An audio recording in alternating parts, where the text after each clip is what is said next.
Flex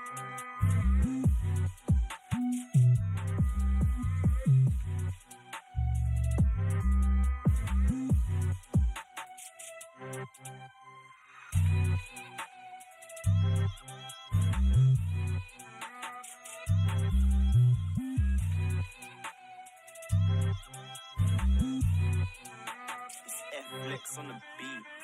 Flex on the beat.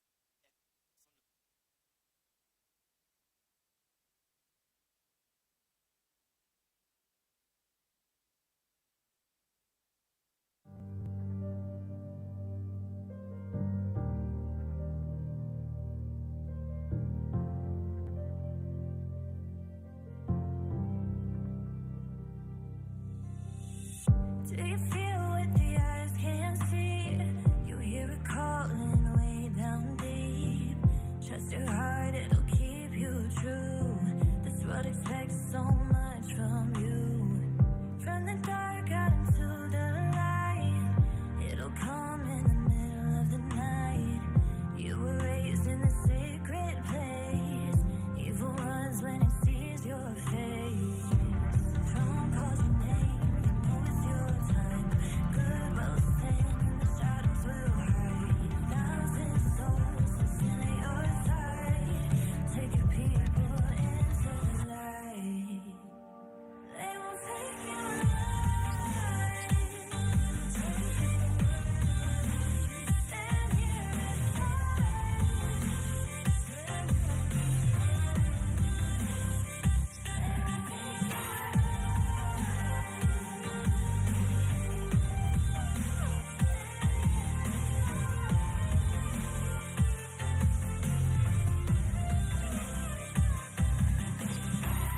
you must follow me, my friend. Stay together, we can make it home again. Take a look at this place once more. The people, the home that you're fighting for. Don't pause your name, you know it's your time. Good will stand and the shadows will hide. 1,000 souls to stand at your side. Take your people into the light. They won't take you alive. Stand here and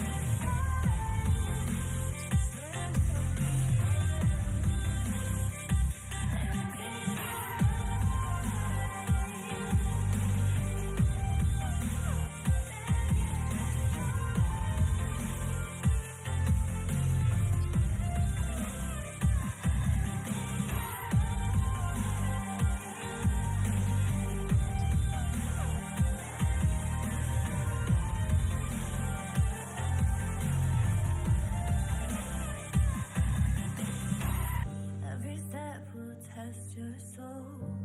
You will walk out pure and whole, stronger than the day before.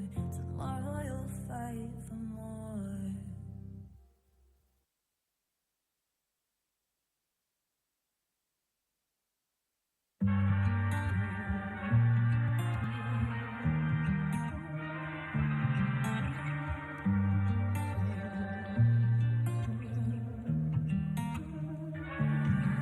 If I had nothing but myself, would you still be around?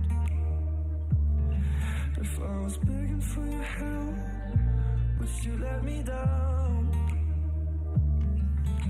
Yeah, I could try to act like I don't need anyone, pretend it's me, myself, and I'd rather be on my own. But I know I can do this alone. If I had a nightmare, tell me, are you right there pulling me out? If I was to hide, yeah, tell me, are you right there?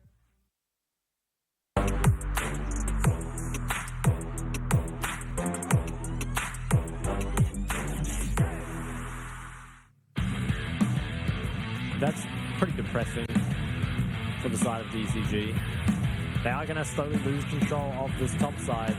And that's going to allow PSG to start this up. Okay, Arza now going back in, finds both the carries, and it's going to be Orchid going solo. Janjir will find him. Arza now in the middle of three. He's taken no damage, as we said. Hanabi, though, does get his Mega Gnar very, very late in his mission with 1 HP.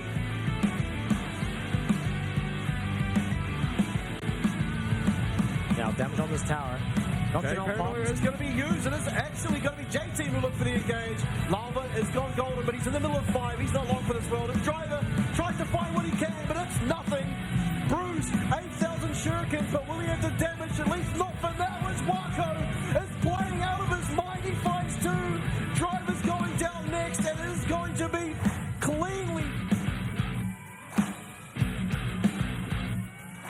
He has to really misplay to be able to be killed here, you have to feel, and Shun too good to sort of wipe himself like that. But here comes Chelsea again. He finds the protect. Oh my god, this guy's incredible. This guy's the best player in the world. Or even just put the heel down and let Ziggs deal with the wave. Ooh.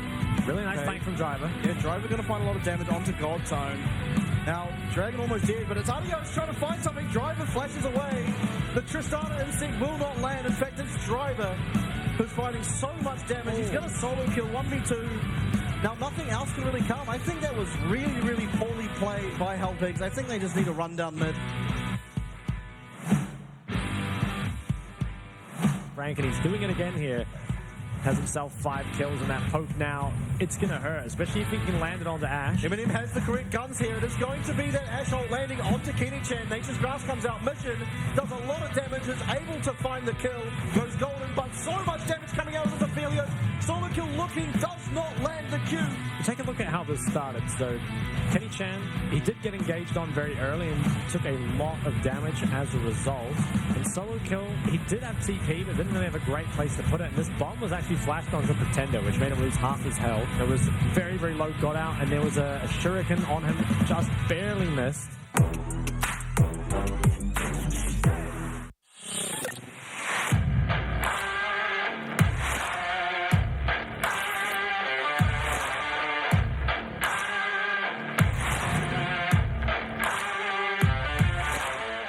联赛加起来，可能大家就会提到当时有这个 Match 大哥上场嘛。对，但如果撇除以外的话，这位34岁的打野选手将会是我们在整个联赛这个10几年来，包含这个 LMS。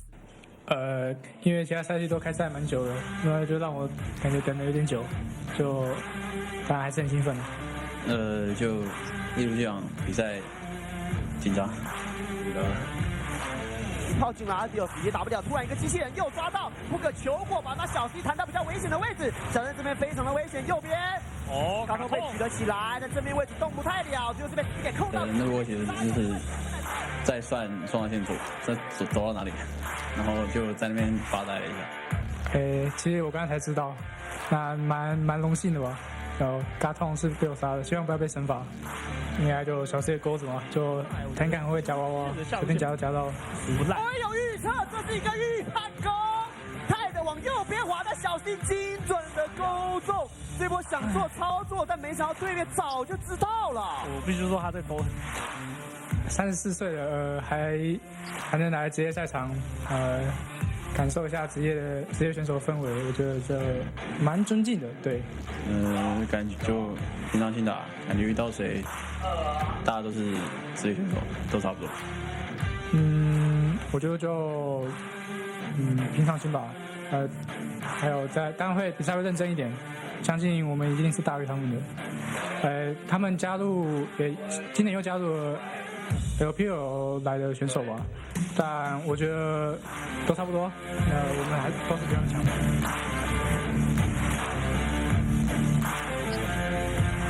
那果然撞到喽！就在后面，飞叶盾营绑到谁的中路能够先靠，但 Gemini 是一阵的痛打，续了一个蓄力冲拳，直接挡了下来。杰西过不来，这样伤害不太够哦。杰西在路上，电磁脉冲远方的支援，绑交闪吗？但是展现过去的硬锤，一个风蚀电车准备要来打，就还蛮开心的吧，因为毕竟他们也补强了打野，觉得赢下更强的他们，就加强我们的信心。本来前期顺风前期蛮顺风，然后很优势哦，然后中间不小心被逆转，然后以为有可能要输了，但结果后来又赢了回去，这种赢的方式就觉得很惊险哦。还有来一个大 Q，出来，然后还有鬼灵之握尝试握看，不过在塔下的话，后面有个 TP 哦，是2个 TP，双 TP 有没有机会可以创造奇迹？往前一刷的话，目标应该会是顺他的闪现是差了一点点的，有太子直接保护，但最后的话没有保到，他吞错人了吧？顺已经倒地，接着的话有一个火步连击锁到吉米恩的身上，吉米恩现在是大哥，但接着的话被超超的一个虚弱，吉米恩有没有机会可以来输出？但接着的话是锤出自己的 Q 技能 ，FAK 是打赢了这波比赛。因为我前面看到了飞爱跟阿里在上路，他们要推上塔，所以想说可以推中路，然后结果有点忘记他们双 TP 绕后，然后我想去绑贾克斯跟阿里，然后不小心被小七吞倒了，有点尴尬。中间什么乱流啊？主要还是中路压塔那一波吧。我们沟通没有预先防好2个双 TP， 然后就被抓到机会，就之后还是要多多注意这方面的东西。中路先进去，我直接把到 Pretender 开出了一个惊人的技能结束之后，突然间中路不见了。扫掉了1名成员 ，CFO 开始全力的追击，一个盖火锅是盖到 Kenny 的身上，锁但没人跟啊，无可奈何的飞爱只能够绑到对方的吉因克斯，但紧接着是多名大汉。就因为其实我们也蛮优势的，所以就算输了那波团，经济也没有差很多。加上我觉得我们后期比较强，就先拼发育，然后等对面拔龙时间结束。掉大龙，其实我们都还蛮冷静的，因为主要我们还要控到小龙嘛，小龙4条都是我们的，然后就觉得我们团战也不会输，因为我有冒开跟杰西，这包一起就很好赢。没有改变吧？就这2场我比较强硬的叫他，就我很确定对面打野的位置之后，就一直报给他这样，然后再看他线上的优势。跟说 Q， 感觉他是一样厉害吧？就斗士的角色对线上感觉都是前2，就玩得很好。这一周其实打得还不错，但是我觉得在打到 FAK 的时候，我觉得失误有点太多了，就是因为今天是赢的那一方，优势的那一方嘛，我觉得要改善就是给对方机会的一些问题啦。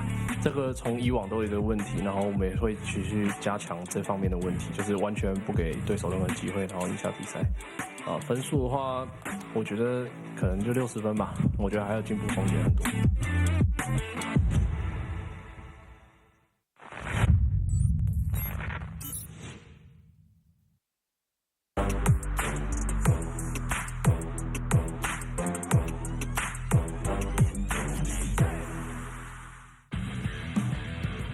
那些阿兹数我没差啊，我有水龙魂。但如果等下有一波真的对方all in 了，有可能会倒。他现在就是不断的尝试，总比都不出手好。来了出手，就是直接大招挡掉，而且进来撞到了，直接撞到中山，再一个巨幅毁灭，又是击到了龟卡塔。后面的一个扫射，阿志还在弹出伤害，接着他掉到了半血，现在是超硬赛恩。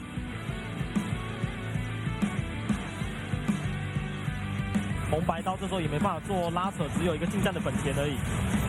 选择直接开无尽梦魇往前飞，这边华哥一个人打3个，但是马上被抬起来。救急电话配上金人拖了一点时间，这是后排的米军迅步挖口一个收盲，直接把 Lava 给收下来正面的位置。来看一下红白刀叠满的 Bruce 没办法再往前，敏智过来想偷伤害，但是正面的挖口又打2个，配上一个巨鱼爆破，再加一个金人拖时间，车长进来没办法换掉任何一个人。我觉得是因为平均上来，我觉得其实 PCS 的下路线不烂。我有预测，这是一个预判攻，泰的往右边滑，但小心精准的勾中。这波想做操作，但没想到对面早就知道了。左边非常的恐怖，嘎桶去看一下，有意识，他被顶了一波，但是这9桶超痛，已经打到了半血，再炸了一个348，踩不过去了，生气想要推回来，但直接交闪，甩大绝也没有甩到，然后在空中直接被接了一个 QQ PR， 但现在变成是这一个肚子，直接把对方给顶得迷迷冒冒。那 IC8 看起来也是跟着倒地，往前的一个拍地板，直接盖火锅把 IC8 给拿下。下半部的团战是让 Pretender 拿下3个人头啊，他现在已经跟中山是接近平装的，都是3连装。2颗是有赏金的人头的样子。对，往前还要再做 poke， 这是一个魔法水晶岩出手，再配上一个冰河龙牢，2段的 CC， 秒了，回身打了一个鬼灵之握，但是正面的位置中山交了一个金人想规避掉伤害的 MN， 这是一个白刀，但是被毁灭设计给直接吹走了。这波 DG 的阵型就保持得非常好，就是他们有确保就是猪女的大局甩在谁身上的同时，他们后续的 CC 以及伤害都是能够跟上的。但这时候 MNN 太猛了，对，有猫咪的保护啦，最大程度让他能够在这样情况下搭配红白刀去做贴脸的输出。对，而且东山这波操作也非常好，他基本上是救了所有人的命啊。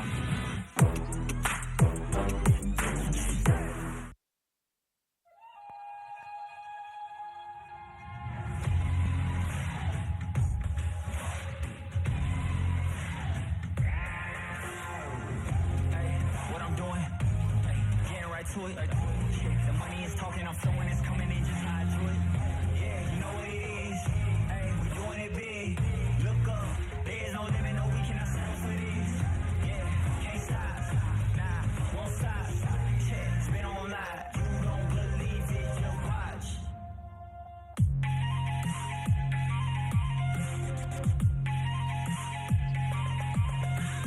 I had to deal with the cards dealt. Hey, when no one's helped.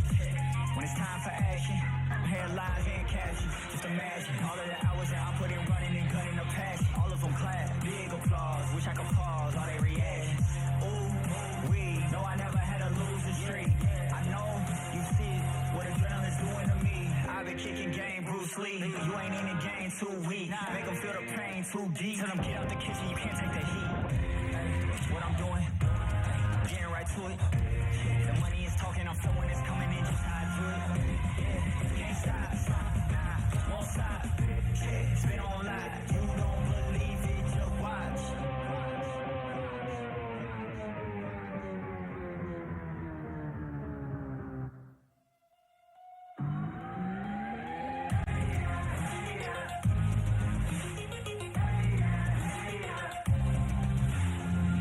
Yeah, you know what it is. Hey, we doing it big.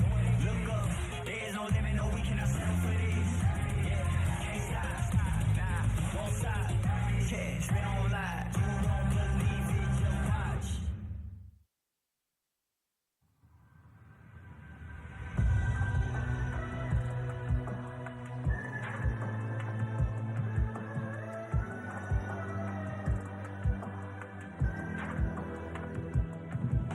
I thought I told you once, but I'll remind you.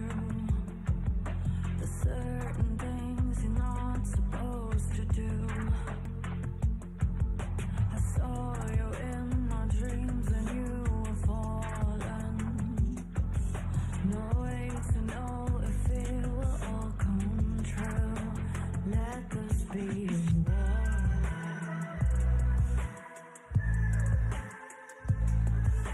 I want it, but let this be a warning, warning, warning, a warning, warning, a warning, warning, warning, a warning. Let this be a warning, warning, warning, a warning, warning, warning, warning, warning, a warning.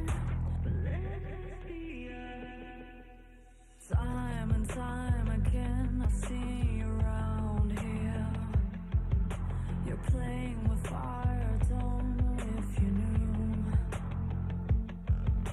So let me make this clear, a cloud is forming. The storm is heading right in front of you. Let this be a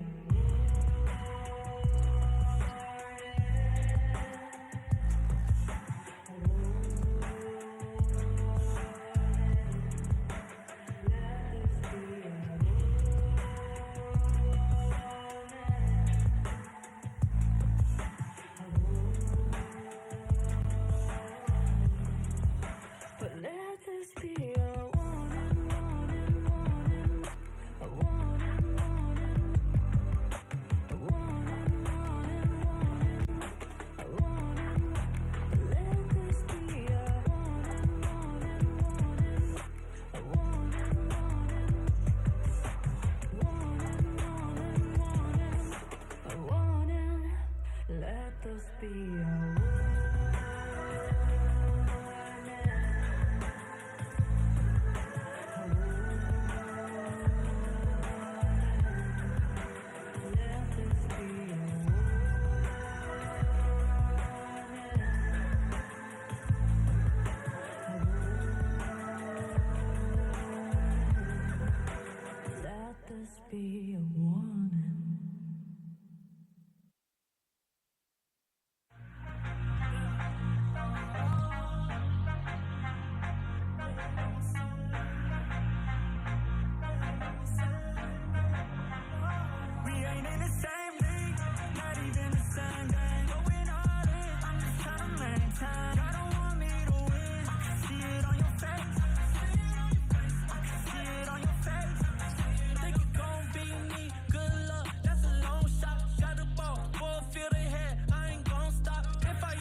same game, going all in. I'm just trying to maintain. I don't want me to win. I can see it on your face. I can see it on your face. We ain't in the same league, not even the same game. Going all in. I'm just trying to maintain. I don't want me to win. I can see it on your face. I can see it on your face. Gotta be in first place. Second shift's the first to lose. Working in the gym, taking shots. I'm trying to perfect my moves. Early bird gets the worm. I don't got time to snooze. I'm not in the frat, but every year I still pay my dues. Do it for mama dues. Wanna get a house with a pool and an amazing view, so she could watch her son do what he wanna do. Cause lately I've been ballin' like an alley-oop. We ain't in the same league, not even the same game. Going all in. I'm just trying to maintain. I don't want me to win. I can see it on your face. I can see it on your face. We ain't in the same league, not even the same game. Going all in. I'm just trying to maintain. I don't want me to win. I can see it on your face. I can see it on your face. I can see it on your face.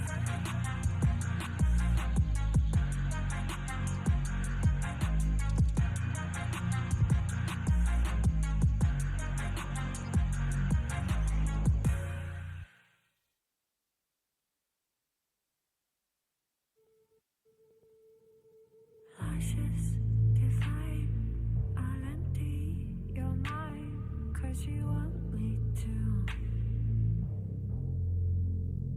I'm so twisted, you're addicted. I feel your pain, 'cause you want me to.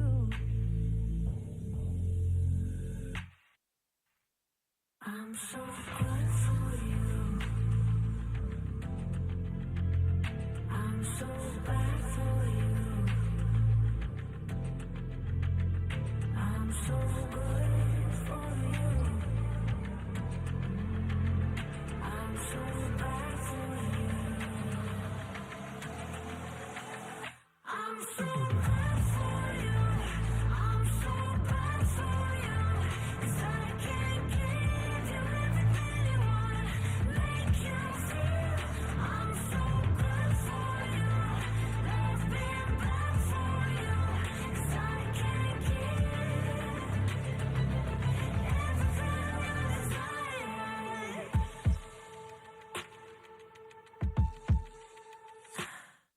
So close the doors, let me in, let me taste the darkness in you.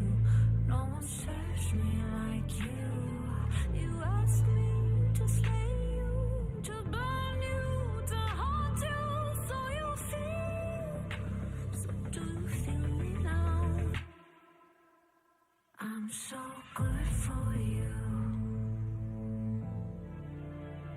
I'm so bad for you. I'm so good for you. I'm so bad for you. I'm so good for you. I'm so bad for you. 'Cause I can't give you everything you want. Make you feel I'm so good for you. Love being bad for you. 'Cause I can't give everything you desire. I'm so good for you. I'm so bad for you.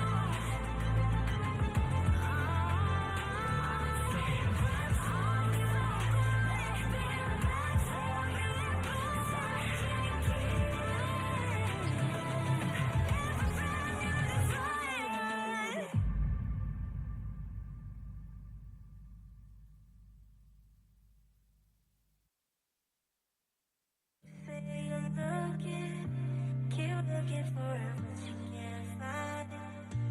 Can't find another one to get around it.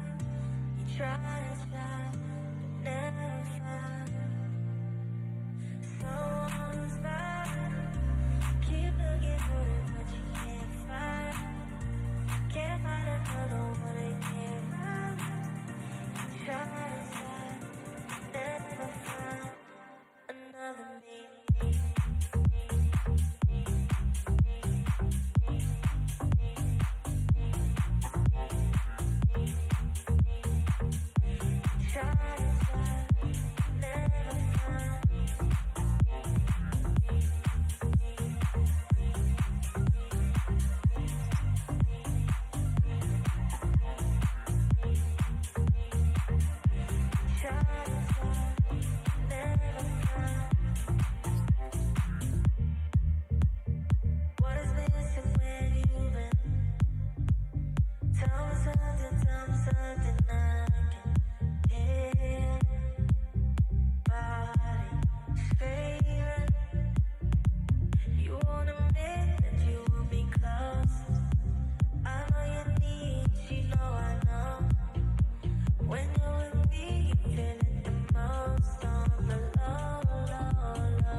It's a cruel fate for love to fall apart.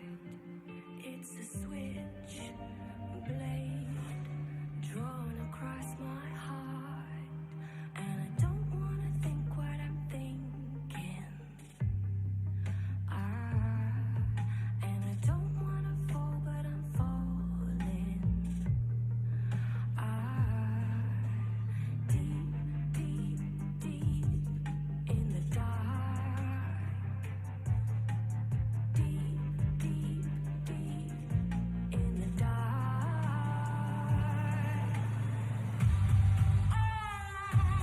Fires keep burning. Desires keep turning black. It's not over till I say so. It's not over till I'm ready to let it go. Till I'm ready to let it go. Till I'm ready to let it.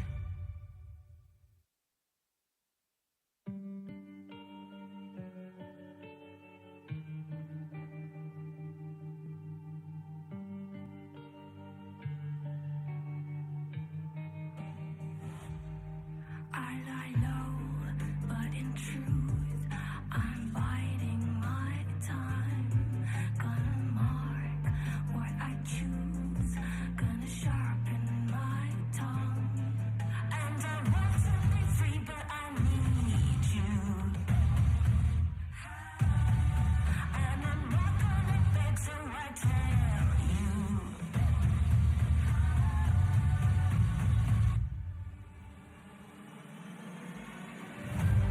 It's not over till I say so. It's not over till I'm ready to let it go.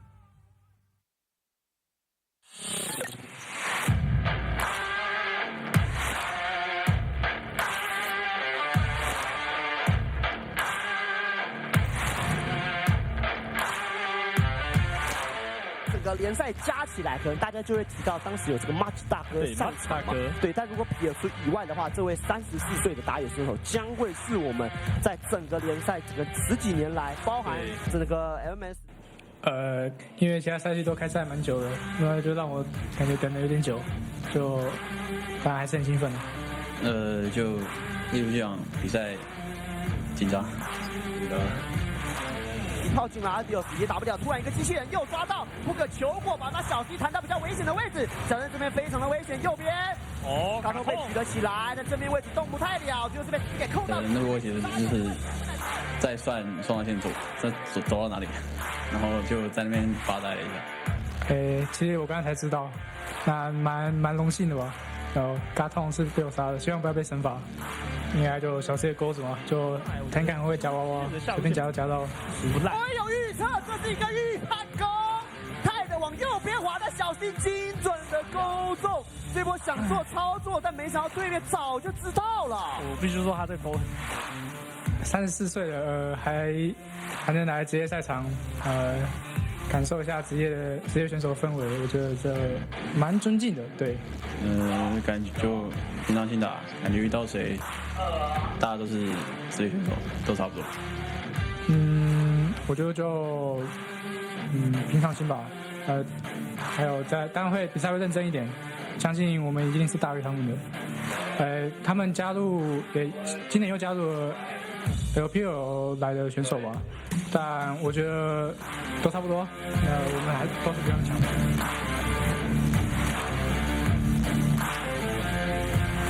那果然的确撞到喽！就在后面，飞叶盾营绑到谁的中路能够先靠，但 Gemini 是一阵的痛打，去了一个蓄力冲拳，直接挡了下来。杰西过不来，这样伤害不太够哦。杰西在路上，电磁脉冲远方的支援，绑交闪吗？但是展现过去的硬锤，一个风驰电掣准备要来打，就还蛮开心的吧，因为毕竟他们也补强了打野，觉得赢下更强的他们就加强我们的信心。本来前期顺风，就前期蛮顺风，然后很优势哦，然后中间不小心被逆转，然后以为有可能要输了，但结果后来又赢了回去，这种赢的方式就觉得很惊险哦。还有来一个大 Q 出来，然后还有鬼灵之握，尝试握握看。不过在塔下的话，后面有个 TP 哦，是2个 TP。双 TP 有没有机会可以创造奇迹？往前一刷的话，目标应该会是顺他的闪现是差了一点点的，有泰坦先保护，但最后的话没有保到，他吞错人了吧？顺已经倒地，现在的话有一个火布连击锁到吉米恩的身上，吉米恩现在是大哥，但接着被套上了一个虚弱，吉米恩有没有机会可以来输出？但接着他是锤出自己的 Q 技能 ，FAK 是打赢了这个比赛。因为我前面看到了飞 A 跟阿里在上路，他们要推上塔，所以想说可以推中路，然后结果有点忘记他们双 TP 绕后，然后我想去绑贾克斯跟阿里，然后不小心被小西吞倒了，就有点尴尬。中间什么乱流啊？主要还是中路压塔那一波吧。我们沟通没有预先防好2个双 TP， 然后就被抓到机会，就之后还是要多多注意这方面的东西。中路先进去，我直接把到 Pretender 开出了一个惊人的技能结束之后，突然间中路不见了。少掉了一名成员 ，CFO 开始全力的追击，一个盖火锅是盖到 Kevin 的身上，锁但没人跟啊，无可奈何的菲爱只能够绑到对方的吉因克斯，但紧接着是多名大汉。就因为其实我们也蛮优势的，所以就算输了那波团，经济也没有差很多。加上我觉得我们后期比较强，就先拼发育，然后等对面巴龙时间结束。掉大龙，其实我们都还蛮冷静的，因为主要我们还有控到小龙嘛，小龙4条都是我们的，然后就觉得我们团战也不会输，因为我有冒开跟杰西，就包一起就很好赢。没有改变吧？就这2场我比较强硬的叫他，就我很确定对面打野的位置之后，我就一直报给他这样，然后再看他线上的优势。跟说 Q， 感觉他还是一样厉害吧？就斗士的角色对线上感觉都是前2，就玩得很好。这一周其实打得还不错，但是我觉得在打到 FAK 的时候，我觉得失误有点太多了，就是因为今天是赢的那一方，优势的那一方嘛，我觉得要改善就是给对方机会的一些问题啦。这个从以往都有一个问题，然后我们也会继续加强这方面的问题，就是完全不给对手任何机会，然后赢下比赛。分数的话，我觉得可能就60分吧，我觉得还有进步空间很多。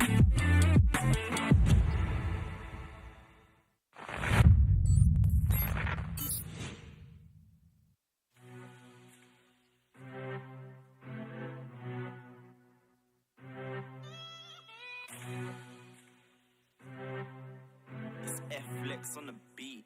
F-Flex on the beat.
Flex on the beat.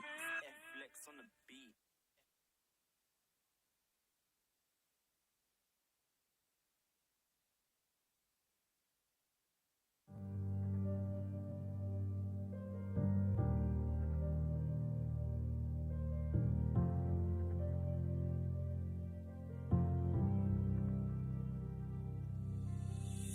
Do you feel what the eyes can't see? You hear it calling way down deep. Trust your heart, it'll keep you true. This world expects so much from you. From the dark out into the light, it'll come in the middle of the night. You were raised in a sacred place. Evil runs when it sees your face. From calls your name, you know it's your time. Good will stand and the shadows will hide. 1,000 souls will stand at your side. Take your people into the light. They won't take you alive. Stand here and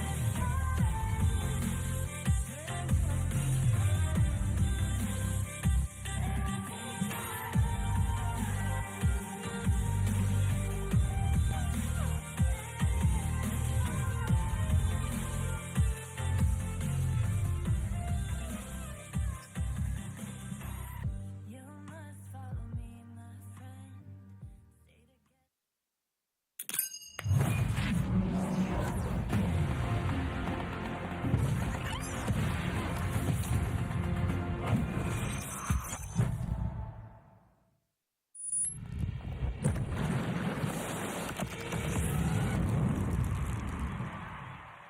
Ashes divide, I'll empty your mind, 'cause you want me to. I'm so twisted, you're addicted. I feel your pain, 'cause you want me to.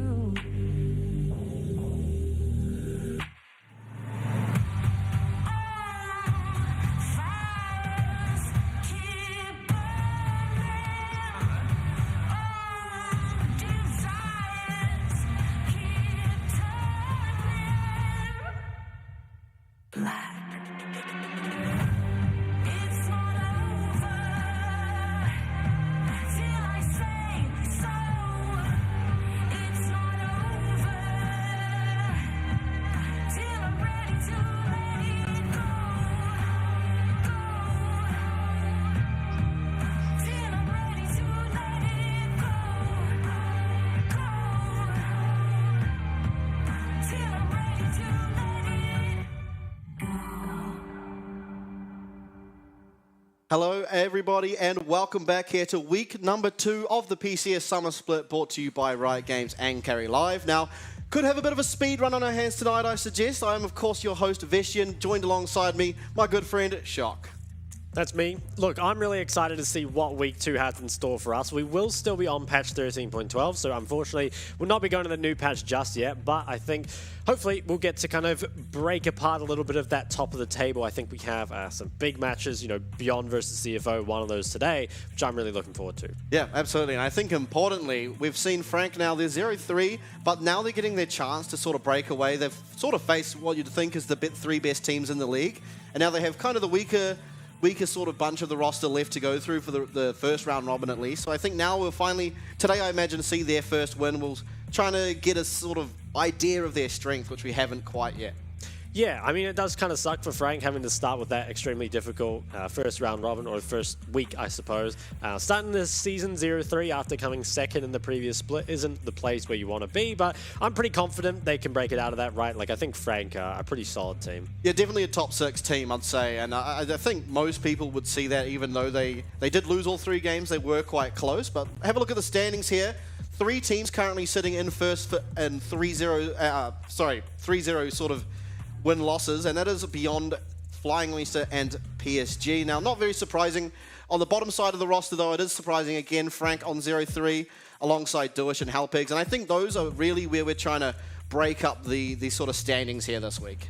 I think so, and I'm going to make a bold prediction. I think if you swap Frank for Impunity, that is very likely, or to be our top 6. I think when we go into playoffs. What do you think? Yeah, I'm inclined to agree. I think we still need to see that Frank can actually get it done. Obviously, I believe they will. Even tonight, we'll see them actually versing Impunity, which will be a good sort of sign on where their strength is. Again, bit of a speed run if all things go how it's sort of expected. You expect J-Team to win pretty handedly, as well as sort of PSG, DCG, Frank. Last game, though, I think that's the game of the day. Possibly the game of the week, honestly. It's very exciting. Both teams currently 3-0. They're looking extremely strong. We get to see Betty versus Chelsea, the new members of each roster. I think that is one thing to be really looking forward to tonight. And yeah, definitely game of the day for me. I think it is, yeah. Like when you're looking at the rest of the match, you are kind of thinking there's a pretty favored victor in each of those games, but it would be really exciting to see one of these games get upset. And I think, potentially that place could be Frank versus Impunity. I mean, as we said before, Frank, at least the last split, were a very strong team, and it looks like they've struggled this split mainly because they've had that really tough schedule. But perhaps they've actually fallen off, and Impunity with their new roster, maybe. Like, I'm not saying Impunity are going to win, but if there's a game for an upset, I think it could be that one. Yeah, I could also see game 1 potentially being an upset, but have a look at the picks of the week. LeBlanc, probably one of the strongest champs on the patch, hasn't been able to pick up a win as of yet. Neither has Nautilus or Nah. Now, the LeBlanc one's not super surprising to me because I think when you leave LeBlanc open, it's because you have a plan for it. And that plan often is Tristana plus a lot of CC. So I think that's shown to be really, really good. And I wonder now if teams do look for that LeBlanc on the blue side, if they will look to ban the Tristana, because I think it's a pretty good idea. Renekton being 6-1 is a little surprising to me, but honestly, in the PCS, it's just looked pretty strong. Like the game's reasonably fast-paced. Pairs well with the likes of Maokai and Sejuani. So it's kind of one of those picks that in some of the games, doesn't feel like it's super impactful, but it's always doing at least, decent to well. Yeah, absolutely. And I think you sort of touched on it slightly there, the jungle picks there, Sejuani and Maokai. I think personally for me, at least kind of the eye test, it looks like Maokai currently the stronger of the two, although Sejuani very, very much not so far behind. But it just looks like it's sort of the utility coming from Nature's Grasp on that Maokai ult, as well as saplings to set up around objectives, which are really the most important thing we're seeing at the moment. It just offers so much for your team, whereas obviously Sejuani, if you land that ult onto someone, you can pretty, reliably burst them down. It doesn't offer the same amount of utility as Maokai, and you see that reflected here in the win rate. I think 6-2, it has been prioritized in general by the better teams, and maybe that is just a better read on the meta, on what's strong, but otherwise, definitely feel like, at least for me, Maokai looks a bit stronger. I do like the Maokai. I think that it's a little bit easier to draft around the Maokai compared to Sedge to fully activate it. Like, Maokai brings most of what it has just on its own, whereas Sedge, you do kind of need some melees to make it super optimal. But on your screen here is the West Point roster. Relia 665, Nuli, can't remember their bot lane. Prage and Char? Char. Yeah, Prage and Char. So I think for West Point, they've had some tough games so far. And, they are a pretty, new roster, right? Like, it's some people, obviously, that have played in the PCS before, but Nuli, he played in LCO last split. I feel like they haven't really had much of a chance to really show what they're made of. A couple of their games last week as well, they lost very, very early on. So I'm kind of looking to see if, maybe up against J-Team, they can stabilize their early game and show us, more of the potential that this roster might have. Yeah, I think so far, I said this last week as well, but 665 does seem to be the highlight on this team, at least for the time being. He's been pretty consistent, even in their losses, being able to be pretty much the only team member with kill contribution, as well as has found moments to be able to set up for objectives, which is oh so important. But opposing them on the Rift here, on the red side, will be Type A J-Team. No need for introductions here, only new member is Driver, and he is very well established in this region. So I'm excited to see if they can continue what was kind of their hot streak. They did unfortunately pick up a loss at the tail end of last week, but that was again against a very strong team, so expect them to quite handedly win today. I think so, and I think when we are looking to see how J-Team would go if they're making towards the playoffs run, I think that there's a pretty good chance that they do make it this split. With the addition of Driver, they've become a lot more consistent. I still worry about their matchups against the real top of the table. It feels like pound for pound and the other roles might still be outmatched a little bit, but it's a team that I think has the potential to deal damage up against those top teams, and against the likes of West Point, you have to feel like they are coming in as a pretty heavy favorite. Yeah, I definitely think in this matchup they are, but again, you sort of touched on it against the top teams. We saw them against PSG, and while they did have some good moments, it was pretty one-sided in terms of their loss here. But taking a look at the top laners, I think for me, Relia, last split and this split, really underwhelming. He is, I mean, at least last split, he did have one game where he went absolutely massive, and he tends to play the carry top laners. It seems to be his style, but against Driver, I don't know that in a pound-for-pound sort of, you know, fighting top laner, if you pick the Relia into Jax or something like that, I feel like Driver will just have the better of you in it, and it can become quite a bad position for your team. Yeah, that is the thing as well, that, you know, Driver, he's one of these players that has proven himself up against some of the stronger top laners in the league, and Relia, like you said, has sort of struggled to find that consistency. Did have a pop-off game here and there. Plays champions that kind of, you know, reward that sort of play style, but hasn't been able to make it consistent enough to really, you know, bring home the wins. Like I said, patch 13.12, so wouldn't be surprised to see the Nico LeBlanc bans come through, although maybe teams are going to be more comfortable with the Tristana into LeBlanc. I'd like to see it more. Yeah, it can be risky though, I guess, if LeBlanc, I think we saw, I don't remember who it was, but we did see it sort of do quite well last week. I believe it was actually Minji into Maple. Won that lane at least. Obviously ended up losing, but did quite well on as the LeBlanc into the Trist, but we'll just take it away. Get rid of it, not worth the risk here, and see what the follow-up bans are. We do see Ivan. We've seen quite a lot of Ivan bans already this split. Haven't seen it picked yet. It would be quite interesting to see. I think it's quite strong in the patch. I'm a little surprised it hasn't been picked at all, but I think it's just one of those champs that not a whole lot of junglers play outside of when it's very broken. So if it suddenly comes into meta just for a patch, there's not a whole lot of people that are ready to play it. And Aurelia is the ban taken away from Rel here. Jax and Renekton both banned, so I think those are two Aurelia counters. Obviously, getting those out of the way, you know, kind of invites the Aurelia ban. Okay, Tristana hovered early. It's going to be locked in, so almost certainly the mid laner already picked here for Nuli on West Point. We'll have to see what Minji plays into that, because I think that, yeah, I really feel like Maokai should be higher value than Tristana, and it's also quite difficult to play Tristana into Maokai. So I'm a little surprised by the priority. Obviously, it's a good champ, but I don't think it's better than Maokai. We'll see, though, as J-Team. They want to lock the Maokai early. Maybe you just take something like the Jace. Yeah, it works really well, so I'm liking what J-Team has shown so far. Yeah, see what the answer is here. Sejuani almost certainly will be locked in. Doesn't have very good synergy with the Tristana, but if you are able to just land that ult, it is very possible for Tristana to provide the damage needed to knock out pretty much anyone. They're not the worst. You will be looking for a melee top laner here, though, to pair with it. And I wonder if you pick that melee top laner now or later. It feels like you might want to go down to 4-5, but then you possibly worry about, you know, having too many of those champs banned out. Kai'Sa could be a pickup. It's been a very priority AD all patch long. Also adds a little bit of AP damage, which is kind of nice if you are playing with the Trist. Yeah, I wouldn't be surprised. It is going to be locked in. So Bruce did play a bit of Aphelios. He's actually played pretty much a bit of everything, but Milio here, the hover, I'd be quite excited to see that. I think it's really good when you're playing against Sedge. Yeah. You know, it's a champ that allows to both disengage, you can cleanse the ults. Just super nice. Now, going into the Phase 2 bans, Blitzcrank going to be banned. I think you take away Lucian. No point in just letting them have that combo. Obviously, there are other things you can take with the Milio, but Lucian tends to be the strongest, so it will be banned.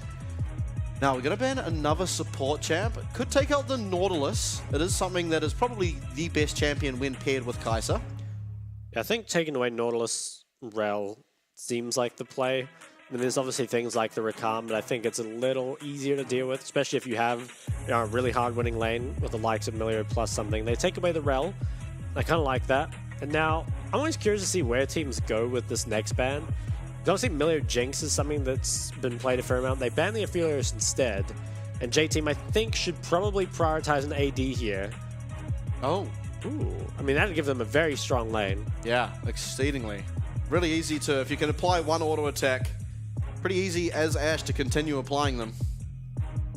I think Ashe and Milio seems almost untouchable in the lane. I'm honestly interested to see what West Point do. They have to now somehow counterpick with support as well as blind pick their top laner. They're really giving Driver everything he needs to turn this into a great game for him. And let's see, I mean, blinding top 4-5 with no top bans, you know, in your second phase is difficult. Rallia not known for blinding either. They take the Nautilus.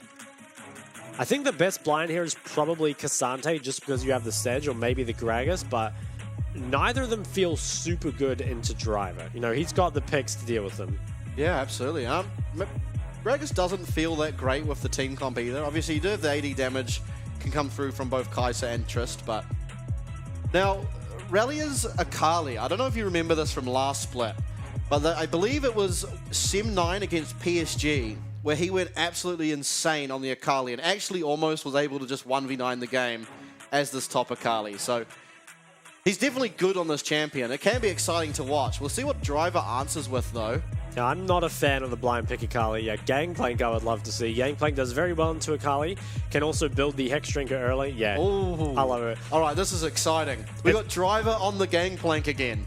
Yeah, I think this game should hopefully show why Akali top should not be blind picked. I think that it does fairly well into the comp. It is difficult against the Maokai, but now with a tough lane, and it feels like kind of both sides of West Point's map needs to be played around. I'm not sure if Relia is going to get the kind of assistance that he needs in this game. So honestly, I'm thinking it's a massive draft win for J-Team.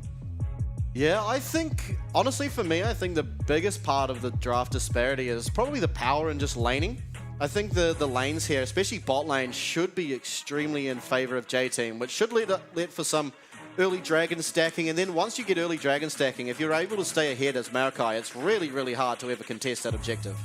Yeah, I think 665 here needs to spend a lot of time kind of putting out fires across the rift, and it's tough because you kind of just feel like Maokai can almost chase Sejuani around the map, just kind of ensure his lanes can pressure. Because I think the 1v1 lanes should go very well for the start of J-Team. And, I mean, I'm excited, I guess, to see the Gangplank. We kind of saw Solo Kill move away from it after the nurse, but it is a good matchup into Akali, so I see why Drivers picked it up here. Yeah, absolutely. I'm excited to see it again. I mean, PCS last split, before the Gangplank nerfs, it was picked quite often, and mainly by sort of the top-tier players in that top lane, Driver being one of them, and so seeing him back on it, it's so exciting. It didn't really lose much damage. It lost a little bit of damage, but ultimately not enough to make that the reason it sort of came out of play. It was more it was easier to play around his barrels now that you can see the graphic underneath the health bar. But ultimately, I believe Driver should have a very favorable matchup against the Akali, and getting some items online, he will be able to put out the damage that you'd expect. I think so, and I'm interested to see what he itemizes for first.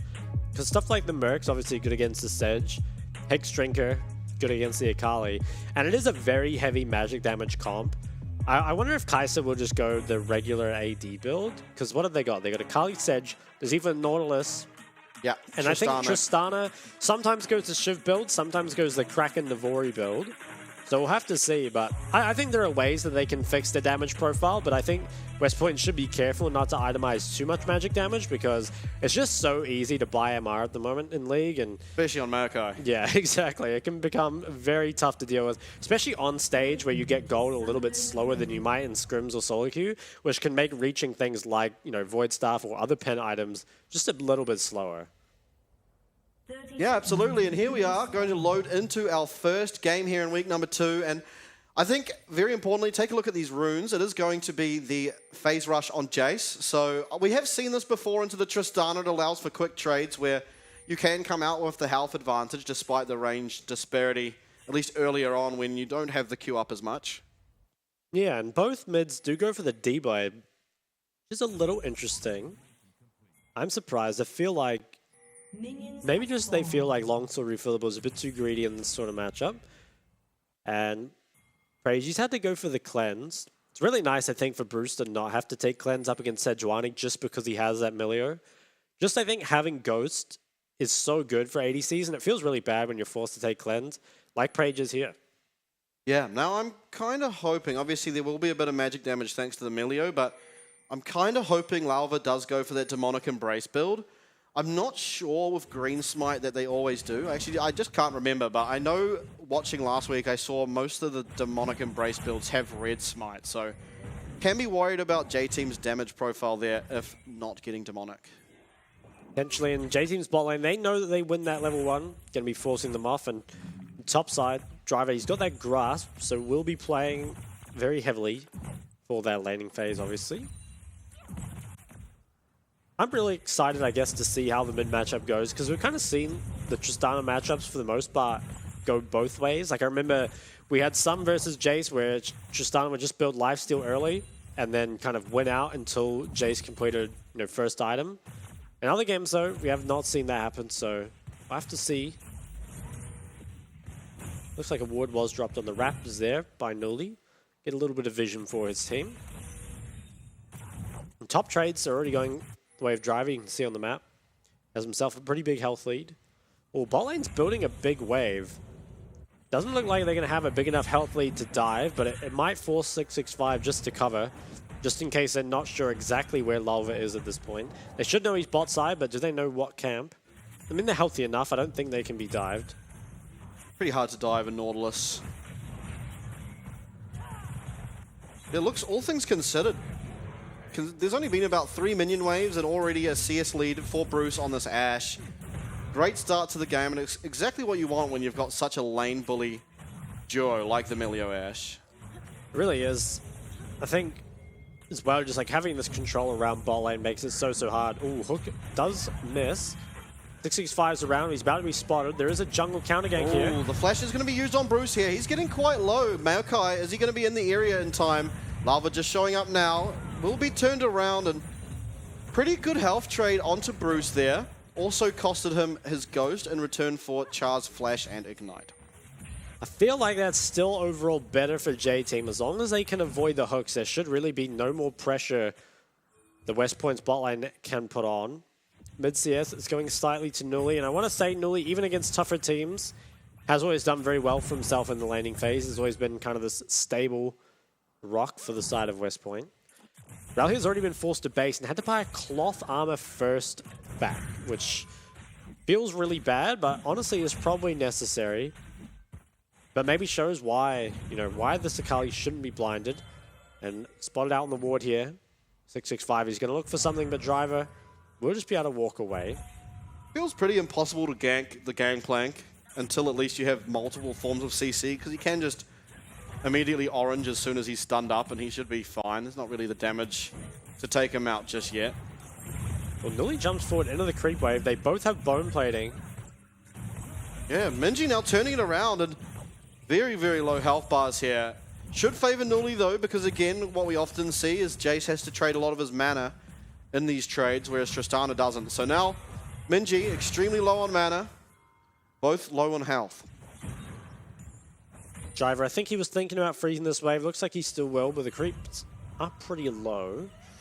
A nice little ward here will help keep Minji safe if he decides to push out. Yeah, Driver up 11 CS here. Yeah, he's making great work of this matchup and hasn't even had to TP yet. And when he does, if he can manage to TP without letting Rel here base, will be in an extreme item advantage. Now, I wonder what he's waiting for. I guess he'll get the Sheen, see what else he can get off that. Possibly even just an early Null Magic. Yeah, it's probably worth. We'll see. I think does need to make sure he bases before Rel here hits 6. Definitely doesn't want to fall victim to that. As Driver himself just hit 6 and 665, looking for something around mid. Both mids have already TP'd, so if you can get a chunk, would feel very good. There will be Nuli just going straight towards the Shiv, so isn't going to buy himself a Vamp Scepter or anything. But Minji, he doesn't have enough gold for the Dirk. We've seen a lot of Jaces go for Dirk before tier just to make sure that they have that pressure. But it looks like both mids just want to get towards their spikes quicker. Looks like Prage might be going for the Shiv as well. Perhaps. I mean, he could go Kraken, but components for that Noon Quiver are currently picked up from Ashe, and Kai'Sa. I definitely don't think you want to. That seems like a bit too much magic damage. We'll see. I think it can still work, I think. Especially if Nuli can end up getting fed. Maybe looking for a 3v3 in the bot side. Still lots of pressure coming out from J-Team's bot lane. They have that double range. Lalva is in a great position. Playing fantastically in this tower range as 665 comes in, but Lalva already waiting. Come down the cannon barrage. 665 getting so low. Will be going down. First blood to Driver in the top lane.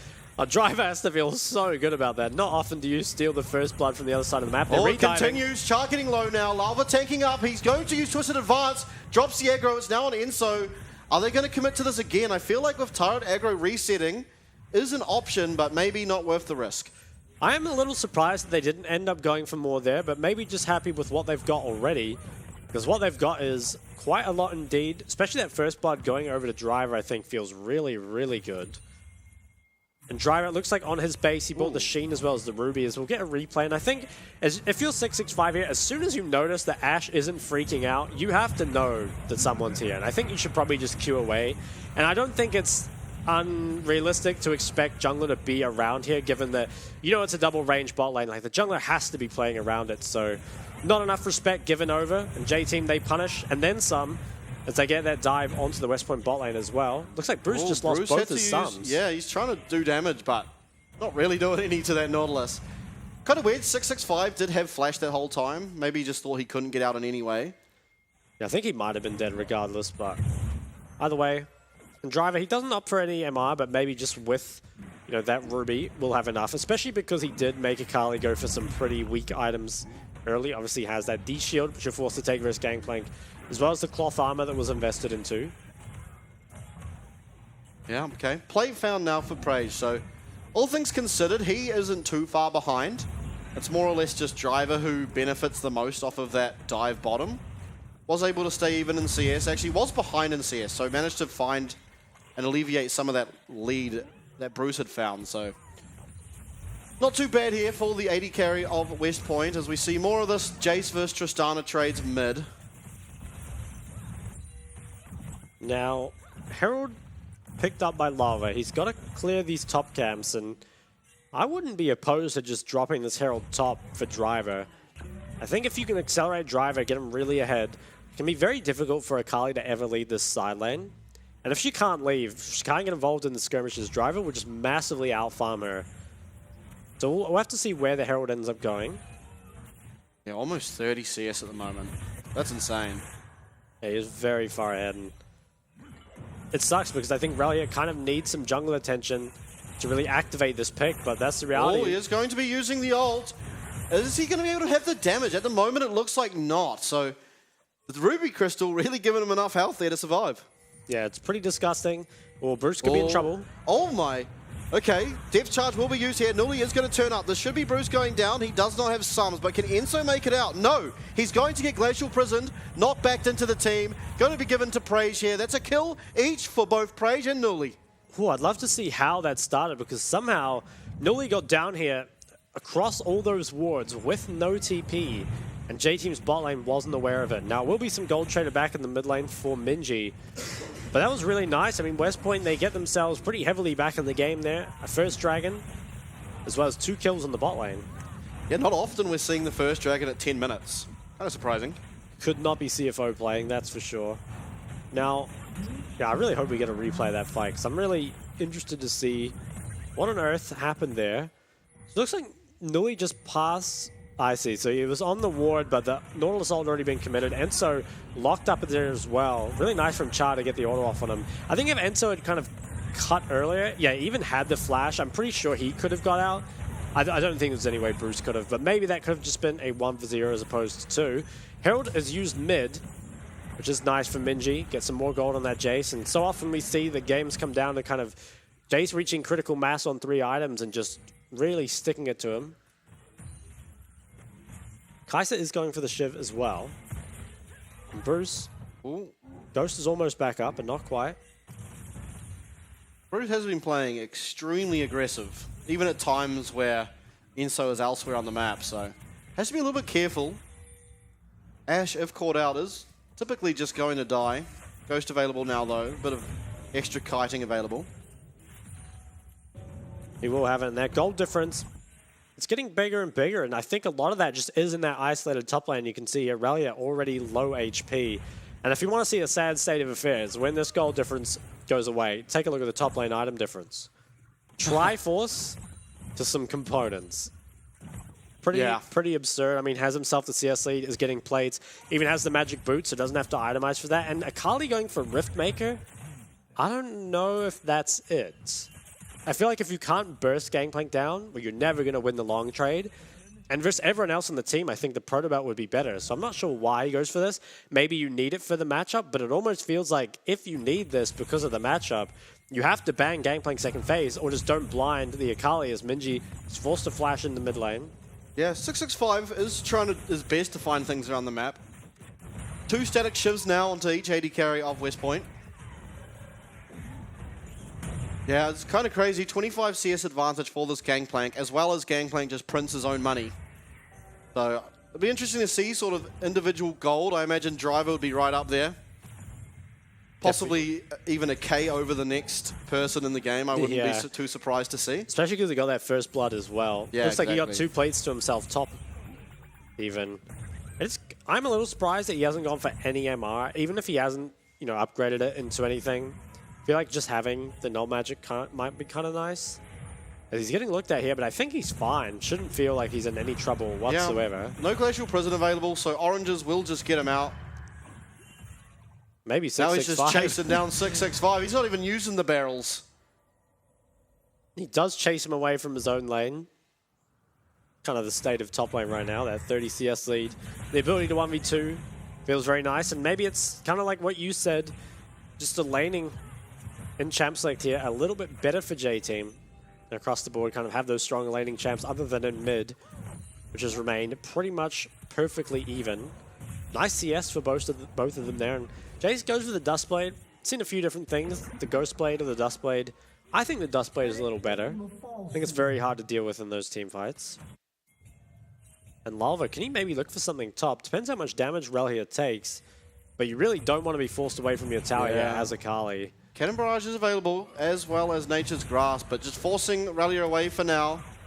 Certainly now with that barrel's down, it's really hard to get back to your tower. Yeah, and this is a horrible, horrible place for Rel here to be in. You're down so far in a matchup that isn't getting any better for you. Yeah, and I think tower. Akali, you know, it's one of those champs that doesn't bring any utility whatsoever. Minji, no flash though.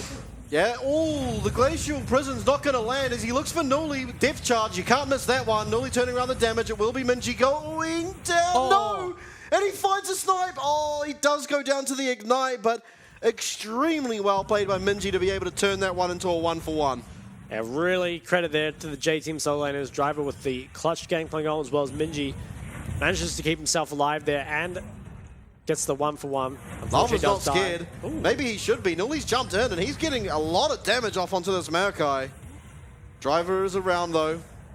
Second tower picked up for him. So I want to see the gold graph. J-Team at the moment, 3k up, and I feel like 3 of those Ks are on the Gangplank. Really nice from Minji there. Dodges out immediately, uses the phase rush to kite that out. And I think here, probably should have waited one more on Nuli, but the snipe takes out Char. And Minji managed to keep himself alive for so long. Unfortunately, it was the ignite that took him down at the end. Char, he's maybe not too happy with that one. Just being the 1-for-1. But Driver, he's now got a collector, a full item up on his top lane opponent, as well as tier 2 boots versus tier 1s. Yeah. And started components on his third item. Yeah, this is insane. We need to see that top lane gold graph. I mean, I think it can't be understated. This is an awful matchup for Akali, and it really needs jungle attention. But the other lanes need jungle attention as well. Their bot lane especially feels like if you just leave them to 2v2, it's going to be really hard for Kai'Sa Nautilus to stay even. And that's just the punishment for, you know, no second phase bans towards top lane and blinding a champ that isn't normally blindable. You know, West Point have picked up their second dragon, but I feel with how strong Driver is, there's no real getting the third one if J-Team are to try and contest. Herald picked up for J-Team as there is a little bit of trades going across the map. Nuli finding himself in bot lane outer is traded for the top lane inner, however. Now possibly mid lane inner as well, as Rift Herald is used. I think this will go down, though there is a flank coming out from West Point. They want to fight this. Yeah, 665 and Nuli coming in the flank. They are going to use Depth Charge on Bruce. He's also going to get stunned up here, but the cleanse from Enzo is good. They find one. It is going to be Char going down earlier as Relia tries to do what he can, which is nothing. Nuli now in the back as Minji continuously sniping off these member, looking for the triple. It's actually going to go over to Bruce as Lava just running this Tristana down. Nuli, he's going to try get away, but feels like he's kind of delaying the inevitable. As the rest of J-Team, they're just cleaning house. I think off screen, Nuli is not long for this world. About to be farmed up. Or even last hits him. There you go. Gangplank gets himself another 300 gold plus 7 or 8 or whatever his Q gave him. Yeah, this game, It seems pretty over, to be honest. West Point, despite the fact they have those 2 dragons and the kills don't look too far behind, I mean, the gold lead really says it all. And this, I think, was their kind of chance to get back into it, but it's so hard. There's this Emilio cleanse, it keeps Bruce alive, and there's so much damage coming out, and you can kind of see Relia. He lacks the damage or the durability to do anything, and eventually, on the side of West Point, they run out of steam, and J-Team, they just run them down. Yeah, and what's crazy is how one-sided that fight was, despite the only thing Driver doing was ulting. He did use the barrels, they missed, and that was his entire contribution, despite being so far ahead. Look at how much damage he did. A lot of that would have been on Tristana at the end there, chasing him down. But just the cannon barrage there, adding so much damage to the fight. It is ridiculous how much impact that champ can have from so far away, and Minji is being looked at, but you have to feel like with Relia's build, even if he hit that, probably wouldn't have the damage to back it up. What is Driver building? Sterak's, I think. Yeah. Well, if you couldn't kill him before. Yeah, it's definitely not happening now. Yeah, losing a bit of damage though, so I guess there's a benefit to it for West Point, but you aren't really going to be able to kill this Gangplank, and with the amount of damage he's already putting out, he doesn't really need extra. No, definitely doesn't. 2 more minutes on that Dragon, which if West Point could get, would maybe put themselves in a serviceable position. Nature's Grasp is going to be used here. Rally going to tank it up, but he's going to take so much from Cannon Barrage. Ashol used as well. Rally, look how much damage he's taking. Glacial Prison goes wide. It looks like there will be no more fighting for now as they slowly do push up this bottom lane. And so much taken, even without a Herald or without a Baron. You know, yeah. Baron is spawning in just a minute, and I wouldn't be surprised to see J-Team look towards that very early, as they have almost 10,000 gold lead here. Oh, it's actually Hullbreaker on the Gangplank. Okay. He could go for a Flame Horizon this game. Well, he's already getting close to it. Yeah, it's so hard for Akai to keep up, like we said. It's just, I don't know, I can't say it enough. Feels like so bad to blind Akali top, especially with a jungler that, you know, doesn't have enough tempo to be everywhere at once. This Driver, he is just going to be having an absolute field day in the side lane, bringing up 3 members towards him now, but honestly, I'm not sure if that's enough. We'll see, though. Oh, they are spotted out there by the Scryer's Bloom. Now, correct me if I'm wrong, but isn't Akali one of the Static Shiv buyers these days? She can buy, yeah. I feel like maybe you can't versus Gangplank, though, because it feels like with Static, your early game before you complete Static is really weak, and this matchup's very bad for Akali anyway, so I don't think you'd really be able to get away with it without being even further behind. To be fair, I don't think Riftmaker is really the play either. Could you look for something like Fleet Footwork as well? As yeah, I think definitely should have Fleet in this matchup. Not too sure why we got the Conqueror, but either way, Driver. Yep, Driver's not happy. He's got the Hullbreaker. He is not going to be taken down. Oh, what happens? We didn't see that. That's rough. That looks like my Gangplank. Oh, pings on a Baron already. Are they willing to give over the 3rd Dragon? It looks like they might be. In fact, they might even just have damage to do it in time. Yeah, they might. But West Point, they're going to try contest either way. They can't contest this. Baron's already at half. In comes the Void Seeker, but it should just be Baron going over. Teleport is going to be committed here as Nooley turns up late, but Nature's Grasp is going to be used here. A lot of damage onto Char. He is just eliminated as Relia now looking for whatever he can. Nooley as well in the back line. Do they have the damage? All 3 of the ADs have gone into the back line. They've gone down. It's Driver finding a pentakill. What just happened? I don't know, but Driver was the benefactor. There was a lot of diving into that Baron pit there, and Driver just claims everyone, truly collecting them. He did, yeah. I mean, that's an amazing spot for Gangplank to be, right? Just 5 people grouped up in the pit. You can just drop the Cannon Barrage on them. You get the Baron on all members, and I mean, Driver, something I complained about in the PCS last split was the red side counter pick, maybe not going to as much value as it normally should, but here Driver, he's putting on an absolute clinic, almost 100 CS lead, and a pentakill in the first game of week 2. Yeah, I think last split it took like till week 6 or week 5 to get our pentakill, and it was a really boring pentakill, but I don't even know what happened. There was a lot of diving around, and I don't know, I guess every barrel just landed and killed them. Yeah, we'll have to see. So, Baron's already dead. Yeah, Cannon Barrage is dropped. Somehow Driver manages to get a couple of these kills, and after this point, everyone grouped on the pit with nowhere to go. Every barrel that gets dropped just eliminates them, and it even gets Prage over the wall with the Q.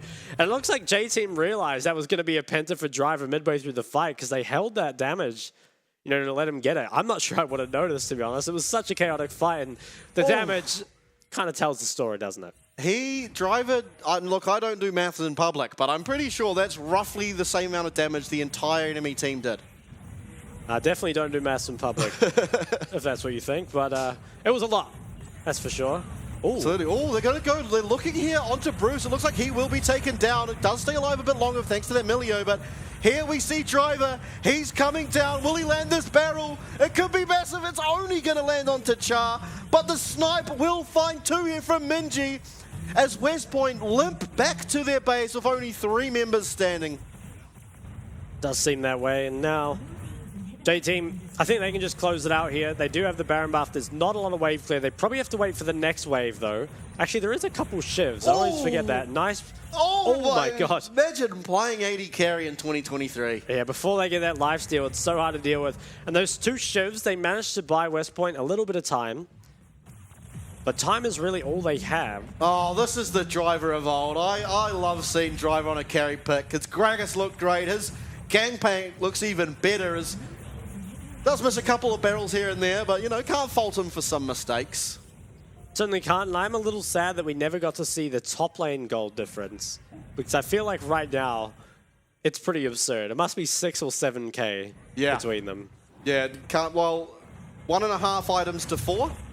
Yeah. That is insanity. That is pretty ridiculous. Really close here to his 100 CS lead. And Relia, he's struggling to clear out these side lane creeps. Whereas Driver, I mean, he's just topping the board and just about everything right now. Yeah, this is insane. Normally trying to deal with Driver's wave down there, but it is going to be a super wave with the Hullbreaker buff. Oh, there it is. Oh my! 7K, 8K? He's up 3K on the next person who's Minji, his own team's mid laner. That's 5, 1, and 6. Yeah, and with an 8K lead over his direct opponent, that is pretty absurd. And this is why you don't pick Akali blind. You don't, especially not against Driver. You especially not top. I feel like it's even harder top. For sure. Oh, well. This is exciting. See Driver starting to push down the bot lane as top lane does get pushed in by J-Team. The last remaining inhibitor. Importantly, there is no Baron buff, but with no towers left standing, it should be pretty simple.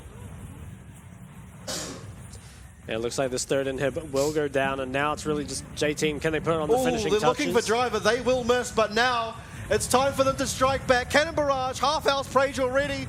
The barrel will not land, but 665 does cop it, and he is extremely low now. A lot of ults were used, but Gangplank doesn't need his ult. He has his barrels. 3 up at the moment as Nully comes to try and challenge him, but minion wave coming in from mid.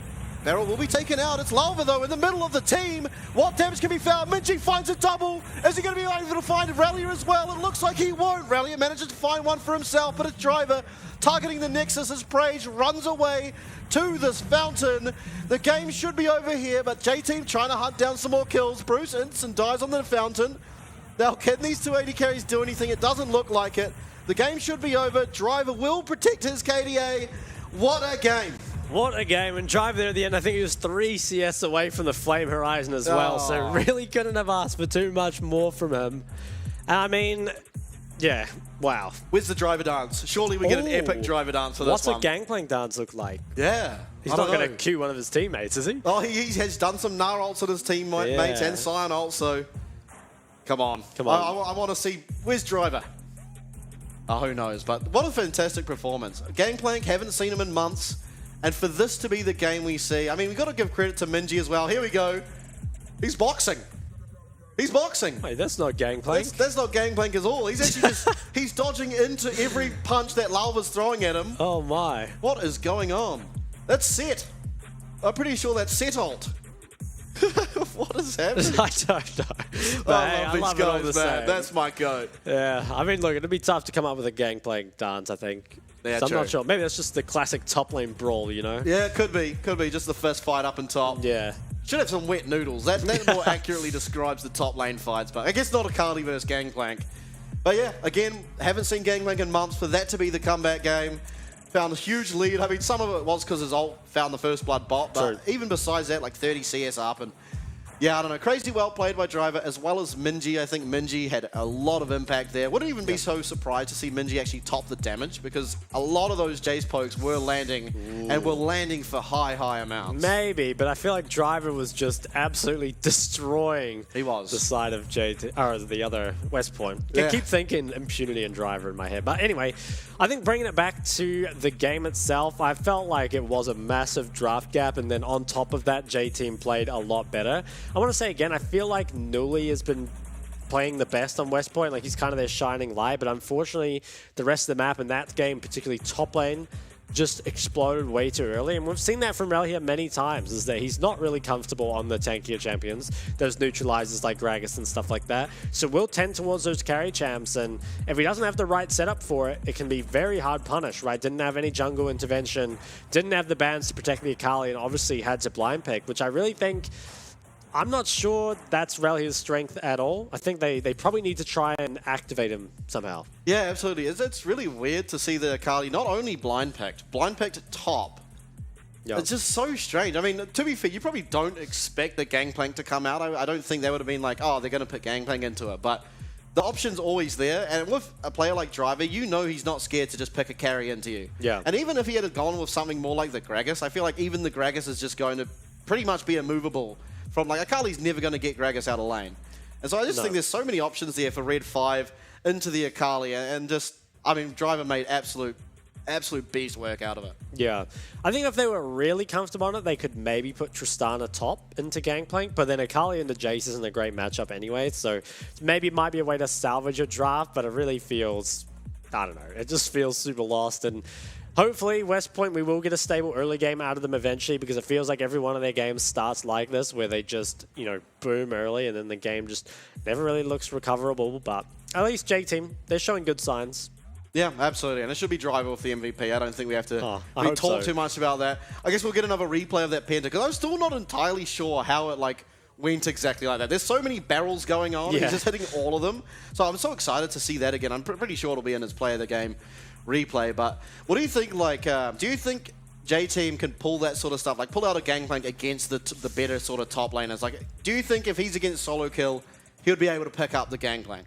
Honestly, probably not, because I think that the other top laners are very aware of what they need to blind pick, and also kind of like the pocket picks that can come in from other top laners, right? Because they obviously scrim against each other a fair amount. They know the players very well, and I feel like you're never going to see that opening come through that lets the free Gangplank, right? Like maybe in the past when Gangplank was a bit more common, but it's not like you're going to see the likes of Solo Kill or RJ blind pick that Akali. As we take a look at a replay, I think this was really the Hail Mary for West Point, and unfortunately, it wasn't enough. They had a big flank, but it's just so difficult. They're so far behind, and J-Team have great tools, you know, with the Milio ult as well as the Gangplank W, just to kind of disengage from anything here. We'll get a damage check. Looks like Driver, yeah, he did top them. He did. And, I mean, what is that, 3 times more than his lane opponent? And when your lane opponent has picked a sort of damaging carry champion, you don't want to be able to see that in your team, but yeah, I don't know, draft kind of fell apart and the game followed suit. They did find 2 early dragons, but again, it was just by the time they'd found those, Driver was just so far ahead that they couldn't reliably even get the next 2 dragons, which could have possibly been their only win con. And so we really did just see them sort of roll over and die, especially once that Baron got picked up. They lost so many of their structures, and that was that. And I think that is a big weakness of prioritizing those dragons early, is you do potentially give up some of that gold lead of getting heralds or playing for other lanes. Normally when we see teams play for the dragons like CFO, they also tend to play for the heralds as well, right? They always make it so it's not a trade, and they just try and get everything. But West Point, they were trading, and J-Team was using that to really accelerate themselves. And you can see that in the gold. You know, we're ahead, miles ahead for the majority of that game there. Yeah, absolutely. It was never really close, obviously. Was just an insane gold gap here from the side of J-Team. And sort of on your point about the CFO and dragons, they always get the dragon before Herald spawns, which is obviously a really good way to do it. And we see that internationally too. A lot of teams try and get early drag, and by early it's like before Herald spawns, so then you can go and contest the Herald. No surprises here though. It will be Driver who picks up that MVP, up almost 8k gold at the end. Damn. 82% KP as well from a role that tends to have lower KP. I mean, obviously Gangplank with that global ultimate can do it quite a bit better, but really speaks to his impact on the game. And not sure why we're seeing this one. No way this is the highlight. He just cues the dude. Okay. Hey, this guy's doing newly rough. He didn't even hit the barrel on him, did he? Okay, he did Oh, get you it. hit that one. That's a weird highlight. I want to see the pentakill. Yeah, show us the pentakill. Surely it's in here. It has to be. They're not going to show us. Oh, here we go. Okay. All right, They keep an eye prepped on it. the barrels. Yeah, so I think he hit one at the end that hit maybe like 3 people. I think he's positioned really well here as well. You know, manages to be behind any sort of threat. Okay. Drops the ulti. Okay, barrel number 1. See what it got done. Oh, knifes that guy. Okay. It is really well played from the whole team, really. Yeah. I think this barrel... Oh, yeah. So he managed to get both of them, and then Prage was just kind of nowhere to go. Kind of crazy how quick that damage came out as well, you know? Yeah, there was like 2, who was it, Nuli and Rallier in the pit, and then just, boom, just absolutely one-shotted. And honestly, the most important highlight there, the fighting at the end. Driver is the most unique guy, I swear. I love watching that guy when he wins, because he has so much personality to him, and that's exactly what you want. Yeah, and I mean, maybe we'll see that kind of become a PCS trend. We saw Wako do a Zaya one. Against, against when he beat Driver, yeah. Maybe we see that more often. Yeah, absolutely. I'd love to see it more often. And I think, I mean, Driver deserves to be able to do that kind of thing, because he is probably, when his highs, he might be the best of highs when it comes to top lane. I think solo kill maybe. Yeah. But like, this guy, more than solo kill, I think is reliable, where he doesn't really have the lows that solo kill at times does. Sure. Driver is just insane. He just, if he's in a bad matchup, he tends to stay even. If he's in a good matchup, I mean, we just saw what happened there. And even bringing out the non-meta champs, like, no one really plays the Gangplank at the moment, and he certainly did, and he played it extremely well. But that will do us here for game number 1. Please do stick around, as we will be back with PSG versus Duish Team.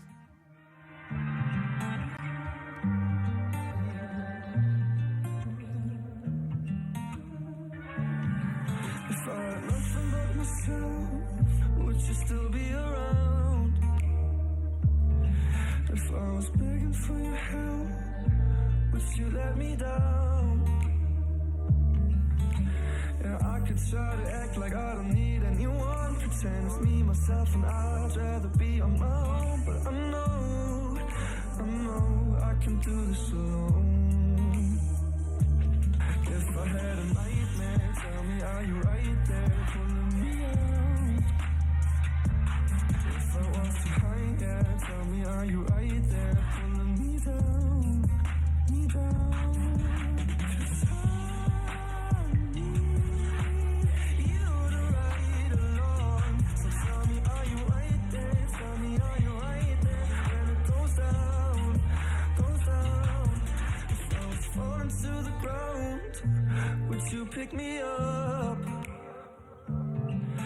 If my world was crashing down, would you make it stop? I do for you, but would you do the same?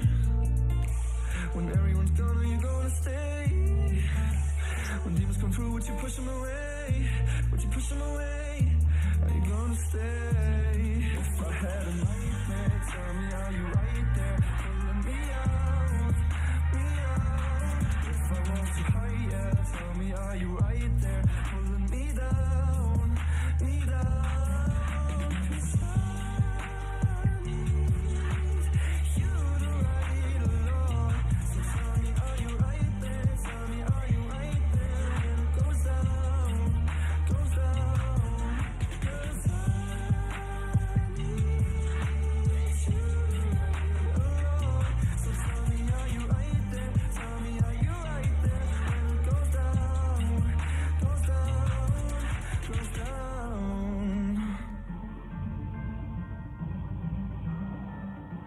When it goes down, down, down, down, down. When it goes down, yeah. If I was too high, yeah, tell me, are you right there pulling me down, me down? If I had a nightmare, tell me, are you right there pulling me out? Oh, 'cause I need you to ride along. So tell me, are you right there? Tell me, are you right there when it goes down, goes down? If I had a nightmare.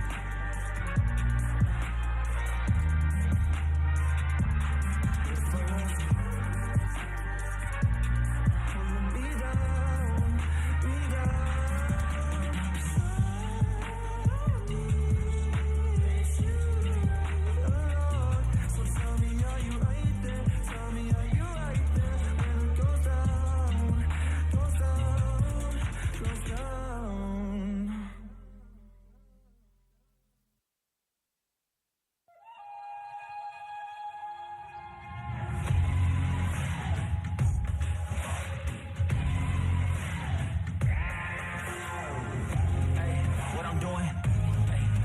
to it. The money is talking, I'm flowing, it's coming in, just how I do it. Yeah, you know what it is. Hey, we doing it big. Look up, there's no limit, no, we cannot settle for this. Yeah, can't stop, nah, won't stop. Yeah, spin on live, you don't believe it, just watch.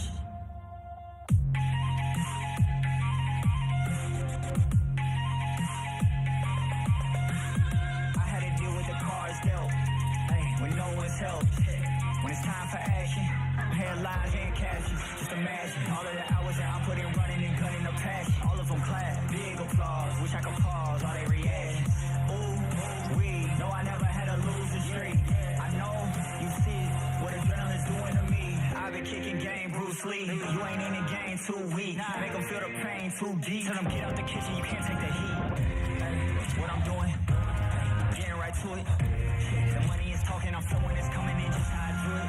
Yeah, can't stop, nah, won't stop. Yeah, spin on live, you don't believe it, just watch.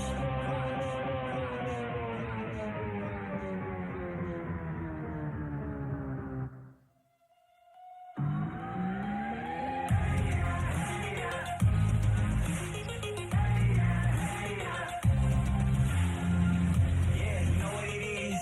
Hey, we doing it big. Look up, there's no limit, no, we cannot settle for this. Yeah, can't stop, nah, won't stop. Yeah, spin on live, you don't believe it, just watch.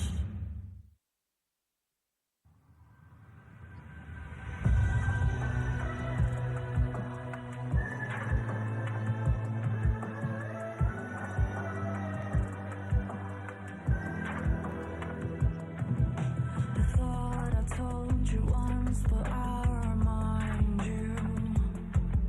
There's certain things you're not supposed to do. I saw you in my dreams and you were falling. No way to know if it will all come true. Let this be a warning.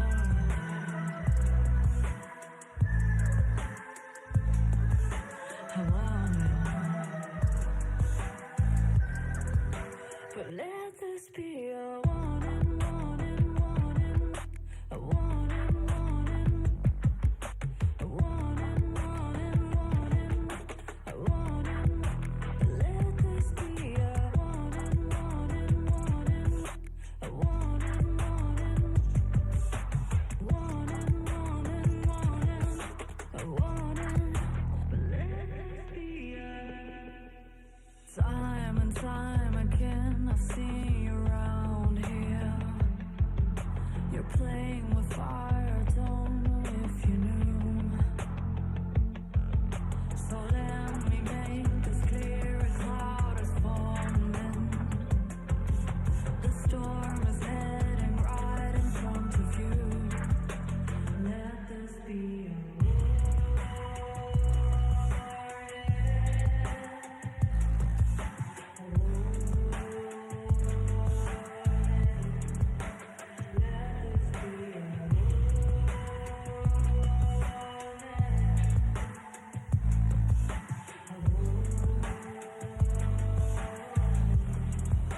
but let this be a warning, warning, warning, a warning, warning, a warning, warning, warning, a warning. Let this be a warning, warning, warning, a warning, warning, warning, warning, warning, a warning. Let this be a warning.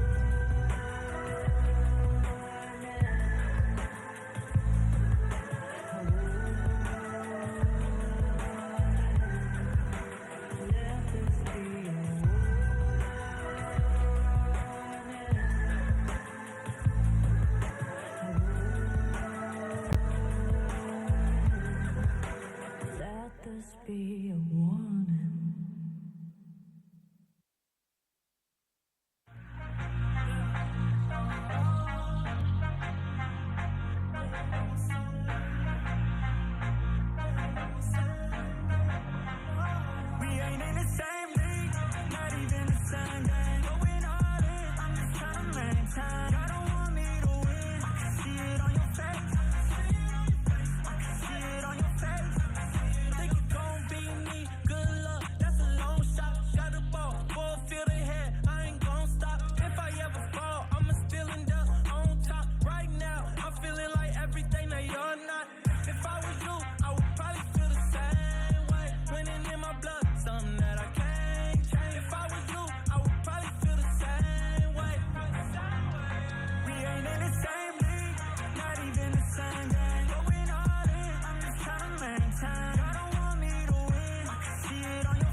I'm taking shots, I'm trying to perfect my moves. Early bird gets the worm, I don't got time to snooze. I'm not in the fray, but every year I still pay my dues. Do it for mama dues. Wanna get a house with a pool and an amazing view, so she could watch his son do what he wanna do. Cause lately I've been ballin' like an alley-oop. We ain't in the same league, not even the same game. Going all in, I'm just trying to maintain. Y'all don't want me to win, I can see it on your face. I can see it on your face. We ain't in the same league, not even the same game. Going all in, I'm just trying to maintain. Y'all don't want me to win, I can see it on your face. I can see it on your face. See it on your face.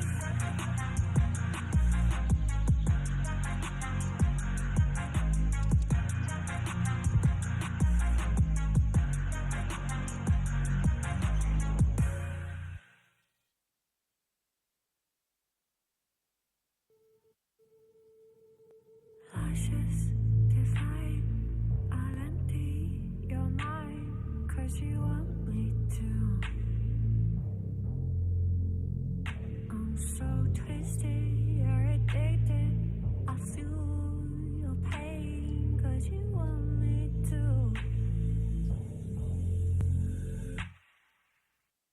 I'm so good for you, I'm so bad for you. I'm so good for you. I'm so bad for you. I'm so bad for you. I'm so bad for you. 'Cause I can't give you everything you want. Make you feel I'm so good for you. Love being bad for you. 'Cause I can't give.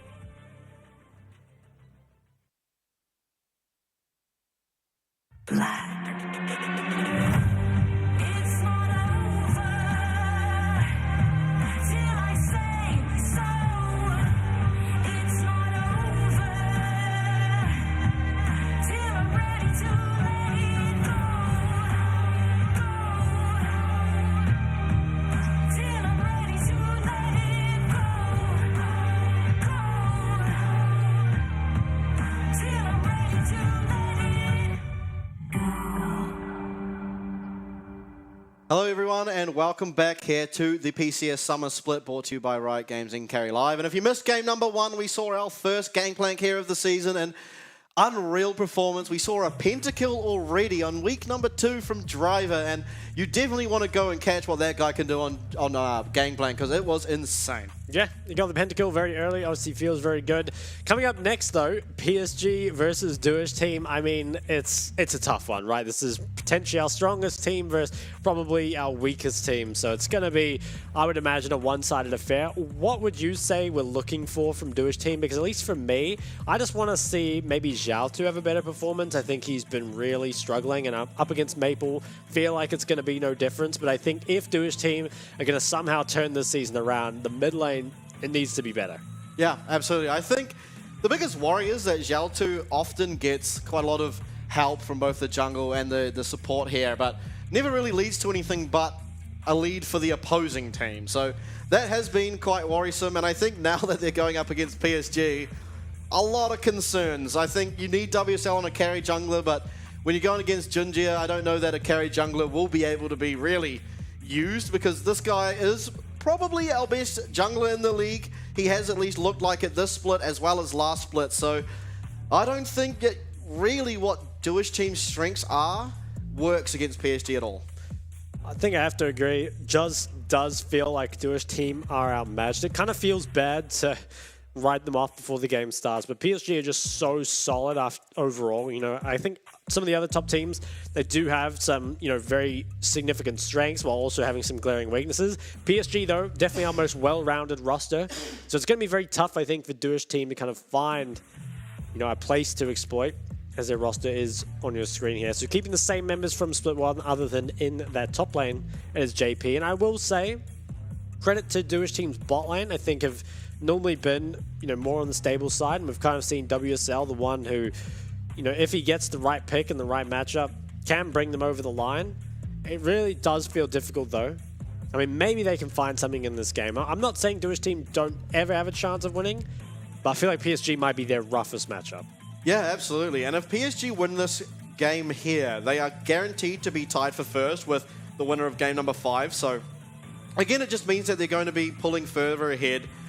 But yeah, I don't really see much of a way for Duish team to prevail. Like, their strength at the moment does seem kind of like it's within that bot lane, but you're now going up against Wako, who could quite possibly still be the best AD carry here in the league. And then, of course, Woody. Now, Woody isn't probably as strong as the counterparts on his team, but ultimately, he is definitely one of the better players. And have a look at these stats that Arz's put out. He is first in every single category for the top lane. Yeah, and look how much of a lead he has. I mean, 15 KDA to 0.3 here, and 819 gold difference at 14 to 735. Now, obviously, this is only after 1 week of play, but still very, very impressive stats here from RJ, who's been having a monster split so far. Yeah, absolutely. 3 MVPs so far for this man on your screen, and I mean, we always think of sort of PSG as playing around that bot side, getting Wako ahead and doing the job, but at least recently, Ginger has been putting a bit of attention up into this man. They've seen a couple of level 2, level 3 even dives top. We've seen a level 1 dive bottom that was kind of orchestrated by Arze on your screen here as Sion. So dynamic, I think now, PSG, more so than last split. They have a whole different variety of plays they can make, which just makes them even stronger. And I think having Arze now as a legitimate threat in your team has just added so much to this roster. Really does, yeah. And now LeBlanc Tristana. Interesting. I wonder, are they going to leave the Nico? Because it feels like if you ban Nico, haven't you just banned all the good mids except Jace? And now the enemy team first picks Jace. I mean, we're going to see what happens, but very surprised by the Tristana ban here on the red side. Okay, PSG choose to ban Nico. Yeah, this is interesting. Weird. Okay, I'm not too sure. I mean, maybe they don't feel confident first picking it, or maybe they're not happy with the Jace Nico trade either way. So now Duish team, they ban the Azir, which means Jace, in my mind, is pretty much a free pick. It would mean that you potentially give up the Maokai, but oh my, there's no shot. Lock it in. We saw this in the LCO, I think it was yesterday, and it popped off completely. Oh, I want to see something exciting, surely. We've seen Gangplank already. Give us another exciting game. I think it will just be the Jace, so I would hope that Duish team pick up the Maokai. But what do you pick up along with that? Because you need a mid into Jace, but Azir, Trist, LeBlanc, Nico all ban. I think the Maokai is better than the Sedge. If you take the Sedge though, you could take Sedge Jax, Renekton's banned. But I feel like if you're taking the Sedge, you gotta pair something pretty good with it. Otherwise, giving over Maokai Jace kind of feels like a death sentence already. Definitely does. Cassante would make sense. I don't like it that much. I feel like Cassante blind, definitely not as good. You know, if we go something like Maokai Gwen right now, it feels like Duish team are already kind of out of options. I guess it can be a Cassante flex, but it's also a Jace double flex, I think. I'm not sure if Arja would play it. Yeah, I guess I'm sure he can, but it doesn't seem like an RZ champion necessarily. Yeah. I do think that Cassante can be counterpicked, but the counterpicks aren't as necessarily like game winning. I think Cassante's just such a strong champion. Okay, so I really like the side of PSG's picks so far. Yeah, they're kind of getting Exodia, feels like, already.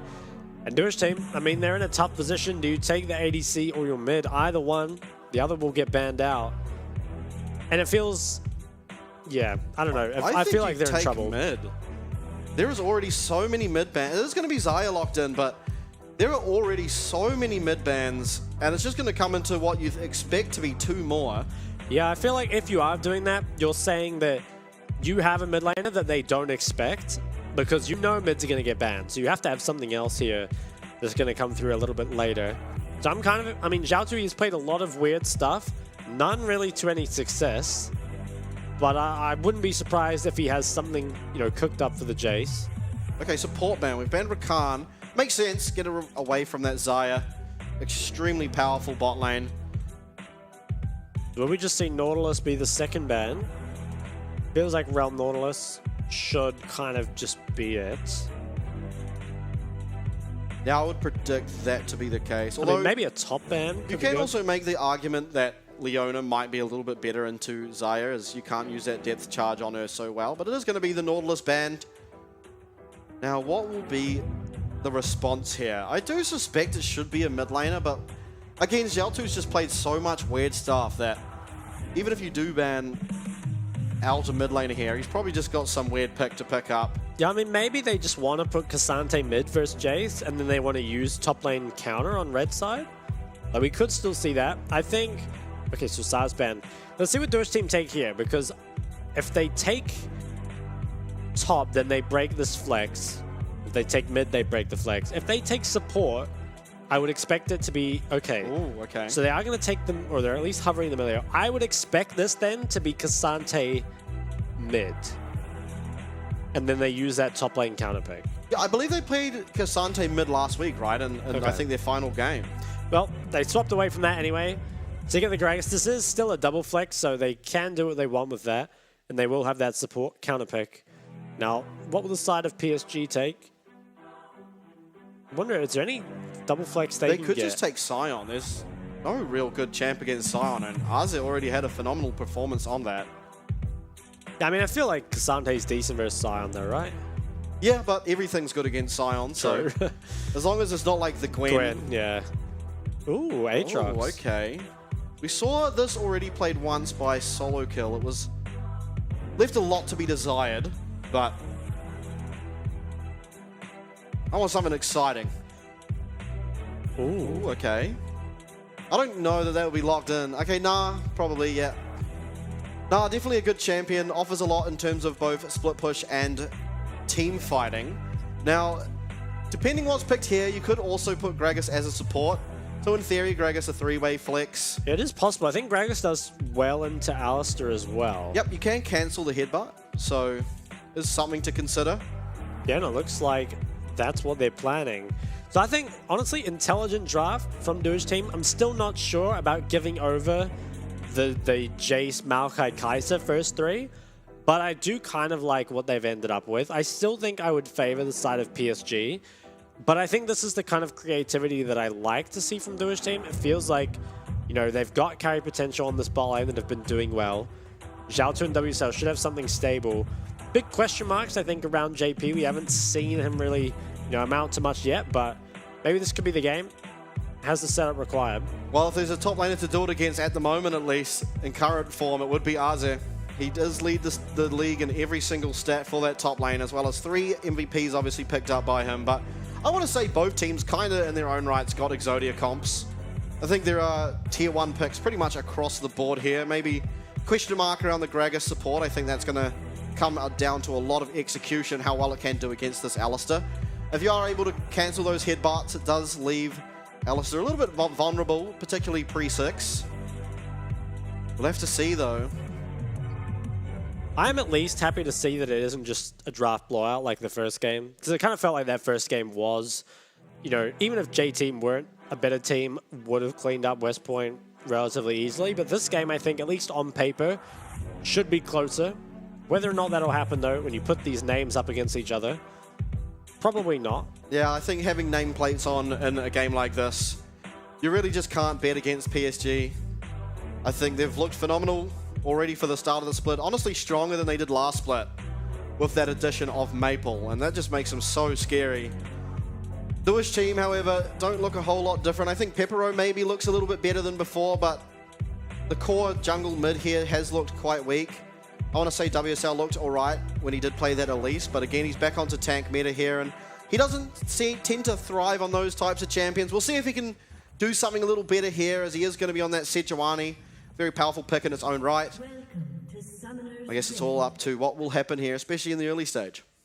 I do think it's pretty tough for WSL, because it does feel like his strength really does lie in those carry junglers, you know, the Nidalee, the Elise, especially the AP ones, as he showed before. And unfortunately, it feels like the jungle meta is very rigid at the moment. Like, those power picks are just a lot better than the other ones available, especially these two right here. It does feel like Maokai, Sedge, and Vi as well, really a cut above the rest. Yeah, we haven't seen so much Vi. It tends to just be banned. Yeah. But definitely the Maokai and Sejuani have looked really, really strong.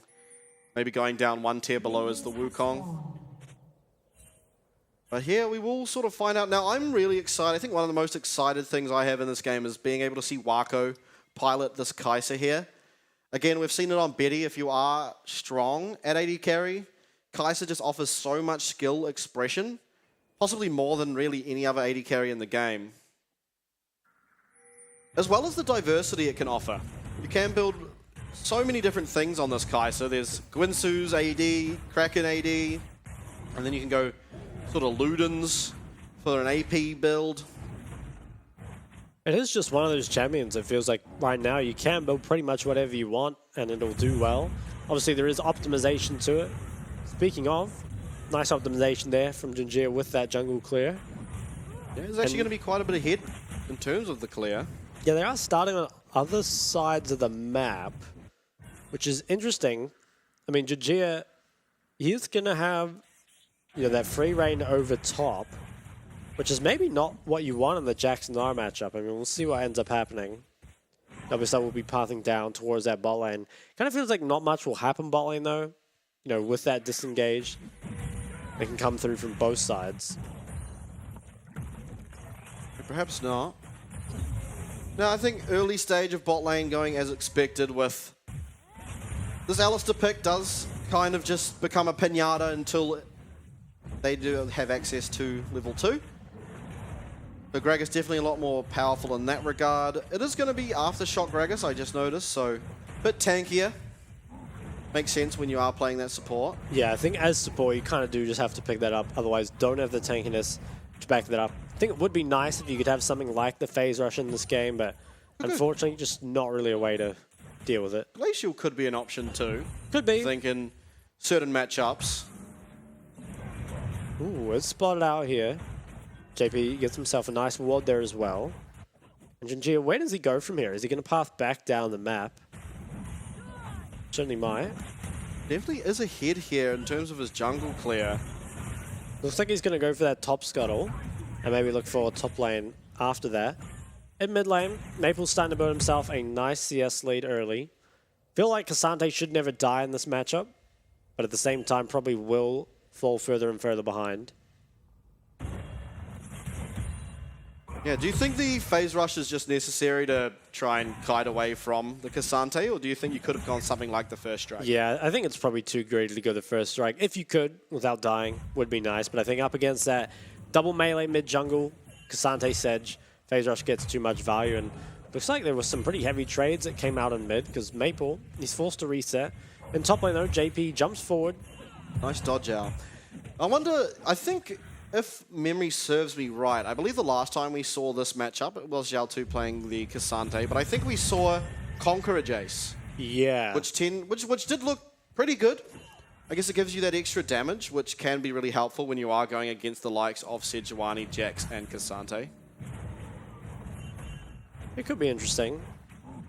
I'd like to see the Conqueror as well. With that tier picked up now, maybe we can continue to accelerate himself here. And the thing with Jace now is, Jace really, he has some tools to get ahead in lane, but he also doesn't need to get ahead in lane anymore. He just scales so well. Especially, I think, since the kind of lifesteal nerfs.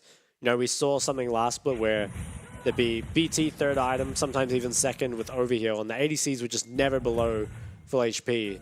But now that's not really the case anymore. ADC itemization has changed, overheal not taken as much. It's a lot easier, I think, to play poke comps now than it was previously. And the nice thing about Jace is he's not really all in on the poke either. It's not like if you don't land poke, you're suddenly useless. It does a lot of teamfight DPS as well.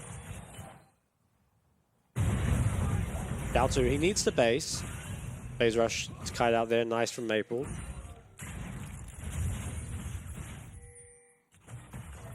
Alright, now, looks like pretty much everything is even across the map. I think we're really looking towards these first jungle interactions to find where maybe some leads can be gathered for either team. His steel caps picked up here for Zhao 2. They're going to be very strong, at least early game, in that 1v1. I'm curious to see who ends up starting up these objectives first. Currently, WSL is having a look at it, but I'm not sure he can, because his bot lane just recalled. Trying to be sneaky, but definitely was spotted out. Ginger is going to be here to answer this, though. WSL has to be so careful. Yeah, WSL, he might be in trouble here. Look at the vision play here by Ginger. He's going to spot out WSL as Woody has arrived too. Headbutt Pulverize will be used as well as that Twisted Advance. Flash will be getting him out, but the stun found by Woody. This should be first blood. Does it go over to Maple? No. It's Ginger finding that, but it should also be a Dragon follow-up. Yeah, it's picked up there by Ginger. I think it's still not a bad pickup though. Accelerating your Maokai can be very hard to deal with, especially when you don't have a lot of damage on your comp. Not until Xayah kind of hits the items she needs to deal with the tankier members. And Ginger, he might go towards the Demonic anyway. Has himself the phase rush, and we'll see what Wako ends up building, but if he does end up going towards more of an AD build, having more AP from the jungler could be good. Definitely true. But I think should expect a Shiv from the Kai'Sa though. I think so too. Does really well to just sort of get you closer to those upgrades, both on the E as well as the Q. So, really nice vision here from the side of PSG. Allow them to collapse from WSL. I'm surprised he took so long to Q out. I think he did have a pretty long time and honestly could have even flashed early and queued out. So WSL, he's very greedy, holds the abilities for far too long. That was punished from the side of PSG. Nice trade coming out of JP there. It is teleport advantage here to RZ, so he'll be fine to just recall, teleport back to lane. Should stay relatively even up in the top lane. What will he pick up though? It probably doesn't have a whole lot of gold. Plated steel caps were purchased, so... I think he had them before. Oh, did he? Yeah, I think so. So I think he just bought the longsword there. Not too sure. Definitely not optimal if that is the case, but RZ now has to be careful. It's coming down. It will spot out JP, but does he know that WSL is here? It doesn't look like it, considering he's willingly trading. Although the collapse is coming here from Junjia. Yaltu first to move. Nature's Grasp is going to come out. Will it actually have the range? Slow will land. It does not. So, unfortunate there. Yeah, PSG need to be careful though. No Maokai ult, no Mega JP looking. Headbutt will be landed here onto JP, but it's now Junjia the target. 4v4 all out comes in. RZ trying to find what damage he can as Junjia is able to dodge away from that third Q from Kasante. It's now RZ who is getting targeted up. He will be stunned, but getting the leap away will make him survive for now. Coming mid, Pepero did also roam up. It's Wako really being the benefactor of all that's going on. Should be able to claim himself a plate as well as minions. Wako just quietly farming up in this bot lane. Feels very, very good about that. And I think Douche team, I don't think they can start this up.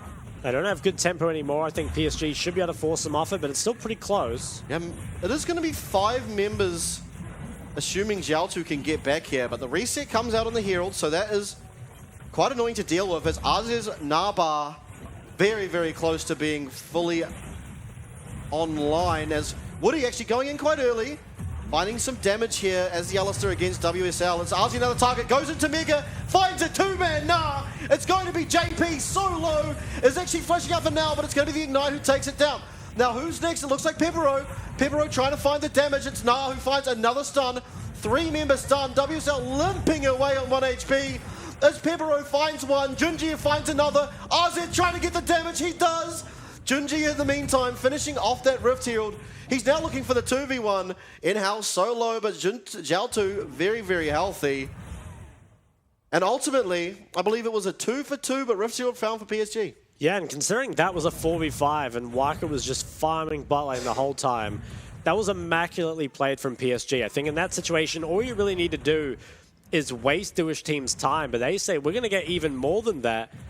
And they just take it to him in a fight. You know, get the Herald, trade evenly, and Wako got so much gold bar. Has a full Shiv to his name now.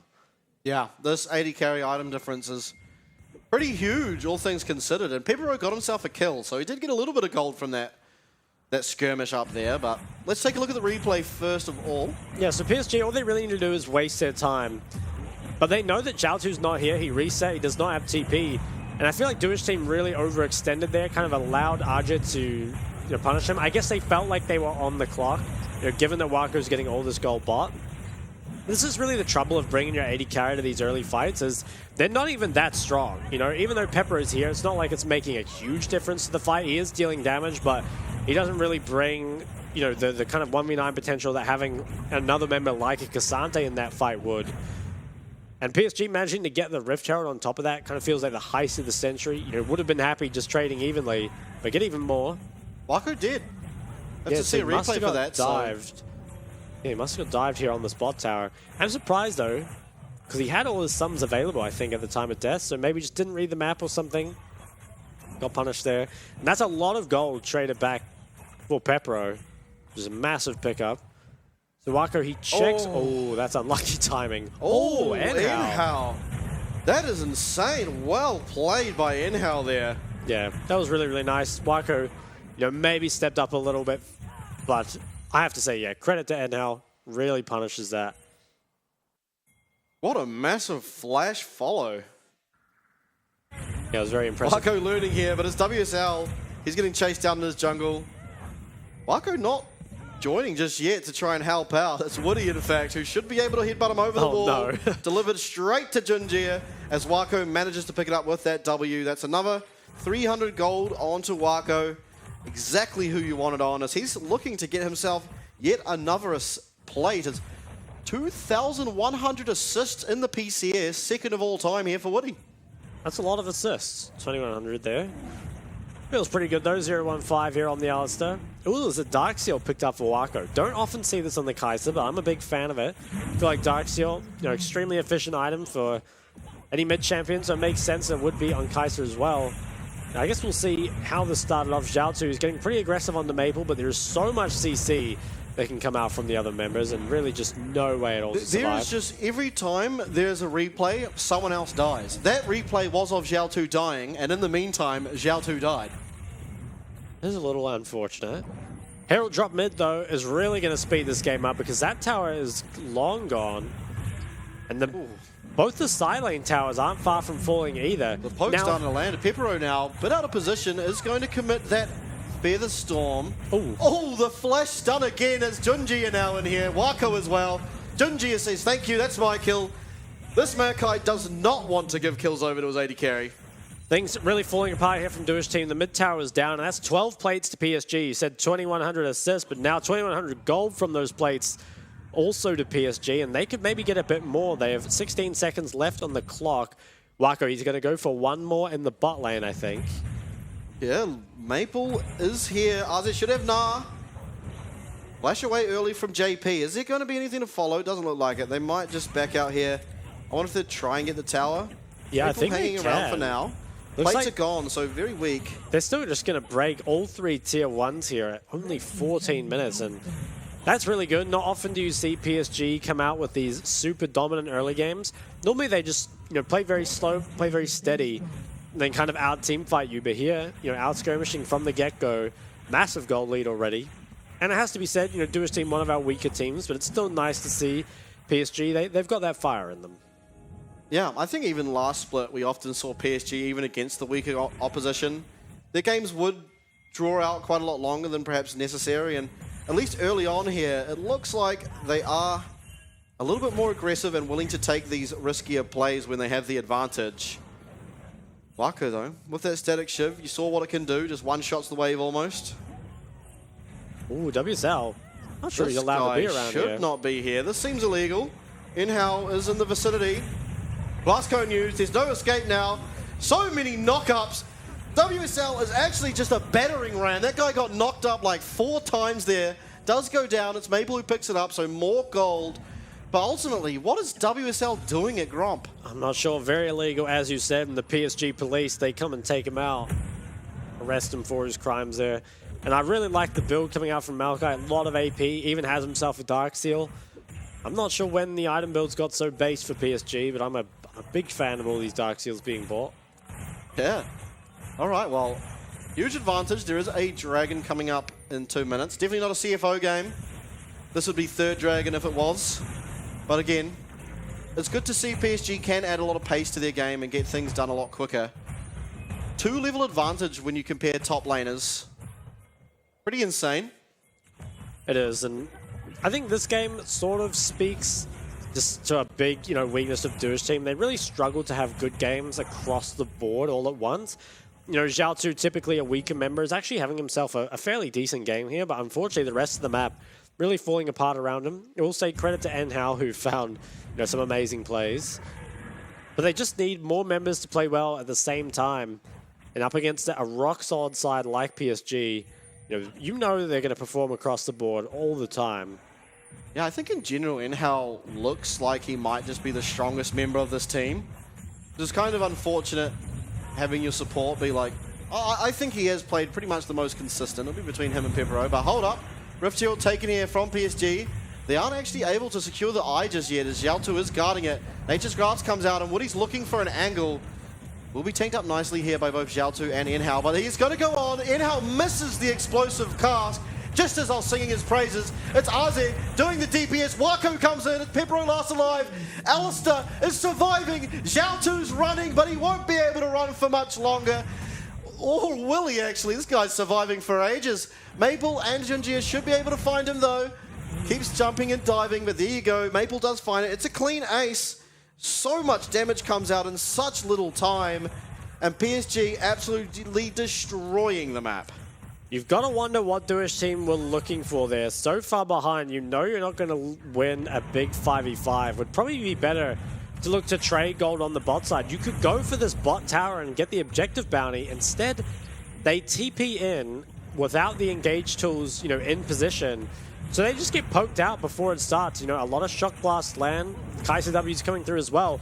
They're all pretty much half health before they even, start the fight. And there's just, at the gold deficit they're at, there's no way to win the fight from here on out. So I really question what Duo's team were looking for there. Unfortunate for them, Woody would have lived, or would have died. But, even if he had, still would have been a 5-for-1. But really not what you're looking for. Smile on the face of Maple. He's happy, as he should be. 4-0 and 8. Very strong. And yeah, I mean, the damage really tells you, especially, compared to the Sedge. 2.5k on your jungler.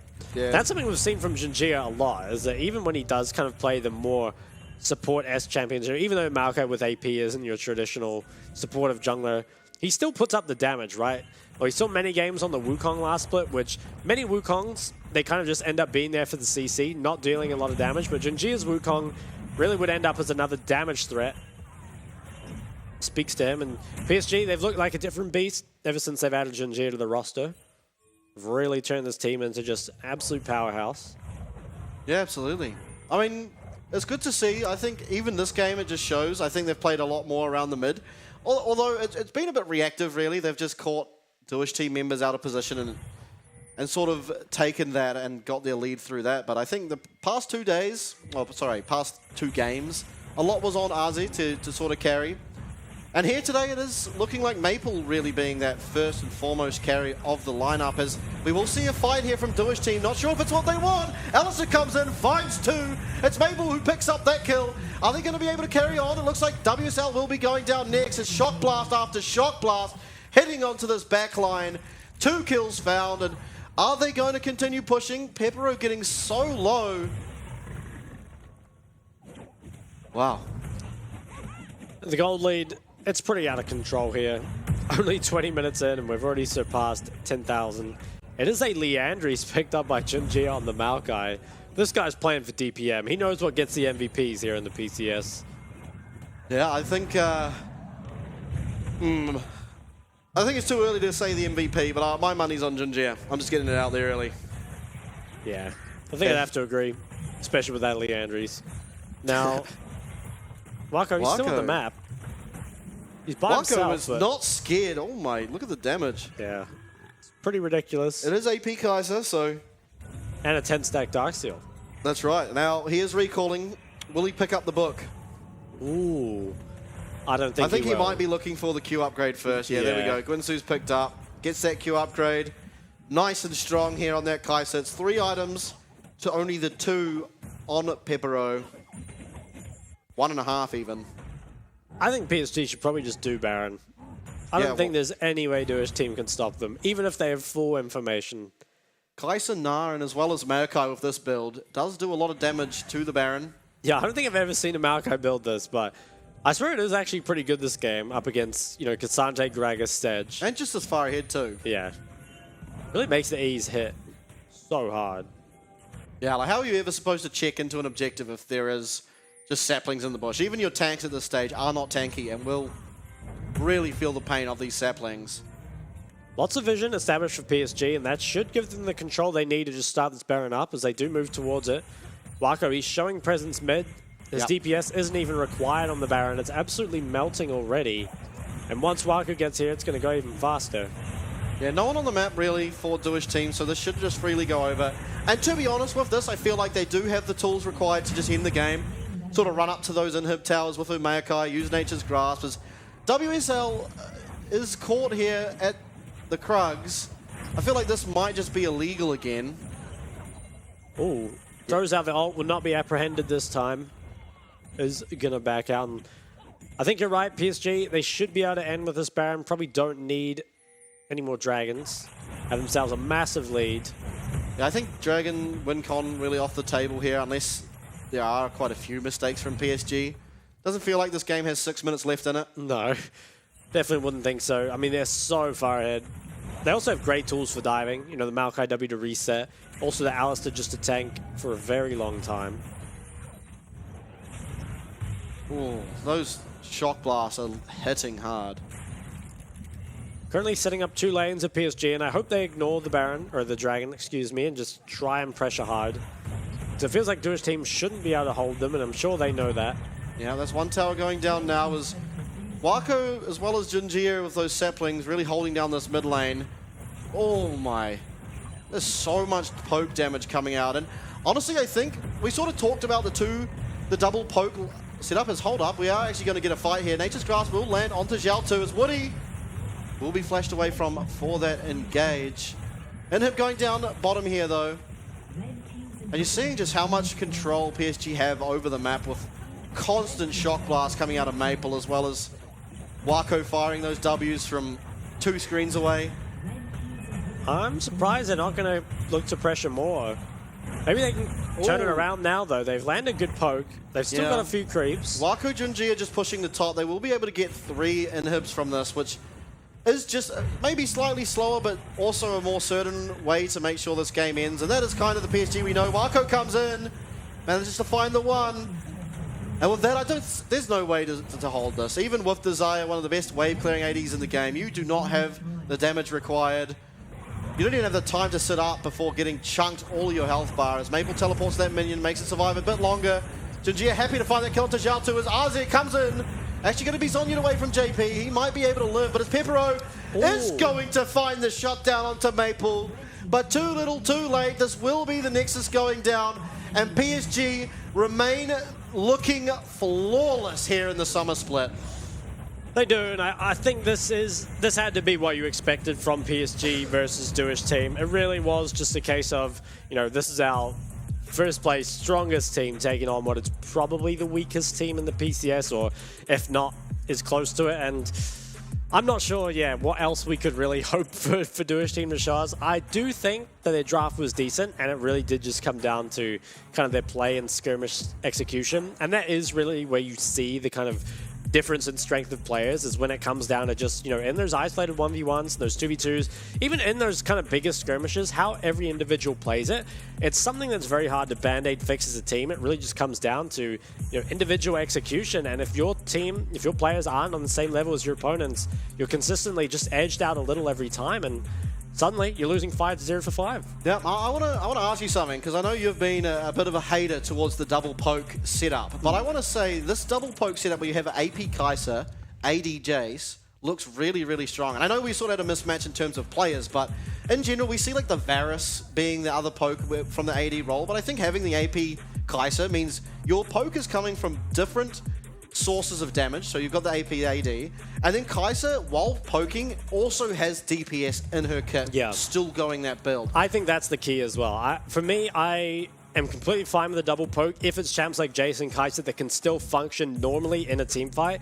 I think something we'd often see with the likes of the Varus is that they would be picked into comps where you could not survive playing normally. So you'd have to go poke, and then the problem is, like, if it ever came to an actual team fight, you just couldn't do anything. But it feels like Kai'Sa, she has the DPS and has some mobility as well to deal with, you know, very threatening comps. And Jace, you know, has a lot of range, also has a lot of team fight DPS. So while it feels like they have those poke elements, they're not so reliant on poke that they can't do Barons, they can't just take straight 5v5s. It really feels like they get the option of poking while also maintaining the ability to team fight. Yeah, I think that's key too, because not only with the Kai'Sa having the DPS, you also have Jace, who if he's in a team fight and has the ability, he can burst someone down really quickly, just going into hammer form, jumping on them. If you're a squishy, you pretty much just get one shot by that Jace.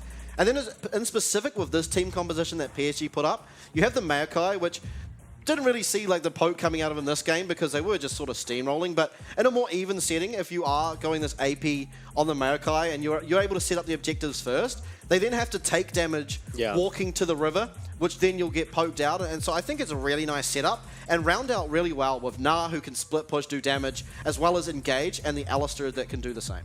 I think that is maybe the questionable thing, you know, coming back to the draft. I kind of like what Duo's team ended up with, but it does feel like Jace, Maokai, Kai'Sa, really? Should we be giving that over? I'm not sure, especially because they banned so many mids to just give over the Jace anyway, right? Like, it feels pretty pointless. I would say, you know, at least in the PCS, Jace feels like it might even be the best mid. I think internationally falls a bit lower down, but is, you know, very strong in its own right.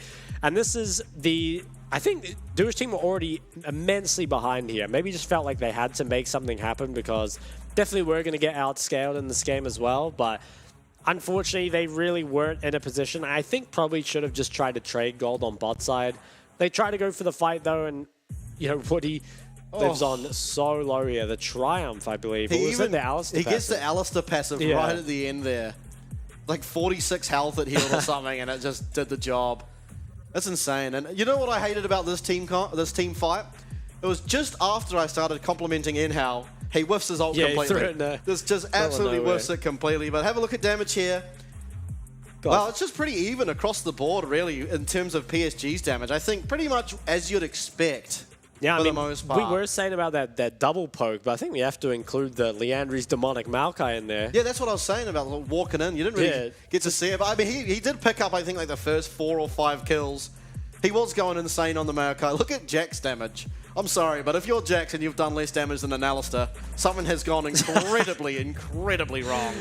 It certainly has, but Jinjia, he's your MVP, 5-0-11, 89% KP, and a 5k gold lead in the jungle. You don't see that too often. WSL was doing a bit of happy gaming there, though. He's like, getting caught at that Gromp was really strange. Yeah. This is that first 4v5 team fight as well. Really important win here. Yeah, I think Duo's team, I don't know, it's tough. They need to play it slower to wait for Zhao 2 to show up, but also, like, they kind of need to make it fast because Wako's bot. It feels like, I don't know, the front line kind of engaged too fast and then everything just kind of fell apart around that. There's no one to stand in front of Pepero, so while he can do some DPS, it's like, you know, the only person here that really any health left is Zhao 2, and by himself just isn't really threatening enough. You can kind of see they're just walking past him at the moment. Jinjia literally walks on past, steals the Herald. Yeah. I want to say as well, at the start of that fight, you probably noticed it too, but WSL is just randomly ulting the 3 members at the bot side as the other 3 members of his team are trying to kill the Gnar up top, so a bit discombobulated, if you will, and here again, Jinjia is going to pick himself up a kill. I think this was kind of set up by Woody, but yeah, I'm not sure. It's pretty hard to give a Maokai a highlight. Yeah, true. Because he's pretty simple. You click someone and then you punch the ground, and there's some saplings about. Yeah, it's a fun champ. It is. It honestly is pretty fun to play. It's not particularly exciting to watch. It's very, very one-dimensional, but I don't know. I think Jinjia played exceedingly well, and it's the first time RZ doesn't pick up the MVP. Yeah. Not to his discredit, definitely controlled his lane. I mean, if you've kept a Jax to only doing 3,200 damage in an entire game, you've done something right in your lane. And that Jax was the red side last pick, right? I think they kind of set up for it, but you have to wonder, you know, maybe you can just take the Jax earlier on and then get a counter in another lane, because they did take the Jax Sedge early, but the Xande Sedge early, but it never really felt like it paid off. That's it for game number 2, though. Coming up next will be DCG taking on Hellpigs.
rise fast, never fall.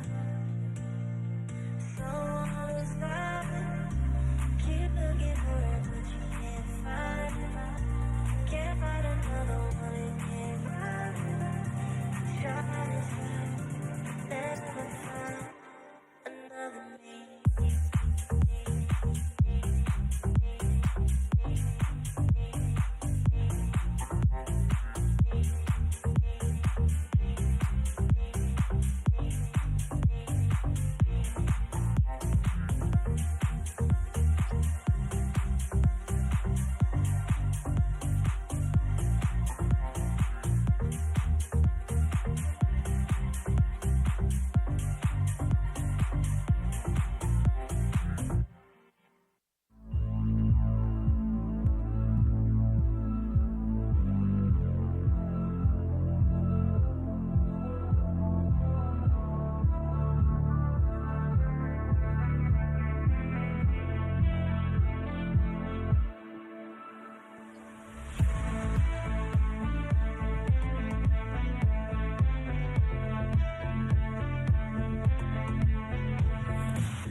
F-Flex on the beat. It's F-Flex on the beat.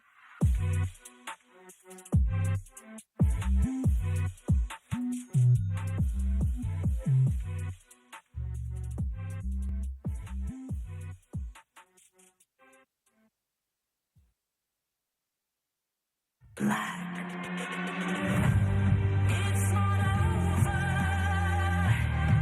till I say so.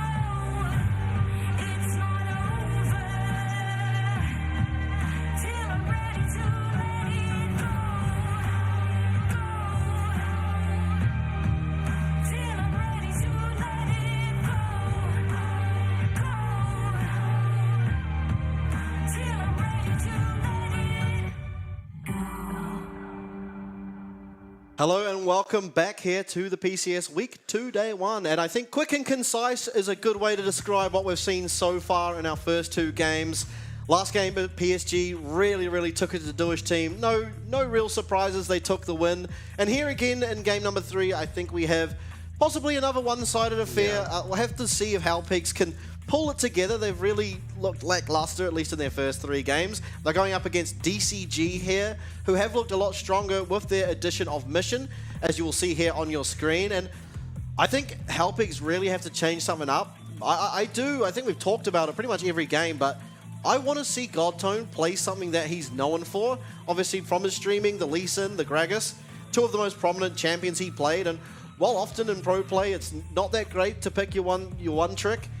If you're not finding success on the meta, you may as well try something like that. I think you're right. There's no harm in giving it a try. I think up against DCG, it's going to be a pretty tall order no matter what, but I'm a little surprised that Godtone has stuck so heavily to the meta because I feel like probably would have more success on champions that he's more comfortable on. A lot of Halpigs games have just kind of come down to skirmish execution, and I think a bit more, champion confidence or champion skill would go a pretty long way. Yeah, absolutely. And I think another person to mention really on the Halpigs roster is probably Adiogs. I don't know that he's looked too good yet, and I'm not sure if that's a champion pool issue or just really not having sort of the skill to match up against the opponents that they're playing against. But definitely I think if they want to see success, they need to start getting a bit more consistent in that mid lane, find themselves some priority, which then they can play around Godtone and Adiogs to sort of affect the map. Taco, I think, has looked relatively stable up in the top lane. I don't think he particularly looks bad in any case, as well as their bot lane seems okay. Obviously, against CFO, they got absolutely ratioed, but that was... I will continue talking about it till the end of the time. The most impressive Blitzcrank game from Chelsea you'll ever see, so not sure if it's too important to mention, but yeah, I have to see a lot of improvement from these guys if they are going to want to take down DCG. Definitely, and I wonder how much of that comes from scrims. If they're having really good results in scrims playing, those meta champs, maybe that's why they're then going for it on stage and it's just not converting. At the same time, maybe nothing's really working in the scrims and they're not sure what to play because Halpigs certainly seems like they are one of the weaker teams. They do have to find something. Maybe once we've seen this kind of before where once teams start to kind of get their first wins, start to find out what works for them, it's a bit easier to replicate it from then on. But Halpigs really struggling to kind of find their feet at the moment, find something that does work for them here in the PCS. Yeah, and I wonder against DCG, who do you really think is sort of set up to be able to maybe have the most impact to try and pull them across the line? For Halpigs, you mean? Yeah, for Halpigs. Ooh, I feel like a lot of it still comes down to Tide. I feel like Tide's been a pretty consistent performer. As we'll get a stats comparison between the two junglers. Hana and Godtone, similar champ pool at least so far, but stats are a fair amount better for Hana. Nothing really to write home about middle of the pack. But unfortunately for Godtone, very far down in the stats. It's just part of being on a bottom team, though. Yeah, absolutely. Support proximity is an interesting stat to look at. Seems like DCG really like to play around their bot lane, and we kind of seen that, I think, in general. Mission, oftentimes, it's very sort of self-sufficient. Probably one of the strongest laners in the league, and so will, regardless of matchup, oftentimes find himself ahead. And that's always really positive, I think, especially in this matchup where we've seen Adiogs kind of be taken advantage of in the most part. Being against Mission is just going to make it even harder, and I think that just leads me to believe that maybe Hana will spend a bit more time around this bottom lane, Orca and Cascada, to try and limit the ability of Tide and IC8 to find anything. Okay, into draft here. LeBlanc, Kai'Sa, both banned by DCG. LeBlanc ban kind of makes sense. It looks like Mission just doesn't really want to play it. But Kaiserman's a little surprising. I mean, maybe we just don't want Hellpigs to take it 1-2. Renekton Milio. I mean, very different first three from both teams, I'd have to say. I want to see Nico. I mean, it might Picked, you just mean? get banned, but yeah, I want to see Nico picked. I feel like it's so strong. There's no real reason not to pick it. Doesn't seem like a champion too, you know, problemed with things like counter picks. Obviously, there are things that will do well into it, as Vi's taken away here from Godtone, but yeah, I just don't see a reason to not pick Nico if it's open. Yeah, I'm not sure what would be picked into it. I mean, maybe you can play the likes of Jace and just play to outrange, but it does still feel like the Nico is very, very strong. Azir likely banned here, I'd have to suspect. If not, you would imagine Mission to prioritize it. Heimerdinger taken away from Orca. So Azir is open, which alongside Victor, perhaps Mission's best two champions. And Mission it has is just strong. got so many different control mages, right? Feels like he really can play any of those. Okay. But will we just see the Tristana? I don't want to. Yeah, I kind of want to see the Azir or Nico or something, but Tristana, very strong pick on the patch, is still potentially a flex, but it really does look a lot better mid than it does in other roles. We'll be locked in. Okay, so different look for Mission, really. We don't often see him on these AD mids. Definitely more known for his control mages, lane presence. Tristana, of course, can have lane presence. She's very strong. And so we'll likely still see Mission having sort of an edge in his lane, but we'll have to see what's the answer. Nico open. I want to see Nico. I mean, we might just get to see the Jace Tristana trade again. Yeah, I think that's what we're going to see. I am really surprised that it seems like in some picks and bans, you know, Nico very highly prioritized, gets banned first three. In some drafts, it just goes all the way down, depending on if teams play it or not. Xayah is the pickup as well. Now, with Kai'Sa off the table, what will side of DCG look for? Could go for something like a Philero Stretch. Oh, the Ivern. I'd love to see it. Yeah, it would be nice to have alongside the AD carry of Tristana. Obviously mid lane, but Ivern traditionally does do well when you pair it with high DPS, sort of auto-attacking AD champions, so haven't seen it yet. Have seen a lot of bans. Timer has gone down. It is Ivern. First Ivern here in the PCS. Yeah, very interesting. I wonder if this could be the Gragas game for Godtone. He's got the Jason mid. I feel like Ivern matchup could be okay. Ooh, maybe take the Gragas now and you can flex it. Let's see. Will they go for this Jax? I'd be a little surprised to see it picked up here, if I'm honest. I guess it is good with Ivern, so they lock it in. Hellpigs, I think they probably should go for the Gragas here. Then they can flex it. Alternatively, could go for the Rakan, but it kind of makes it troublesome, I guess, to pick into Jax. And Nidalee? There is no setup for Nidalee yet. Ooh, Nico jungle? Not sure. I don't hate it. And it sort of gives you that X factor, the element of surprise, really. We haven't seen it yet. It is locked in, so first Ivern as well as our first Nico here at the PCS. Both champions receiving quite a hefty amount of bans. Is going to both get through the ban phase and be picked, one for each team. Braum, now the ban. Yeah, so I'm interested to see, does this maybe mean Jace goes top into Jax and Nico goes mid, or is it just Nico jungle? We'll have to see. I think there are options. That can, if the Nico does end up going jungle though, I'd be curious to see what top ends up being picked into Jax. You have to feel, you know, maybe Poppy Gragas bans come through second phase, and then maybe we're just relegated to something like the Gnar matchup, which is fine, but it's not really like a great use of the counter pick, you have to feel. Yeah, definitely not. I mean, you can always just pick up the top laner immediately and sort of leave this... Well, we don't even know if they're needing a top laner. I think that's the glory of it. It is nice to think they have so much flexibility in draft. I think it's still important though to make sure you don't get lost in the sauce and you still have like good matchups and a good team comp out the other end, because I think sometimes teams try too hard to be hard to read in draft and then they come out with just a comp that doesn't really work. So we'll see what would be the last ban here. I think Gragas would be good, but they ban the Rakan. It makes a lot of sense too. And that maybe suggests that one of these champs, you know, will just be going top lane anyway, perhaps Jace. Now Hellpigs. What is it going to be here? They kind of have to reveal something. Okay, so this should be Nico jungle. if that's the case. Kennen, you know, I think a good pick. Gragas as well. Or will they just go to that Cassante and give them a backbone? I think I would have preferred to see the Kennen or the Gragas, but I'm happy with the Cassante as well. Kennen can be a little scary into Jax. Especially if you do take Tenacity as well as Merc Treads. Can quite easily get onto you, and it works well against the Nico, which is almost certainly the jungler here. Rel. I like the Rel pick.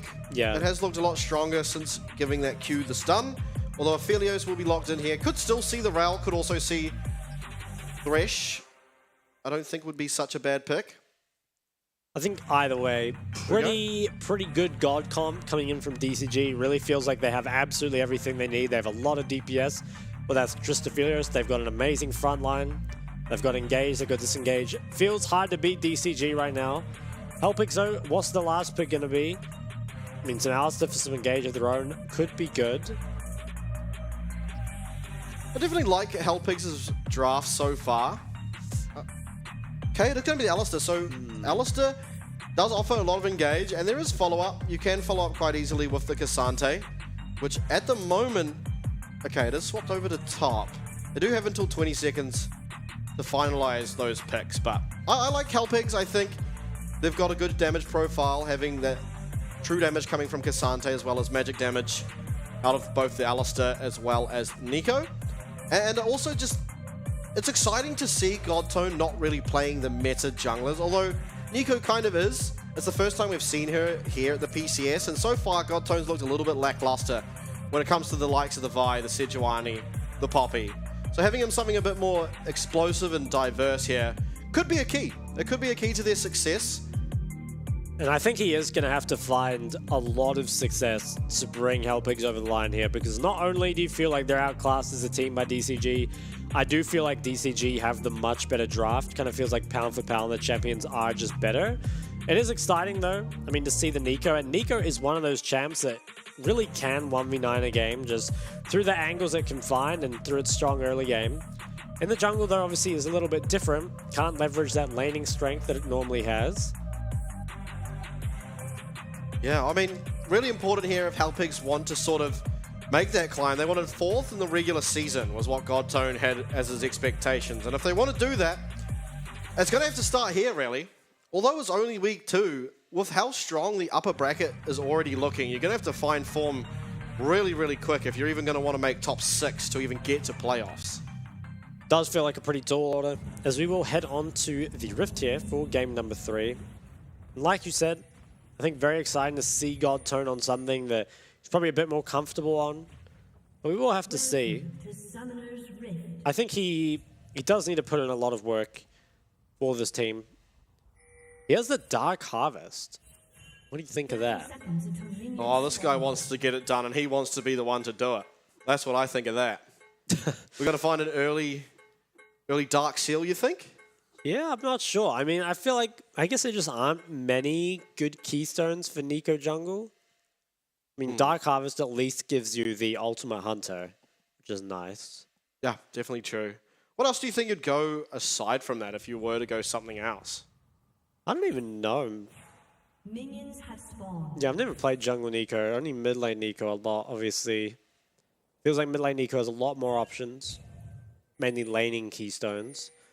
And Godtone, just steal a creep for the Visage here. Is it still the meta to swap into a creep to do your first camp? Looks like it is. Yep. Does appear so. God, this is so funny. What a world we're living in. We've just got the melee minion here with those extra stats getting down this blue path nice and quick. Yeah, not often you see the melee creep beat the blue buff. There's something with Nico, I feel like it's, you know, you see a lot of people getting engaged on and dying in Nico for not counting the creeps or whatever, but I swear in League of Legends, the creeps move in such strange ways, even when there's not a Nico in the game. You know, I've had a lot of times recently in solo queue where I've been like hyper aware of Nicos, and suddenly the creep is moving a different way, and I'm like, okay, that's certainly a Nico, and there's not even a Nico in the game, you know? I feel like it's just, yeah, I don't know. Riot need to fix the minion AI. Until then, Nico will remain broken. I think clear. Yeah, I think so. Okay, wow, this is really early push from Mission. Yeah, Mission, he's been dominating his lane pretty much every game so far in the PCS, Split 2, and Split 1, to be honest. Yeah, has looked like a really, really strong player. Hana optimizing his clear here. And Ivan's so fun as well. Some of these like champions that don't offer all that much in terms of skill expression and stuff can just be so fun. I think it's more because you just annoy your opponent more than it's you having fun yourself. What do you think about that? Yeah, there's an element of that. I kind of felt that, you know, whenever I play Zilean. It's nice to annoy your opponents from time to time. I think Ivan just is a fun champion, though. Overall, very nice. Booties kind of sync well together. God Tony's going to complete his clear already. Maybe look for something top. There is a ward here from Hanabi. Ooh, I don't think God Tone ended up showing on it. So what's he going to do here? I mean, if he doesn't base, you have to be thinking he's looking for that top grab. Maybe he can look for top lane after. Okay, Hana getting real deep in here. Does put down the ward, so should be able to know. Goldtone taking his top jungle here will take the top crab. I wonder if he does try and look for something. It's an early recall from Adiogs. Mission's still pretty much full HP, so it feels like something has gone wrong. Well, ping's on the top lane for Goldtone. Okay. Will he find his first successful gank here in the PCS? Hanabi is quite pushed up. Flash will actually land the snare, but unfortunately will not land the follow-up damage from that Q. Gets a Dark Harvest stack for his flash, though. Definitely a loss overall for Helpix. And Hanabi didn't even have to flash. Really was just the jump out. So, not what they wanted there. And I think Hanabi was very aware of that window. You kind of have to know that after doing the Scuttle Crab, it's like, where can you look? It kind of has to be top or mid, and mid didn't really look gankable. Mission full HP with the dash. And will bot lane suffer as a result? Doesn't look like it. Pretty hard to dive this lane early. Hana will just... I think he marked the Gromp. Did he take it away? I think he has taken it away. Yeah. He's doing some sneaky bush gaming here. It's Godtone does not have flash. I think he is probably in for first blood here.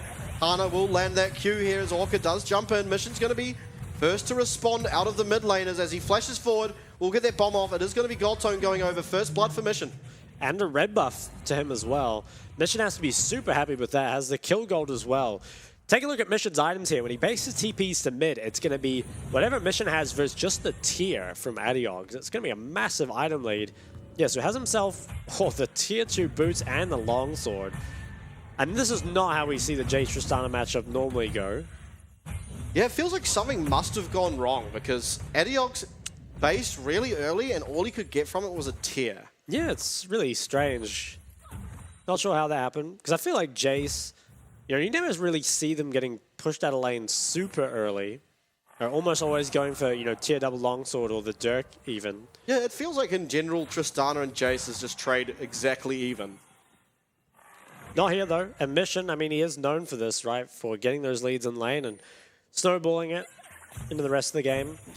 Godtone, unfortunately, hasn't been able to find anything with the Nico yet. There's still time though. And Nico really comes online with that level 6. But falling behind early, I feel like whenever you fall behind against an Ivan comp, it feels really tough to get back in. This champ is so good. Just closing the games out. Can make people just live forever with the shields. Ooh, pink. Can maybe look for Hanabi again, but this is a champ with a jump and flash still. Taco does have his ult available. Okay, it is Godtone who's going to actually be spotted out on a ward. Is going to have to clear that one out, and for now at least, Hanabi staying very, very safe up in this top lane. I want to see if there's any solo kills in the top lane, because it seems like out of every single matchup, the Jax vs Cassante always has like 3 solo kills, and it's not just one champion solo killing the other, they solo kill each other. Yeah, it seems almost random who ends up getting the kills in that lane. Mission, though, is in such a great spot mid lane. It's just bombing this tower and almost out of mana here for Adiogs. He's going to have to reset at some point, and Mission can use that, especially if this... Ooh, if he bases right now, he definitely loses another plate. The mid lane really going for great for DCG already. Ooh, Q from Hana does miss. Would be happy to just pick up that Scuttle. He's actually going to invade with Daisy. IC8 is here to protect, but now he's just going to be able to take Dragon, and this is one thing that Ivan does really well, as he is able to just quite easily solo these early objectives, having Daisy tank it up, sit in a bush, get the extra damage. Interesting that he's shielding himself, though. Generally, you like to shield the Daisy. Looks like they will just be able to grab this one for free. Mission, I think he got another plate, so it's already down to 3 plates in mid. And that means if DCG can get this Herald, they could potentially blow this game open extremely early. Godtome, does he get 6 off this? I think he does. Yeah, it looks like he will. And maybe he's going to look bot lane after if he can become one of these creeps. Instead, it looks like he will be going for the reset. I feel like that might have been gankable, but I think he was maybe too late and doesn't want to give up the Herald. So we'll be basing back to bots or to top side, wants to protect his red buff as well as be around here if there is a Herald fight. Is the Dirk now for Adiog, so maybe he can contest back in mid lane, but already 2 plates down. Not the start he wanted.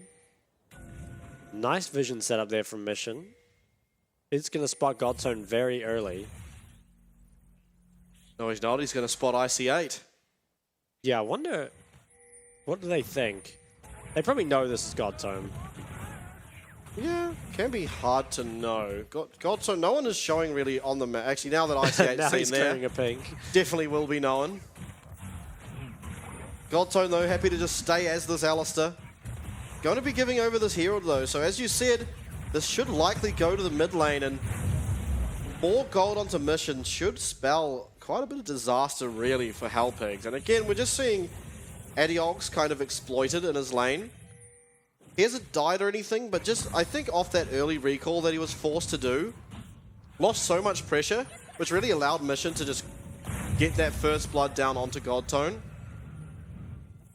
Yeah. It does feel like a lot of this has just stemmed from that 1v1, right? Because if Jace were getting more pressure, maybe you can stop the Herald. You know, if you have more of that gold, maybe you aren't at such a deficit now. And I wonder how much of that is the start. We see a lot of Jaces going for the D-Blade start, but I think it's kind of a mistake because what that means is you have to choose between Tyr or Dirk on your first base. You can never get both, but it feels like having those is when the matchup really starts to turn around for the Jace. I'm a little surprised. Godtone, though, I think he might go for a gank mid here. Looks like he will. All right, we're about to find out. Is Mission aware? It's pretty hard to notice this in game, I feel like. He's not aware. Oh! Okay, he will be able to find the knockup, but it is actually Hana is going to be there. The shield will not be enough. Mission does go down.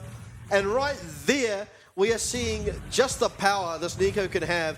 And with that kill too, they're able to get this Rift Herald off the map. That is an extremely critical pickup as Tide is being looked at. Tide will use that Featherstorm to avoid the stun from Orca.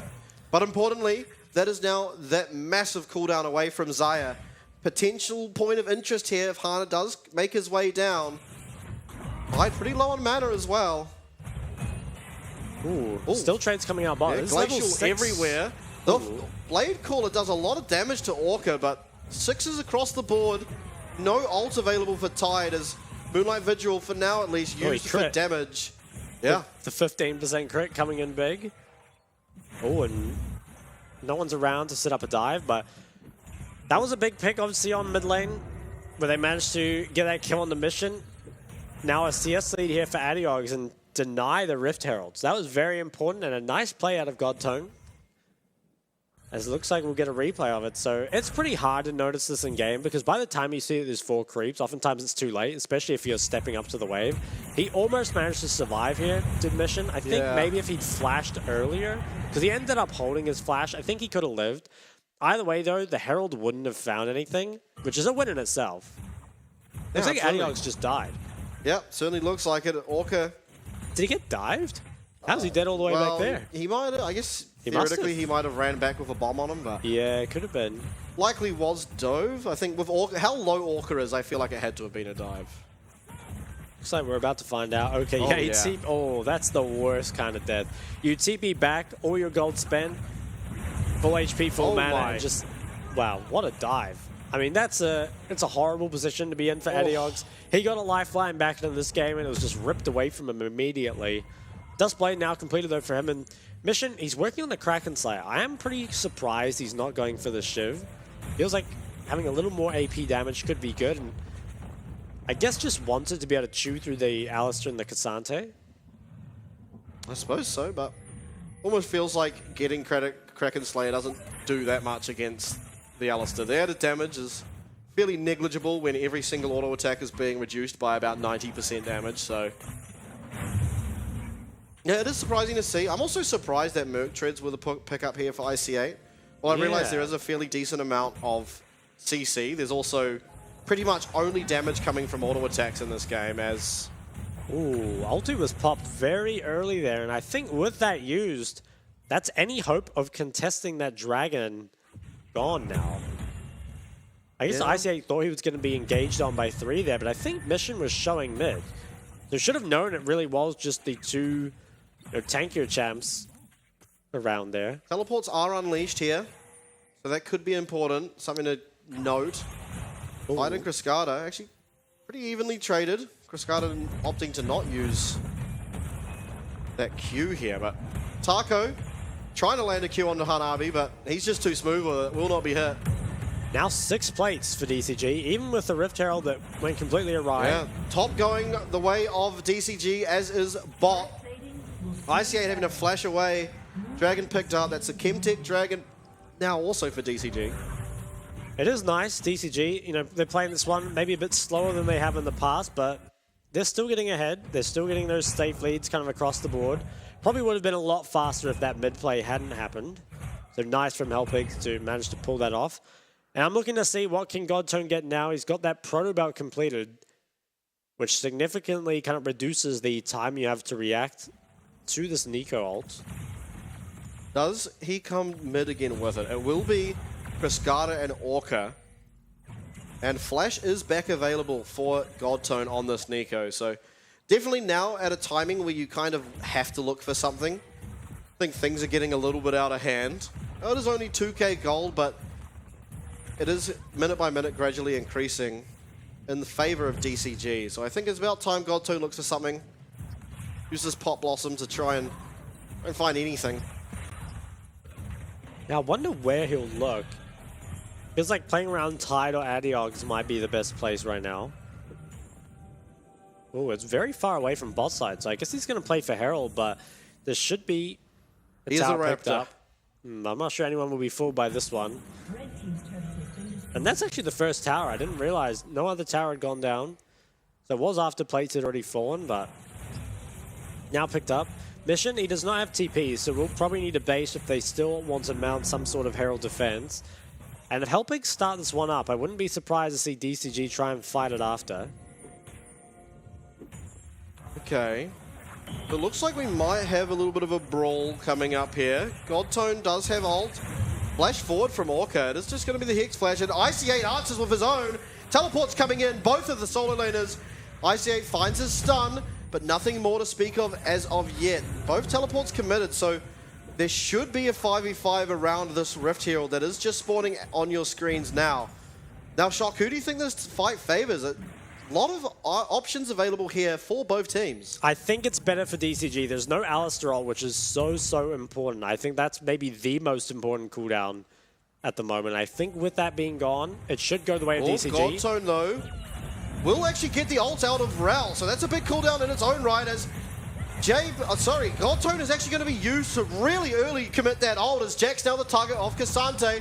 He's turning around to try find Hana, but there is just no damage follow-up as Cascada wails on this Cassante. Fight definitely in favor of DCG. It is Tide going down. Should be Herald now picked up too. It ended up being sort of close. Was just a 1 for 0, but what DCG get after is worth so much more as they'll take this Herald, they take mid tower, and I think they're about to take top tower as well. So what was, just kind of that one kill is going to lead to a much greater gold lead here for DCG. Can they actually knock this one down? There's no TPs up, so I think if Hanabi chooses to stay for it, he probably can get it. Yeah, has Mission here as well, and that'll be all 3 outers now. Falling for the side of Helpix. DCG about to pull to a 5k gold lead. And I think Orca engaging early is actually good. Forcing Flash out of Godtone is really nice. He only gets ult on a Jax, which does no damage, and on the side, Mission just 1v1 Tide. Tide landed about every single feather too, so really is just that level and item disparity that caused him to lose. Full item up here for Mission. He's got the Navori. think importantly, no flash and nothing was found there for Godtone, which is a huge, huge way to play with this Nico. Maybe the next opportunity to look for something could come around this Dragon. It is spawning in 1 minute, and I think as Hellpigs, you do want to try to do something here. Unfortunately, you will not have sort of that 2-item power spike from your Jace, as well as Tide really would love to have the Navori online before fighting. Just feels like you're running out of time in any regard. Yeah, I wonder, maybe they should give this Dragon up and just try play for that Navori on Tide, but it does feel difficult. I think giving over the 3rd Dragon always makes the fight extremely difficult, or the 4th Dragon fight extremely difficult. So we'll see what they end up doing. If they do want to trade, though, they've kind of already run out of time to set something up on the other side of the map. So that makes me think Hellpigs, they're going to try a contest, but I'm not sure it's a contest that they can actually win. Yeah, I think you're really relying on a massive engage here from both ICA and Godtone. I think that's really the only way in here. The only way to look for a win anyway. It's tough. I think Godtone kind of needs to go down mid as a creep for this to be realistic. It is started up by DCG. They have great control, and Hellpigs, they're posturing for a fight, but this should be DCG's fight to win. Taco is going to go in first. This Daisy not long for the world. As that Pop Blossom just misses everything. Godtone's going to be dead, but on the top side, we do see Orca found. Is there going to be enough damage? It looks like Hanabi is absolutely unkillable. All out committed as Chris Carter now getting free time to just wail on this Cassante. Hanabi will find that, and I have to say, what an absolute whiff.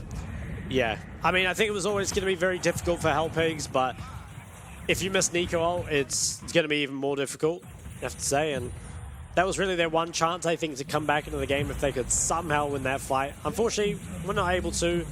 That's now 3 Dragons to 0 as soon as they finish clearing this up, and looks like they get mid tier 2 and bot tier 2. Godtone, I think he needs to try find a flank. Also did not have flash, so I don't know how. Maybe he thought he had flash? I'm not too sure, but there's just no way you're ever going to cover the distance there. Even if he did, there's not really a lot of follow-up. Like, all his follow-up was getting zoned off by Hanabi and the Rel here, so honestly just think it was pretty poorly executed from the side of Hellpigs, which has been, you know, a pretty common theme for their game so far. Yeah, definitely. And it is sad to see. We'll be Tide now picking up this red buff, but ultimately, I mean, maybe they have one more fight in them, and it should be the Navori online. I just don't know if they have the damage now. Already down half an item on AD, down a full item and plus some in the mid. Yeah, pretty ridiculous how accelerated mission is here. They didn't manage to get that tier 2 bot tower. They got a little bit of chip on it, but didn't take it down. Now, though, I think DCG, they'll set their eyes on this top side quadrant.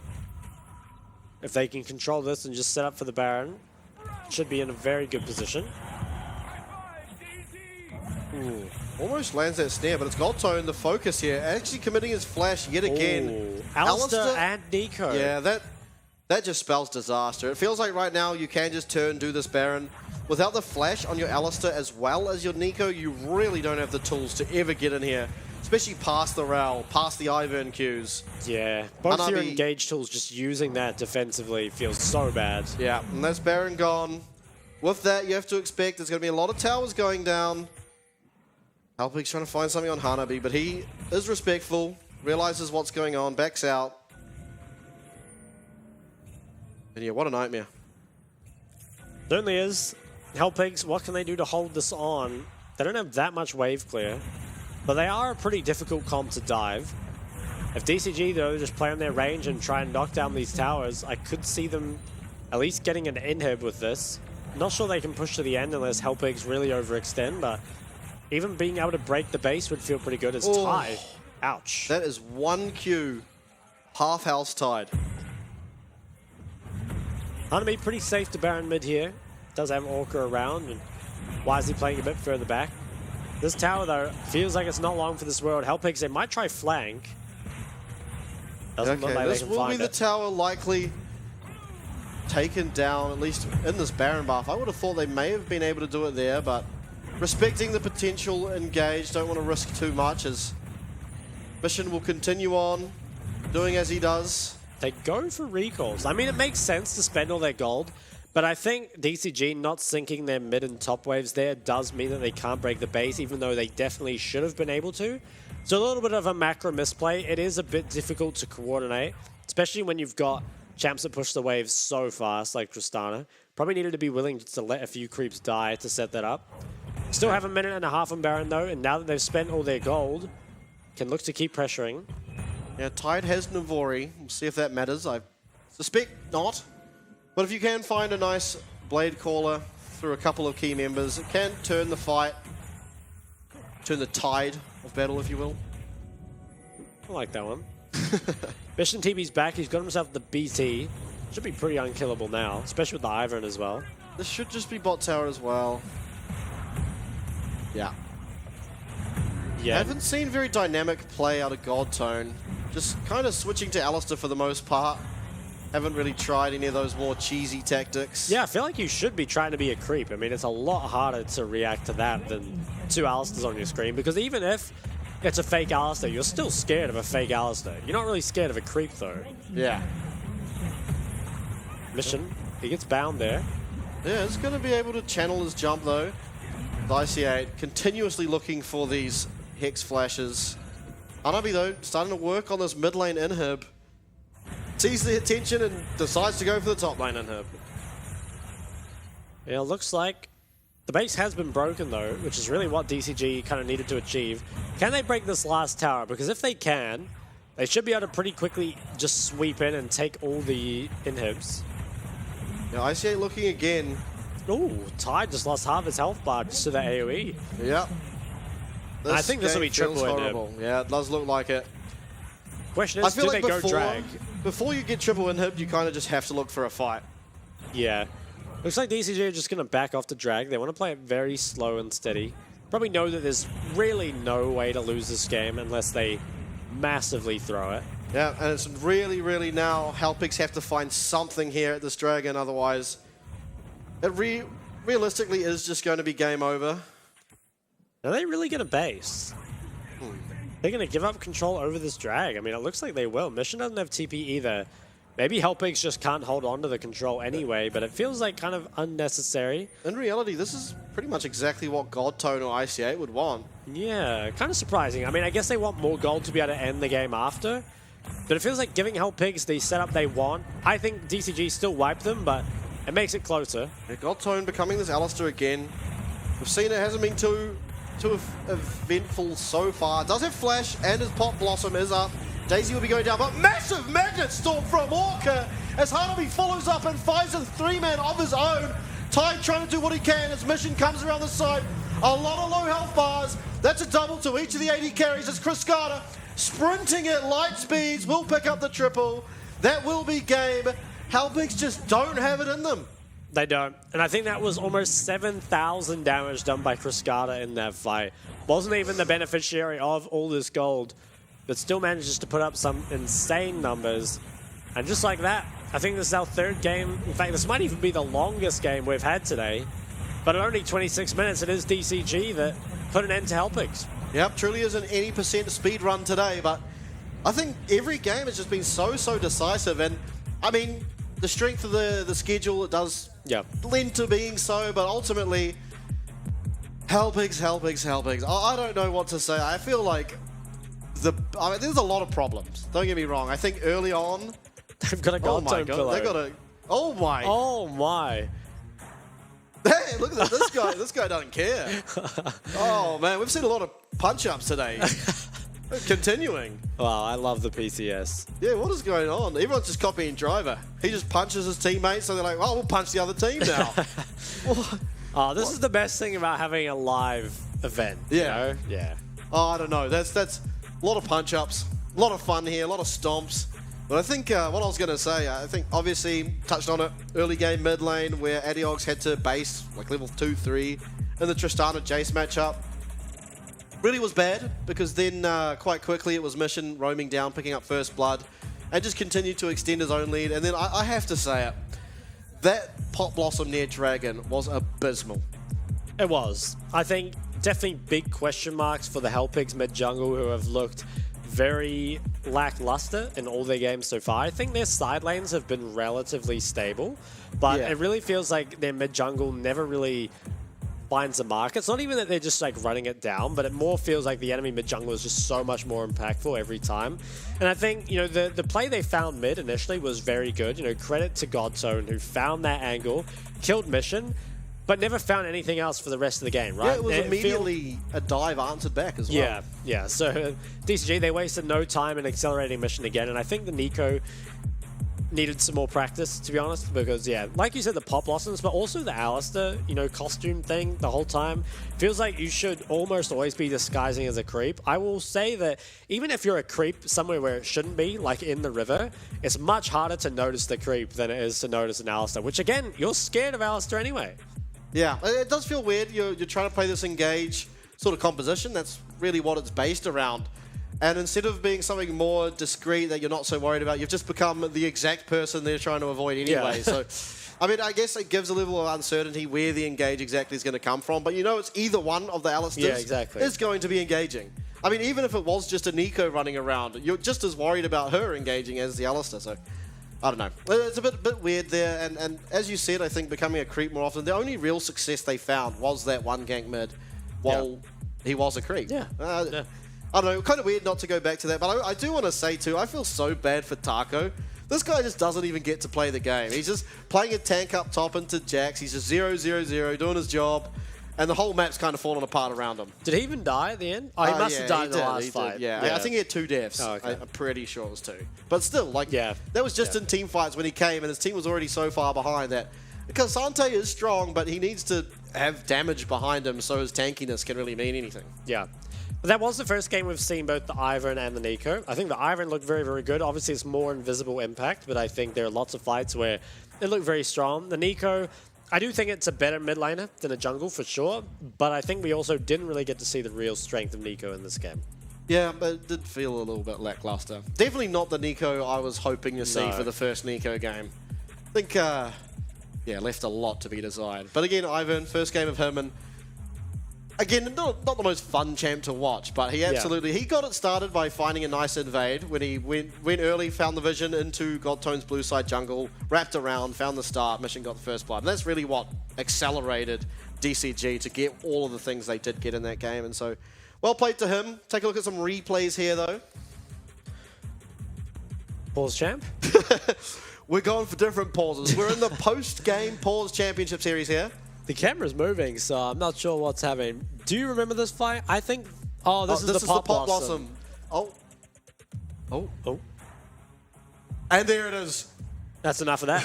I mean, look, it's probably better off we didn't... It. Yeah, we didn't relive it. We don't want to see that again. My eyes and all that. Ivern, damage compared to Nico. Thoughts, feelings, concerns? Concerns. That is my answer. Yeah. Oh, my. Look, it's a big damage job. compared to, to Nico. Oh, dude, both the top laners, though, did pretty much nothing, to be honest. Yeah, but again, like, replay time. Okay. Oh, no. I wonder if he thought he had flash, but I honestly think even if he hits it, there isn't the follow-up. I think he's just going to die straight after. So, really felt like Hellpink's not on the same page there. Hanabi actually just takes no damage. Yeah. He enters a defensive stance, evading all incoming attacks. Yeah, wow. Oh, back to this graphic again, but 11 towers to 0. This was actually so close to a perfect game. Yeah, I was just thinking that. Wow. Almost perfect there. Two deaths. Was that one on mission? Perfect. Yeah, the one on mission, and I guess there's probably one in the team fight somewhere. I don't even remember. But yeah, almost a perfect game. I'm kind of speechless after that.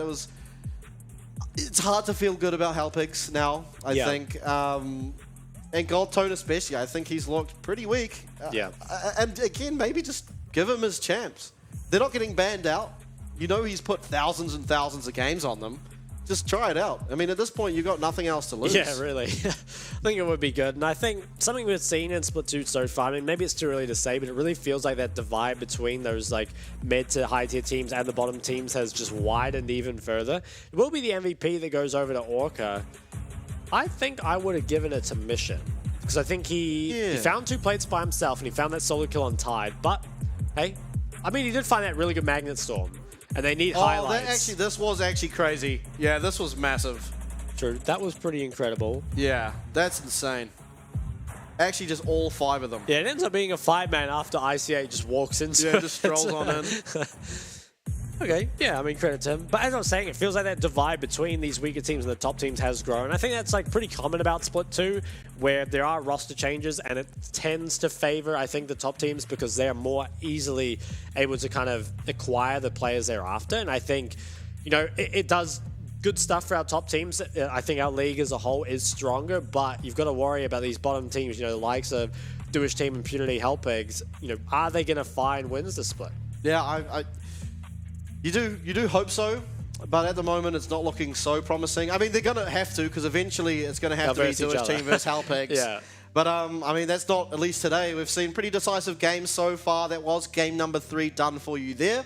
Please stick around though. We will be seeing Frank try and get their first win of the season up against Impunity. Do you feel what the eyes can't see? You hear it calling way down deep. Trust your heart, it'll keep you true. This world expects so much from you. From the dark out into the light, it'll come in the middle of the night. You were raised in a sacred place. Evil runs when it sees your face. Don't call your name, you know it's your time. Good will stand and the shadows will hide. 1,000 souls just in your side. Take your people into the light. They won't take you alive. Stand here and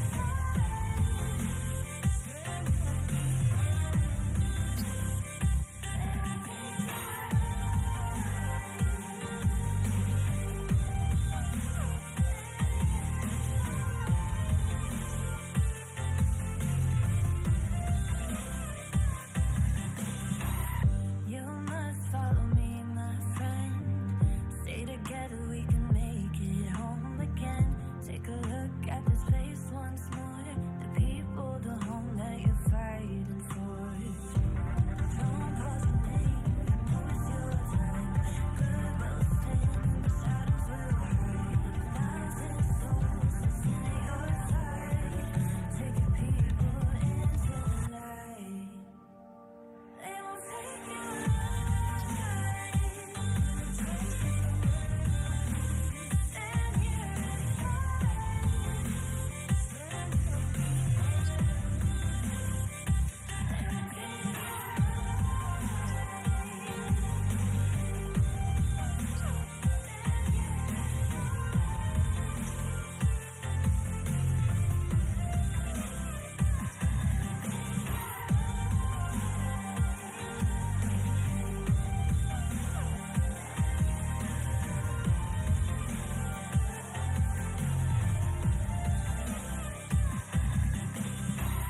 every step will test your soul.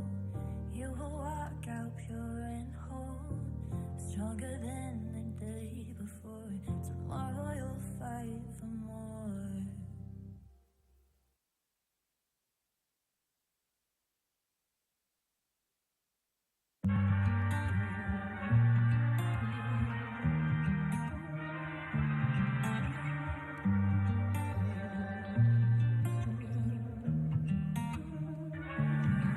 If I had nothing but myself, would you still be around?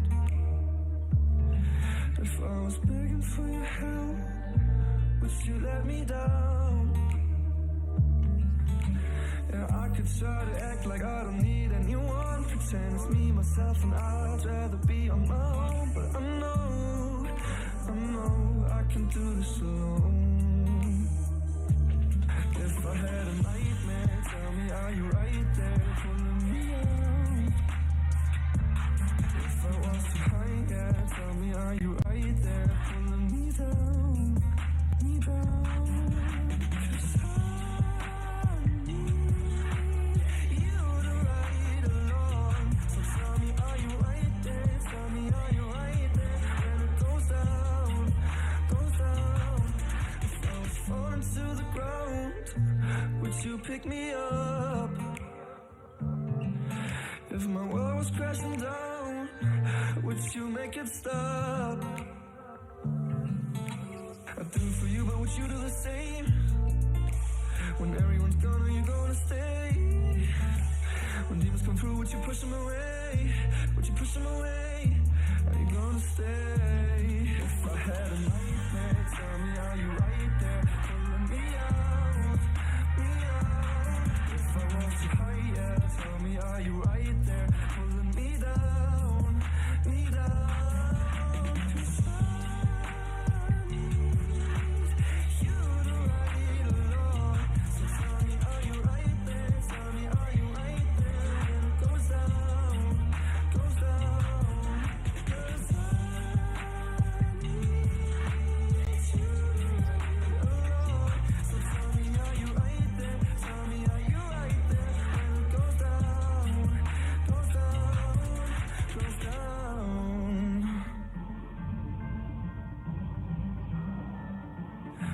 goes down, down, down, down, down.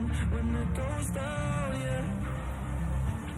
If I was too high, yeah. Tell me, are you right there? Pulling me down, me down. If I had a nightmare, tell me, are you right there? Pulling me out, oh. 'Cause I need you to ride along. So tell me, are you right there? Tell me, are you right there? When it goes down, goes down. If I had a nightmare.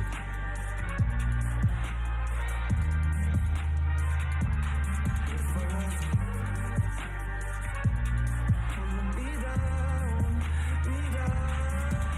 'Cause I need you alone. So tell me, are you right there? Tell me, are you right there? When it goes down, goes down, goes down.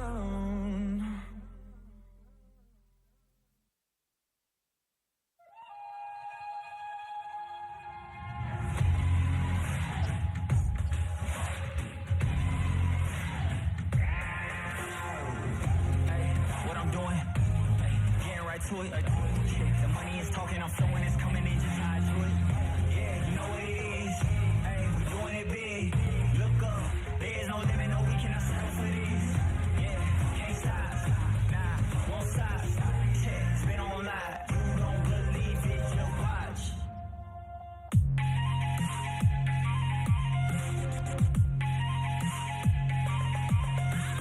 I had to deal with the cards dealt. Hey, when no one's help. When it's time for action, headlines and captions. Just imagine all of the hours that I put in running and gunning the passion. All of them clap, big applause. Wish I could pause all their reactions. Ooh, we know I never had a losing streak. I know you see what adrenaline's doing to me. I've been kicking game, Bruce Lee. You ain't in the game too weak. Make them feel the pain too deep. Tell them get out the kitchen, you can't take the heat. Hey, what I'm doing, getting right to it. The money is talking, I'm flowing, it's coming in, just how I do it. Yeah, can't stop, nah, won't stop. Yeah, it's been on live, you don't believe it, just watch.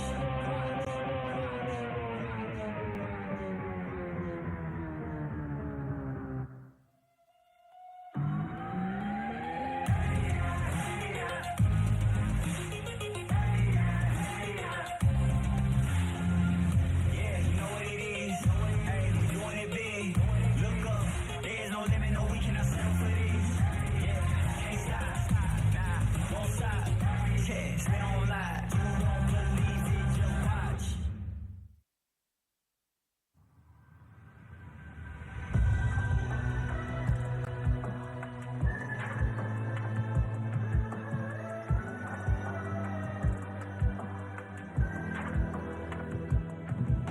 I thought I told you once, but I'll remind you. There's certain things you're not supposed to do. I saw you in my dreams and you were falling. No way to know if it will all come true. Let this be a war.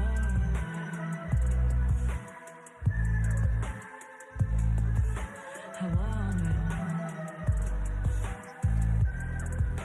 but let this be a warning.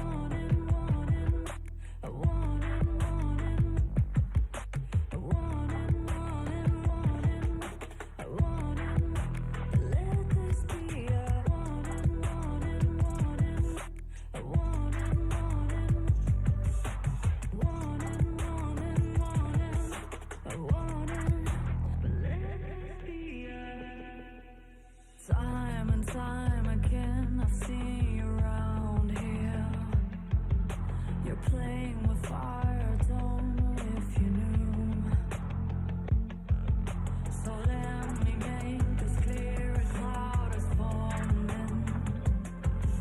The storm is heading right in front of you. Let this be a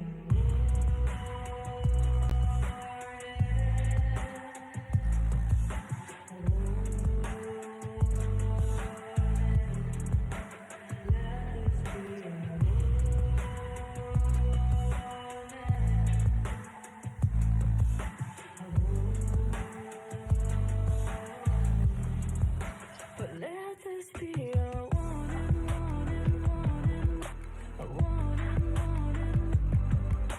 warning, a warning, warning, warning, a warning. Let this be a warning, warning, warning, a warning, warning, warning, warning, a warning. Let this be a warning.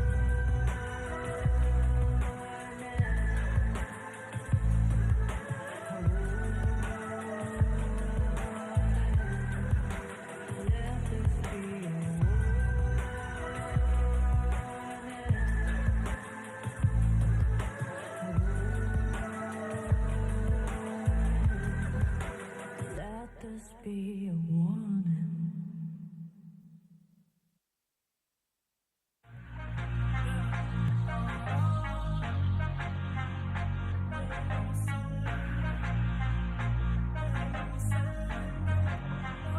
We ain't in the same league, not even the same game. Going all in, I'm just trying to maintain. Y'all don't want me to win, I can see it on your face. I can see it on your face. Think it gon' be me, good luck, that's a long shot. Shot the ball, full field ahead, I ain't gon' stop. If I ever fall, I'ma still end up on top. Right now, I'm feeling like everything that you're not. If I were you,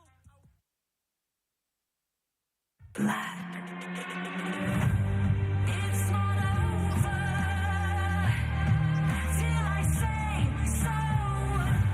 It's not over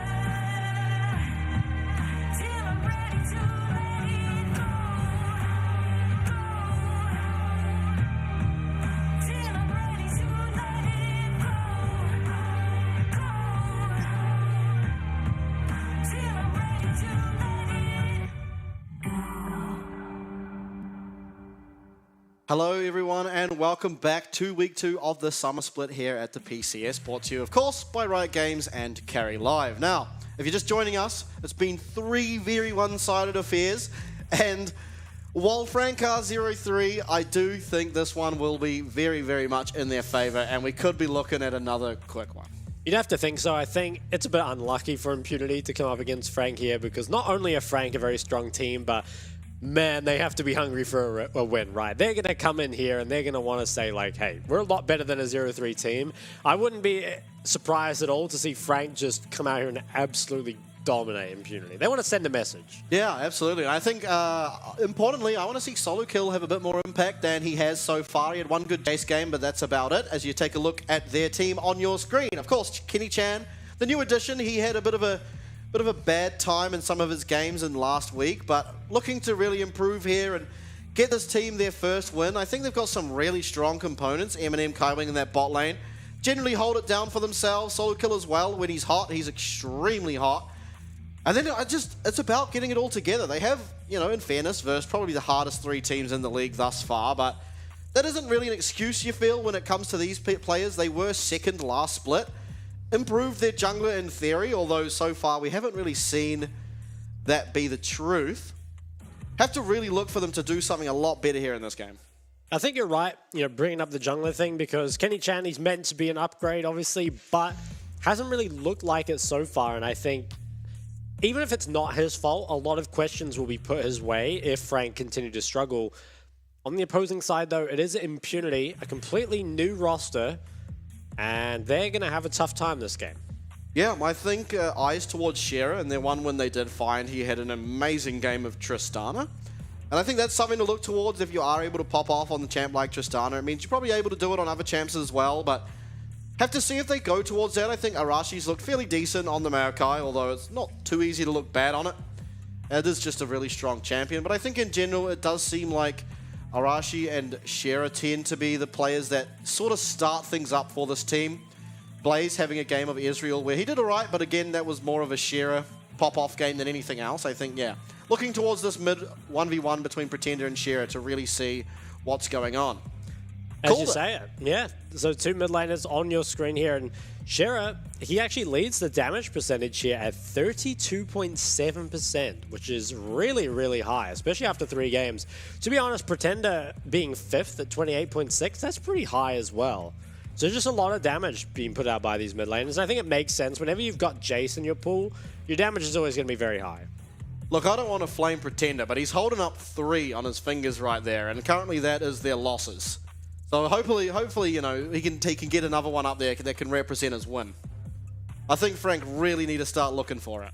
That would be nice. I think Pretender more than anyone, he's going to be after their first win. Taking a look at the jungle proximity, Pretender, he's the first in jungle proximity. So I'm not sure if that means he plays for his jungler or if his jungler plays for him. Maybe it's a bit of both. A bit of synergy there as we will enter the draft phase. Fiora, first ban. What do you think about that? Does there perhaps lend towards Solo Kill playing a tank, you have to feel? Because Solo Kill doesn't seem like the type of guy who will fray away from a skill matchup. Tends to like to take those head on, but I don't know, interesting. We haven't really seen Fiora prioritized at all. We've seen it one game, it was into an Aurelia and it did fine, but yeah, interesting. Frank, they banned 2 tree champions, Maokai and Ivan, both taken off the table. So maybe they don't like the green earth, who knows? Impunity, what would the last ban be? LeBlanc would make a lot of sense. Pretender, you know, he played the likes of LeBlanc even before the Shiv kind of became meta. Played one game of it against PSG as well and did look like the best member of the team. Okay, so LeBlanc is open. Now, Shera could play Tristana into it again. So I think if you're Frank, might be better to just pick something else and just leave the option available to pick it either 2-3 or counter pick with a Tristana of your own. So we'll see what they look for. Yeah, Sejuani I think could be good. You know, with that Maokai and the Vi off the table, it does feel like Sej is the best pick. And this puts Impunity, you know, do you take the LeBlanc or do you just take a blind Tristana? Could be good as well. Yeah, Tristana definitely a blindable champ.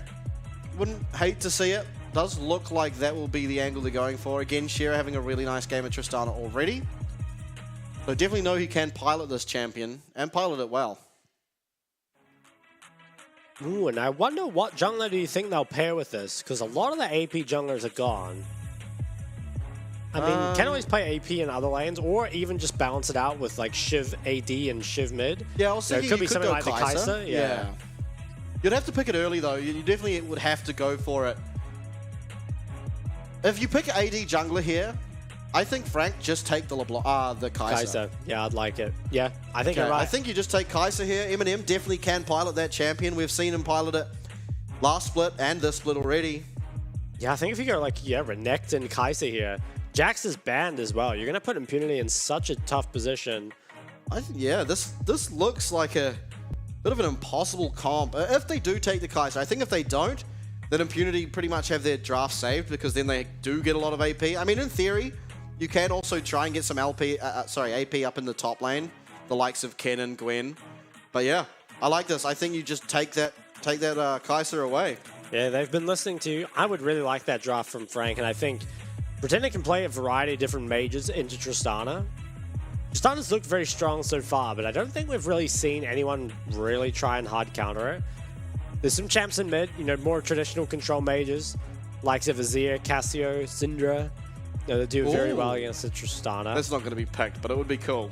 Yeah, no shot that gets picked. I think probably will be Xayah, maybe. You feel like it should be an ADC. Ooh. Okay. I mean, they could take the Kennen into the Renekton. It would give them the AP. I'm not sure how good it is, but we'll see. It feels extremely dangerous to have Kennen here. Kennen up against the Renekton and Sejuani. If you are ever caught out, sort of too pushed up, you are likely to just go down. Yeah, I think a lot of that could depend on how the mid priority ends up looking. Yeah. We will see. You know, if mid priority does go the way of Frank, would have the ability to move up towards that top side. Rakan ban, matched by Nautilus. Maybe they ban Rel here. Ooh, they ban Alistar. Yeah, Alistar really rising in priority here in week number 2 at least. Yeah, I think Alistar did get a buff, right? That made his ult like 2 seconds longer or something. I think so, yeah. But again, like, it's a buff for Silas more than anything. True. Don't see a whole lot of Silas. I don't know if that's good. He's fun to watch, but... Yeah, it doesn't feel like he's that strong right now. Last ban from Frank, what will it be? Maybe Emilio? Yeah, Milio definitely could be a good ban. You don't know the bot lane. So there is the opportunity here for perhaps Milio Lucian. Yeah, I feel like the Rel ban's kind of weird. I feel like it's more of a self-denial, but maybe they think that if they don't have engage with the Wukong cannon, that Impunity's going to really struggle to find anything. I think you can also, if you're Impunity, you could just take Leona here, which really limits the sort of supports that Kai'Sa likes to play around. Like, Kai'Sa's running out of options. Okay. Braum. I would hate Braum. Okay, it's locked in. I guess one thing is Braum makes it a bit harder to play Leona. Yeah, I mean, I think the Braum, like, theoretically counters what comes out, and it's good against the melees. But I feel like what happens here is if you just lock in another range carry, all your carries have to do, your Kai'Sa and whatever, is just poke from long range, and there's nothing Braum can do about it. It really is just up to that Wukong. I would love Azir. I think it's a great pick here. Yeah, really good at denying Kennen, Wukong as well. And then just the amount of DPS that can come out of that Azir. I think Frank have got an absolute Exodia comp here. Yeah, I think if there's any range support, I'm not sure if there's any range support that's really good with Kai'Sa, but I think if there were range support here, it could actually be good. I'm not a huge fan of range support in general, as you probably know, but I think if you can get a winning lane here and some disengage, it would be really good. Let's see what Kaiwing ends up going for. Hey, Kaiwing, he also hates range supports. Ooh. Okay, I think that makes sense. That's pretty much the logical support to then take with Kai'Sa. But again, Braum does do well into Leona. The one thing I do want to point out in sort of Impunity's favor is that it is really, really easy for them to stack that Braum passive up. Yeah. They have Tristana, Xayah, Kennen's really good at it as well as Wukong. So I think that is a bonus. That is a positive, definitely. I don't know that the wall, the door, if you will, gets a whole lot of value into this comp. You could probably, I mean, if Kenny Chan uses ult incorrectly, you could block that from maybe hitting one of your carries, but even then, you probably just get blown up. So I don't know what value the door adds other than in the particular 2v2 down in bot. Yeah, I don't know. I definitely prefer Frank here. I think Azir as well added so much. The takeaway of Kai'Sa really, really improved their chances. I definitely prefer Frank's comp as well. I think a lot of this, though, could come down to how well LJW plays on the Kennen. I think Kennen, you know, here as the solo AP and also just one of those champs that single-handedly has the potential to turn a game completely on its head. A lot of the, you know, a lot of this game, I would say the ball is in his court to really turn this game around and also being able to survive up against the Renekton and the Sejuani. There's a lot on his shoulders. Yeah, definitely is. I mean, do you think, what do you think about the lanes? I feel like top lane, if there is jungle attention, probably solo kill will just have pressure in that lane, because Kennen, while he's strong in team fights and stuff, and in a skirmish, especially early game, his ult doesn't do all that much damage, and I feel like Renekton Sejuani can just lock him down and kill him really, really quickly. I think you're right. I think it depends a lot on where the jungler ends up pathing to. That's super important in a matchup where you've got, you know, Kennen versus Renekton in that top lane. I think also it does partially depend on how that mid prior goes. Kind of said it before, but I think Tristana versus Azir, Tristana should definitely get priority earlier, but I think the longer the lane goes, the better it gets for Azir. And then eventually Azir kind of gets to the point where if Tristana doesn't have lifesteal, she's just forced away from the wave, and from that point on, Kennen should feel really unsafe under the tower. Yeah, and I think the Azir against Kennen's a really, really good pick too. Just having sort of Kennen's main sort of thing that he has is his ult. So if he comes in, tries to get an ult, and you are able to use Emperor's Divide to kick him out, can mean so much in these team fights. But taking a look at runes, anything that sort of strikes you as unusual, or? Yeah, Biscuit's Cosmic is a little strange from the Azir. Normally you see Transcendence and Mana Flow picked up, so the Sorcery second instead. So a little surprised that he went for the Biscuits. I mean, maybe just like really wants Cosmic and then kind of took Biscuits to replace Mana Flow. I'm not too sure. Color start from Shira. Not sure how I feel about that either. I feel like giving Azir a free lane is a bit of a lost condition. And I mean, I guess Cull helps you scale better, but I'm not sure how much Tristana's going to really get out of it. I mean, we'll see. We'll see. Sherry, he gave us a very good Trist game before. Yeah, and I think a lot of that did come down to Arashi and how he played around Shera, but here against Kenny-chan and Pretender, definitely two strong sort of players with nameplates on, if you will, but haven't had the results yet. They're looking to now. Solo kill will be found here by LJW. Not too much damage. LJW's got Conqueror. Ooh. I didn't even notice that before, but do you think that changes his build any, or do you think it's just for the lane? I think maybe it might be something to do with how he is that soul AP. Gives him a little bit of extra damage. I think if you were doing sort of something for lane, you just take the Aerie.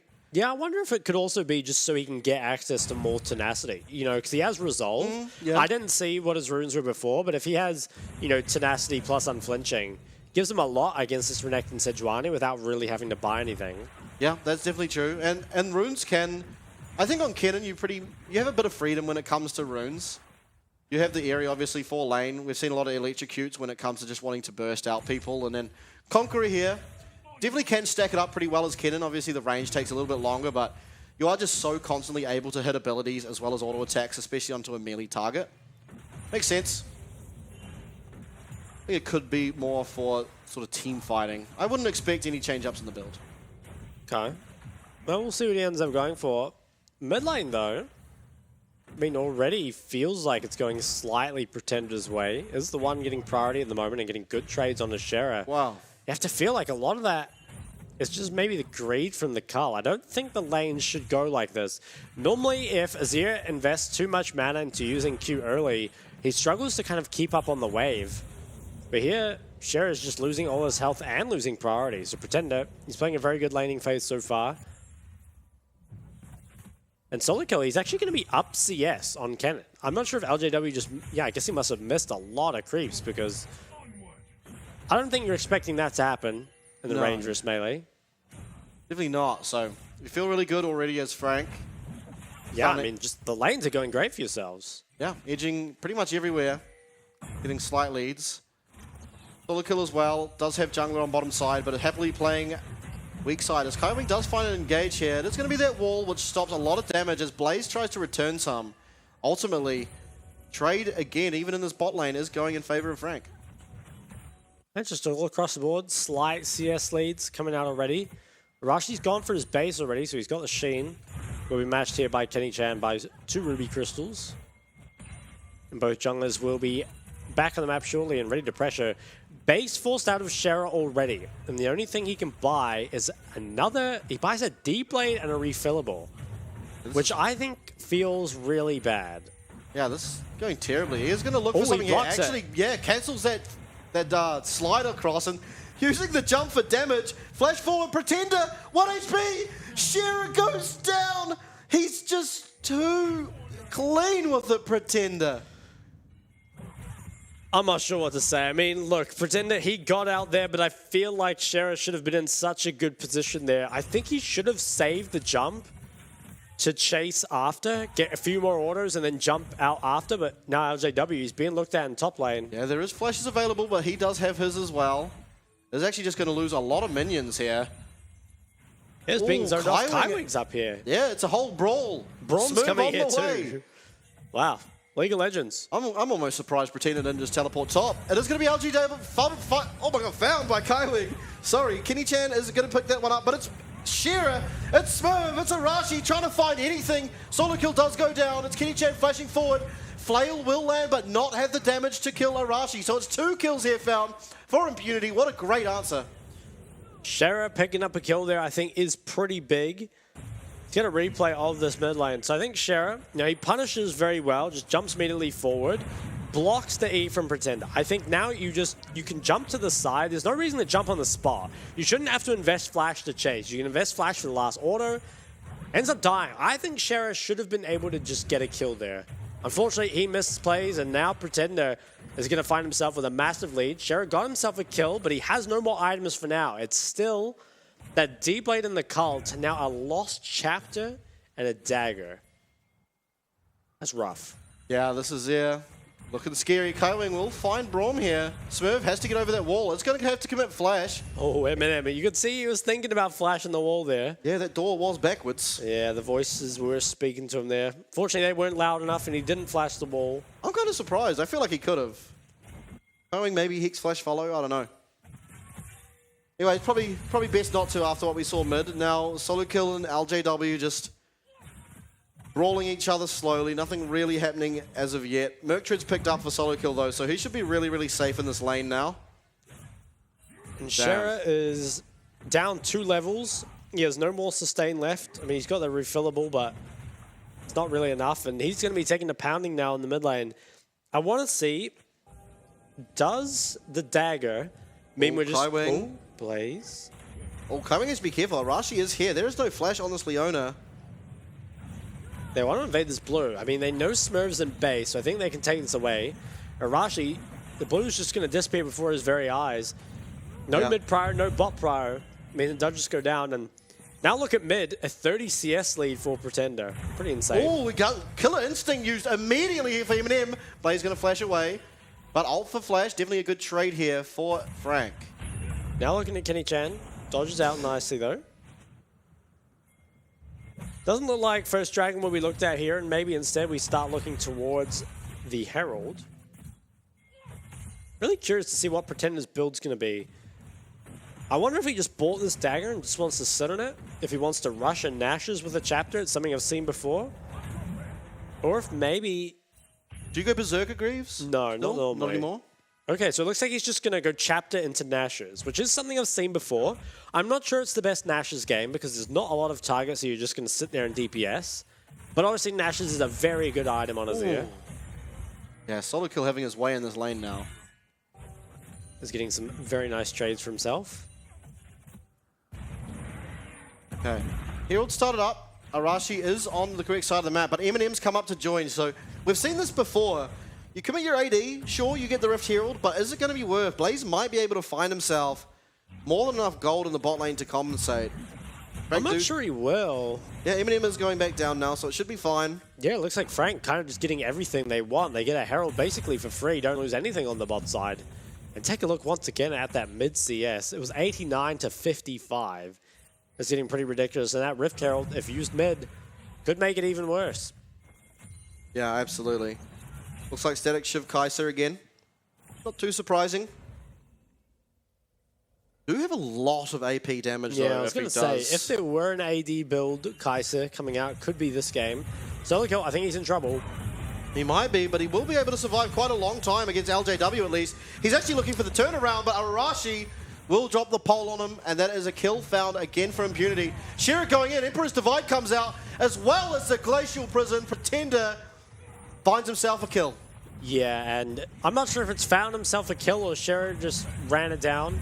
I feel like jumping forward there is good. Bot lane skirmish though. Tanking up forever as Eminem now the target. Will this Braum passive be able to be landed? It is. It's a stunned up Kaiwing. Sorry, Eminem. Kaiwing's actually going to stun up Blaze as the Featherstorm will come out. Blade Caller doesn't do too much damage. This Leona is extremely tanky. Two-man Solar Flare. This should be Smurf going down. Eminem does not hit the damage. Oh my goodness. This is unreal. The 1 HP survivals have just continued this game. It was so close there, but now 6 turret plates picked up for Frank, 5 of which are in that mid lane. Take a look at Pretender's items, a Nashes and a Chapter compared to, what is a Noon Quiver, I think, from Jared. And jumping forward, like you're always going to get ultied here. I think even if there's no jungler, this is still a losing 1v1 for you. So I'm not sure why he went for that. Maybe just felt like he had to do something to get him off his tower, but feels like the mid CS is going to balloon out of control here. Yeah, and finally we're seeing Azir. This is our first game of Azir, and it's, I mean, at least internationally, it's been a really high priority pick. Yeah. The fact it continues to go through drafts here at the PCS is almost concerning, but seeing Pretender pick it up here and pilot it this well is really nice, and it's good for the region as a whole, you have to feel. With obviously this split leading into Worlds, you want to know that your premier mid laners can play what is meta. Yeah, I think we do have some good Azir players here in the PCS. Probably just haven't picked it up because the likes of Jace keep getting through, and Jace is pretty good up against Azir. Obviously, Azir can gank Jace, you know, with that the Emperor's Divide, but it's really in the mid game. Azir struggles a lot against poke champs. And hold that thought, solo kill. He's being looked at top. Is he gonna, teleport comes in. It's going to be Pretender answering with a teleport of his own. Massive heal from solo kill. Should keep him alive. And Pretender goes in. Smurf's going to be under the tower. Stunned up as Pretender. As Kailing arrives. Shearer is running it down. And now it's LJW and Arashi just having to slowly limp away. Kenny Chan will be able to find them though. The flail comes in. It's LJW slowed up. And the 4-man unit of Frank should be able to find him as well. Yeah, good luck, buddy. He's gone. Now 4-0 here is Pretender, and things absolutely bad to worse for the side of Impunity. I like the proactivity. I like looking at that 4-man dive, but Pretender with TP and Kaiwing literally in the wings there means they're punished very heavily for it. And I think it was pretty well executed from Pretender. We'll get a replay of it, but I think he played it very well. And now, so far ahead of Impunity. Like I said, Frank, they come into this game 0-3, and they certainly have something to prove. TP instantly matched. Okay, I'm watching Shearer. This is obscene. Okay, so the ult in is good from Pretender. He flashes out, and Shearer, oh my goodness. Oh my goodness. Yeah, okay. Look, he had a very good Tristana game the other day, but this was not it. He has been kind of... He's having a tough game, you know? Yeah, the thing is, this game started so well for him. He could have had a first blood. Yeah. And then he jumped into, didn't jump, but he flashed into a tower, died. And then after that... Towers are his weakness. Yeah, at tower, just jumps into the Azir and dies. There's a little skirmish coming out here. Arashi is pretty tagged up. But yeah, Shearer just really having a bad game here. And as you said, we've seen a really good game of Tristana from him, so perhaps just something not right today. Perhaps a bit too much juice. It is one of those champs that is a lot easier to play from ahead than behind. Yeah. You know, it just doesn't really offer a whole lot from behind. Is very squishy. If you're ahead, though, can kind of jump forward with impunity. Cyclone will be used, but it's Emperor's Divide, and he is happy to get away as Kaiwing lands another 2-man solar flare. Yeah, nice disengage there, and I believe this is now, what, 13 plates of 15 picked up for Frank? Yeah, and 0 for Impunity, so... At only 14 minutes, they're 7,000 gold ahead. And that's the Frank that I like to see.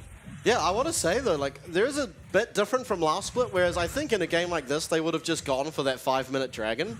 Whereas here, it took to, like, the 11-minute mark, 10-minute mark is when they finally did it, so... A little bit different than perhaps last split, but... I mean, you can't complain. Pretender is extremely far ahead. Yeah. And 2,300 gold in turret plates to 0, especially when you've got a Tristana and a Kennen. Because those are two champs that like to push their lanes, like to pressure towers. And they haven't been able to do that whatsoever. And from minute 0 here, gold lead just has been in Frank's favor. Yeah, I think you pretty much are going to struggle to ever fight unless you can get 2 items on both these 80 carries as well as onto Kennen. Then maybe you have an angle in a team fight. You do have a lot of setup. Xayah can do a lot of AoE damage, and especially when combined with Kennen Wukong. That can be an angle, but I think we've got a long way to go until the damage is really there to prove that. Yeah. Herald has started up.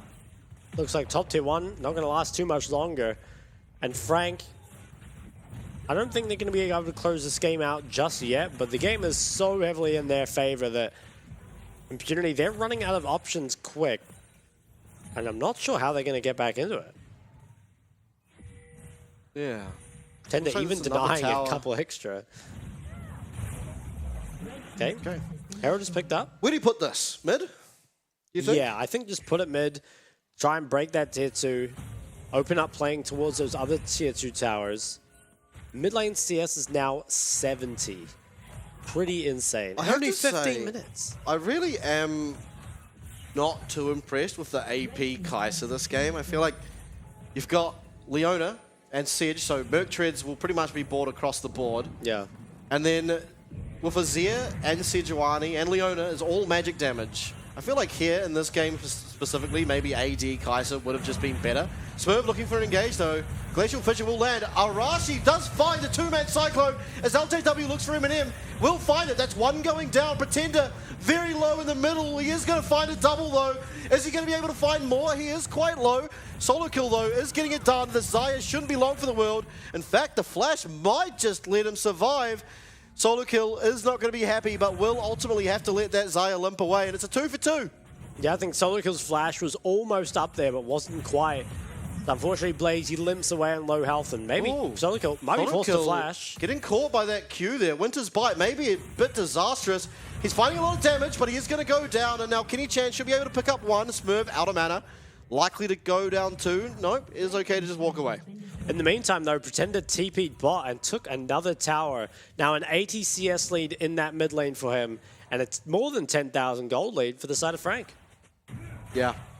So while the trade wasn't ultimately too bad, it was 3v3 in the extended trade, as we'll take a look back. Definitely favoring Frank. I think if Impunity had committed more into Pretender instead of onto Eminem, I think they could have killed him. I think Kennen probably should have gone around and looked at Pretender, because Pretender ended up living here. So they could have got the shutdown, they could have probably kept their members alive. Instead, that kind of split target priority really cost them. Blaze, he was so low here, you thought he was kind of dead to rights, but Solika's flash is not quite up. He got away. Yeah. That refillable actually saving Blaze's life there. So, yeah, not good often use that of happens. that. No, not at this stage of the game at least. And oftentimes when it does, it's like limping away from an ignite, but that was just straight up damage. It saved it, so nice by him to use it. A lot of people won't. But yeah. I think now though, Dragon has picked up. Pretender got that bot tower. The top tower also did go down. A lot of problems.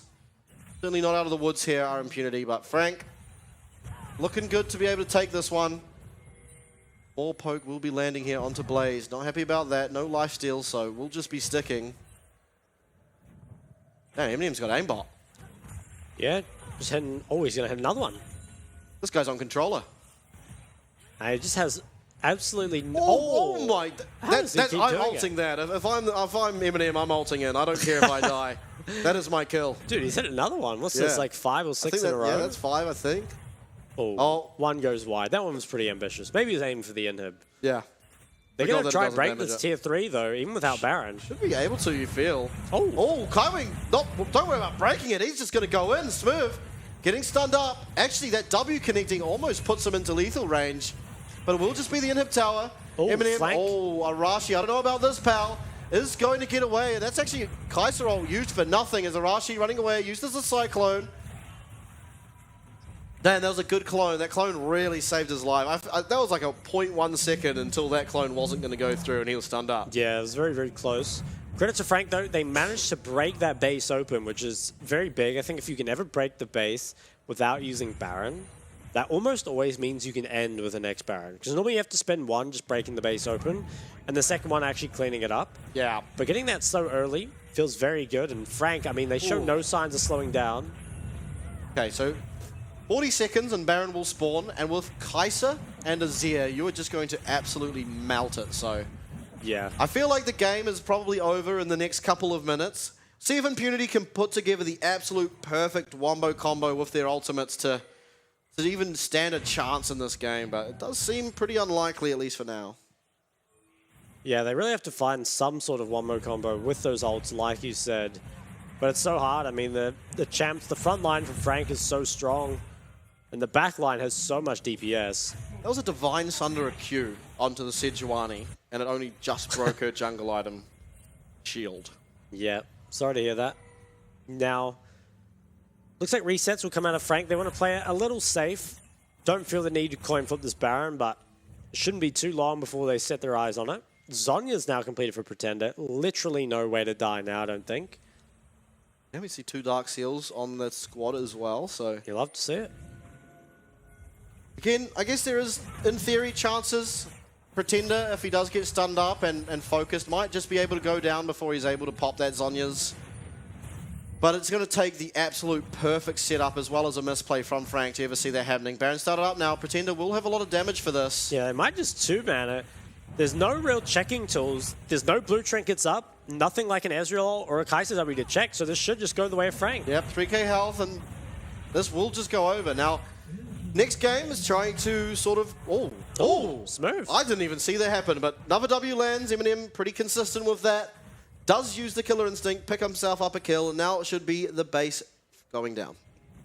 Rashi's got himself a huge flank here. Is spotted. Yeah, and I don't think Impunity can hold on. There should be at least 2 inhibs, if not the game. Yeah. Well, this is 2 inhibs already. Now, are they going to be able to keep pushing? That is a fairly sizable top wave. Yeah, actually, I think it's a massive top wave. Yeah, I as think well they as should mid keep going. wave. Yeah, there's not really any wave clear. Xayah not at the point where she can wave clear consistently onto these Baron up minions. One tower's gone down. Glacial Prison does land onto Blaze here. Now, when will we see the fight? It's Arashi who initiates it, fights 3 with the Cyclone, and it's actually LJW finding a massive stun. Pretender 1 HP as Shearer's trying to find damage, but he's targeting Kaiwing, who will not go down. Triple kill for solo kill. It's Blaze and Smurf to try and save the game. Exhaust will be used. It's a quadra kill. Can we see its second pentakill in the same day? I feel like they're going to set it up. They're going to set it up. Will they get it? Who's going in first? Pretender has just lost his health bar. Oh, come on. Oh, there we are. The thumbs down. Solo kill knows. They're giving it. They're giving it. Good guy, Smurf. But he's not giving it. He's not dying. Oh my no. Smurf's a good guy, but solo kill, he just lacks the damage. Got a quadra kill and didn't have enough damage to take down the Braum. Oh, the that's story sad, of solo though. kill. He was so close. Yeah, well. I mean, what an absolute top lane clinic we've had today. Quadra kill, pentakill. Yeah. Oh, he's smitten with himself anyway. He's all right, that guy. Yeah. But importantly, Frank's first win, and it was an absolute devastation It was. that they put onto Yeah, Impunity. I think kind of as expected, Frank, they come roaring out the gates, absolutely destroy Impunity. What were they up? Like 11k gold at 15 minutes or something? Yeah. It was something pretty Some absurd. insane total. Managed to get themselves 13 turret plates, and I think a lot of this really did just stem from the mid diff, right? Like that, what looked good for Sharon, I think should have been good for Sharon, ends up as a solo kill for Pretender. He gets the plates in the 1v1, sets up for the Herald, and I think if you can ever take 2 plates mid 1v1 and get the Herald, that just means mid lane is getting blown open, and it always feels like once you lose mid tier 1, the side lanes aren't far behind it, and they just snowball so hard against you.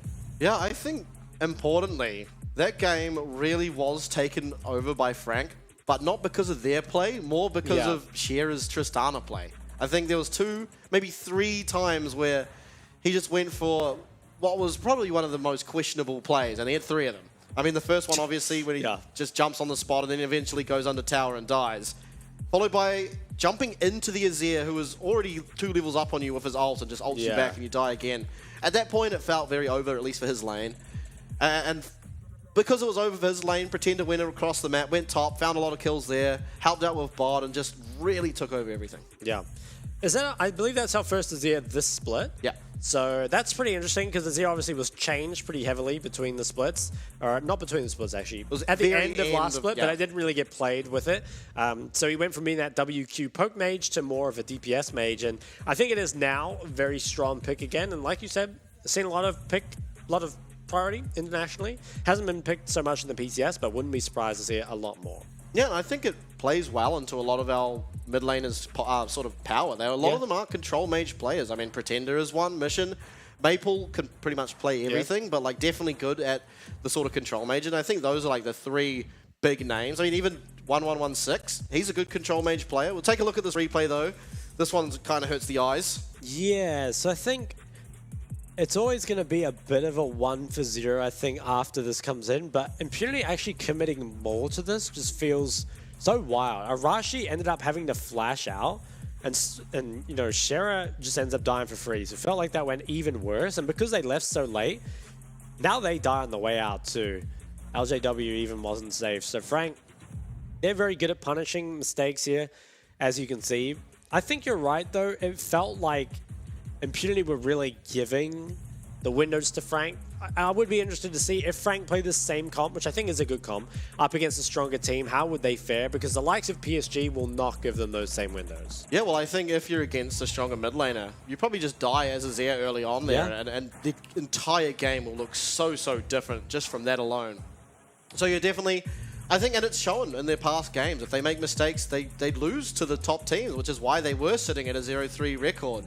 Obviously here, they're definitely the favourites to win the game, and they showed it. They got a slight lead on one player, and it really went across the map. And he is, of course, the MVP here. Put out almost 30% of his team's damage, up 5k gold at the end of the game, as well as a flawless game. No surprises. Now, if Solo Kill had gotten that Penta, do you think they would have given it to him? Because they shouldn't. No, I don't think so. I think... Oh, no, I don't think so. Maybe they would just for the montage. Maybe. But this was a pretty big fight from Pretender. To be honest, I think Impunity might have been able to kill him, but he managed just to live here for so long, deal so much damage, and then can just base and TP back. And he's narrowly got away here. This is, really strange, because what are you... You're down a level as Tristana, so what are you hoping to achieve here anyway? Even if the jungler's not around, it's still not good in the 1v1. Yeah. I'm not sure.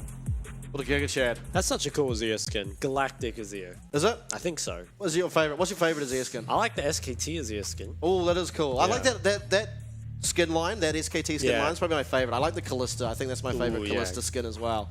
But yeah, I mean, really props to Frank for that one. It is their first win of the summer split, and they really had to start winning because while there is still another like 4 weeks after this week, the time does really quickly get away from you. And we saw it last split. At the end, there was a fight over second. There was like a 3-way fight for sixth. I mean, it was like these teams finished the split so close to each other. So the earlier you start winning, the better. And couldn't have done it earlier. Definitely. Like, it always feels like it ends up coming down to really those differences in games. And while Frank, they do have a tough schedule, it still feels rough to start 0-3 up against the top teams, right? Because those ultimately are the ones you want to take down. But that's it for game number 4. To close out the day is BYG taking on CFO in a massive game, so make sure you don't miss it.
Second just the first to lose.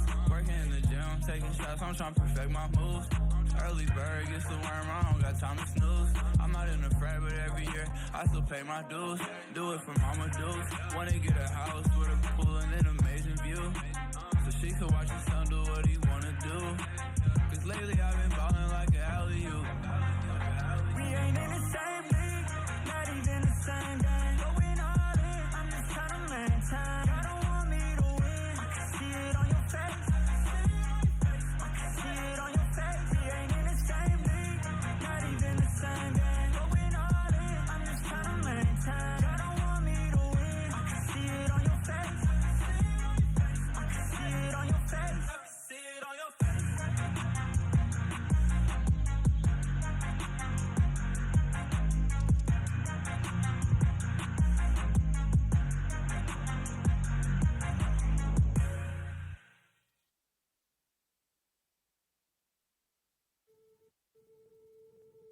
Luscious, divine, I'll empty your mind, 'cause you want me to. I'm so twisted, you're addicted. I feel your pain, 'cause you want me to. I'm so good for you. I'm so bad for you. I'm so good for you. I'm so bad for you. I'm so bad for you. I'm so bad for you. 'Cause I can't give you everything you want. Make you feel I'm so good for you. Love being bad for you. 'Cause I can't give everything you desire.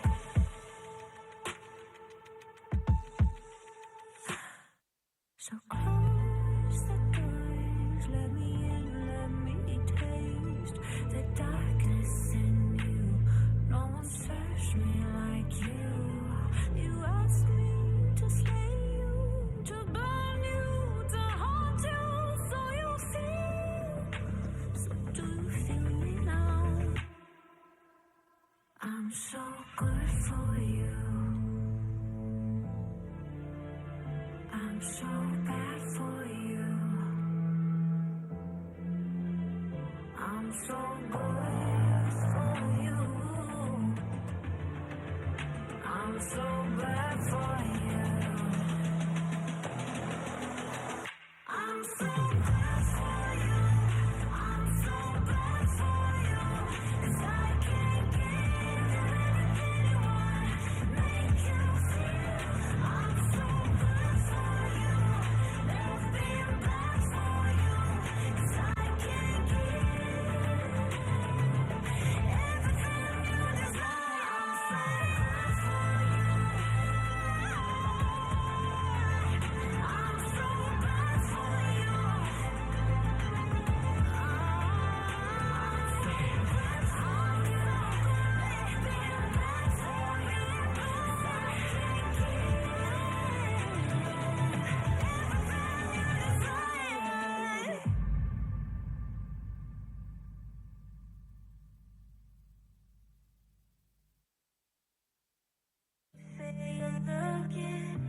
Keep looking for it, but you can't find it.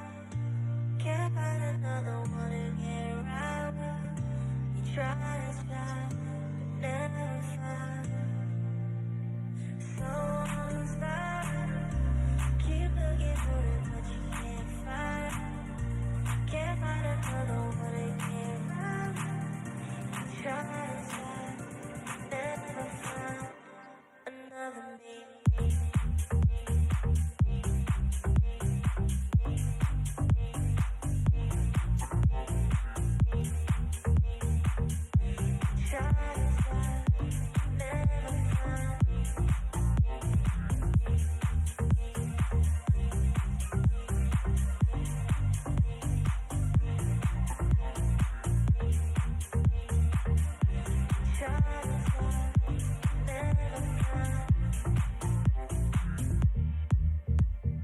What is missing when you've been? Tell me something I can hear. Body screaming. You want a minute, you want me close. I know your needs, you know I know. When you're with me, you feel it the most on the low, low, low. You say you're looking, keep looking for it, but you can't find it. Can't find another one to get around it. You try and try, never find someone who's fine. Keep looking for it, but you can't find it. Can't find another one to get around it. You try and try, never find another me.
F-Flex on the beat. It's F-Flex on the beat.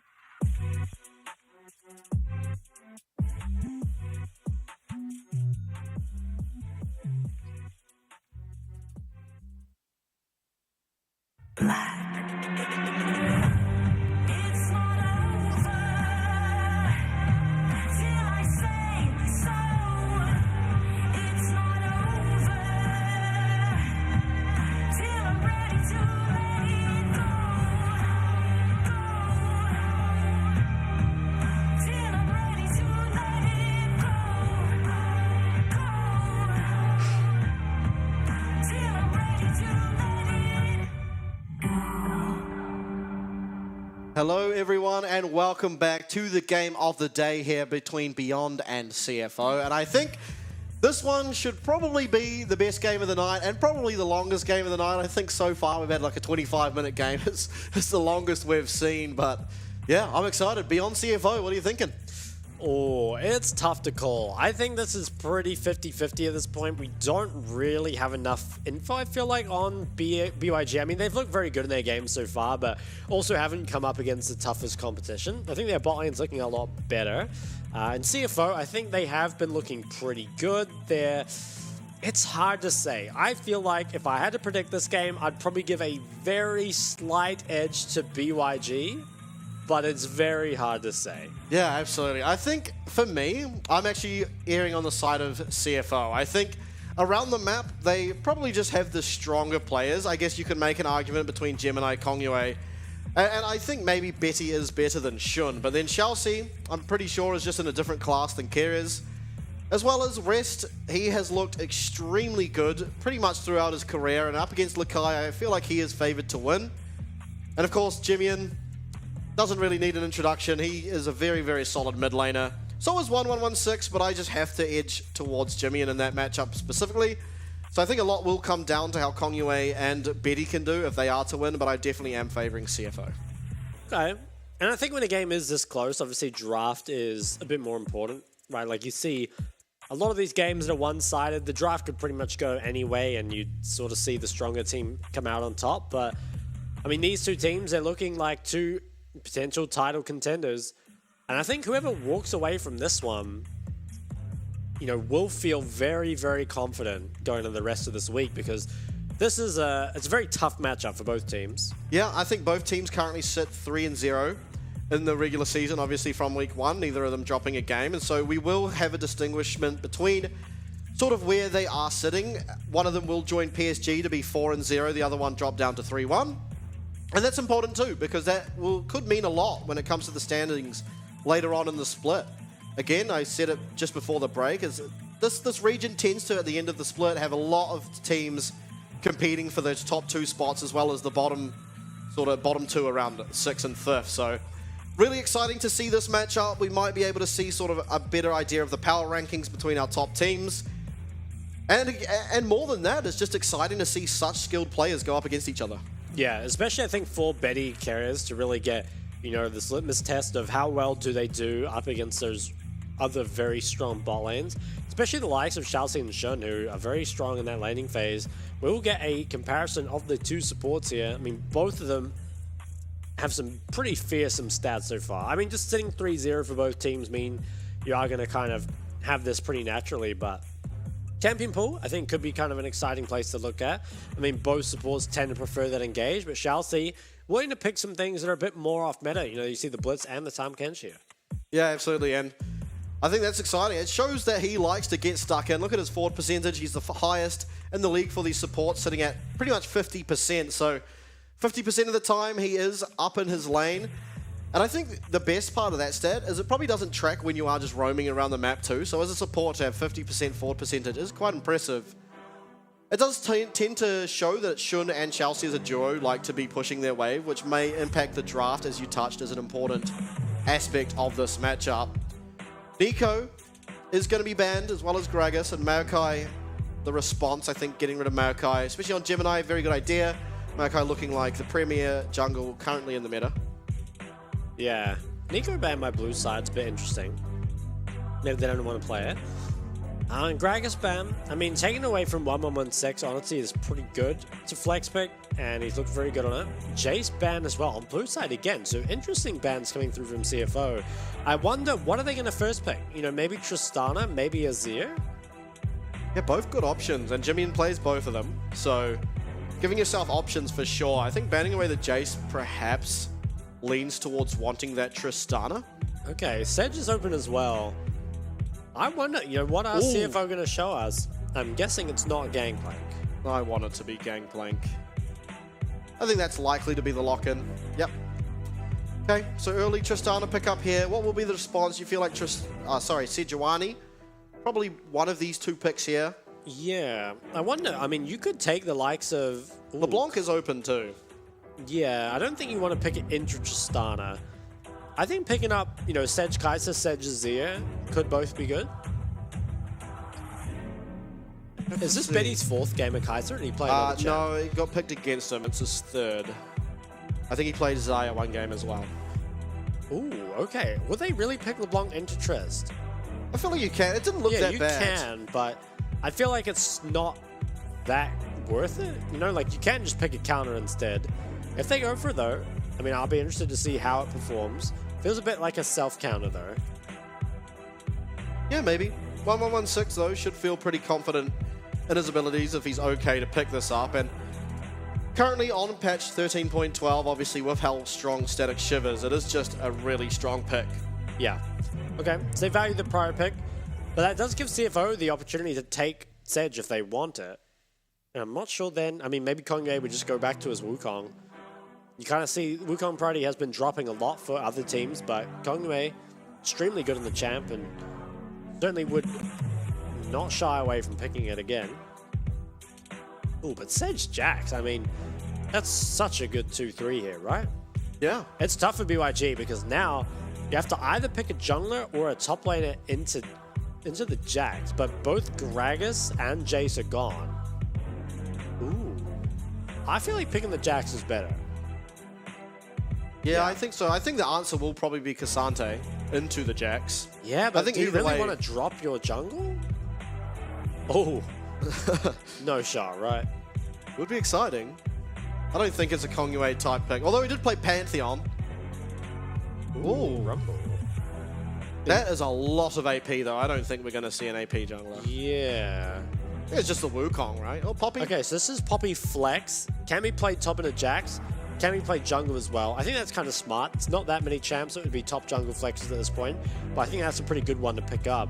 Now, looking towards those second phase bans, BYG, what are we going to look for? Can just ban away bot laners, given that CFO haven't shown anything. Could this be a Shin Draven game? Yeah, maybe paying homage to Qfazo. Be interesting to see. Okay, now, for Khan ban is the first one. That takes power away from the Xayah Rakan possibility. Yeah.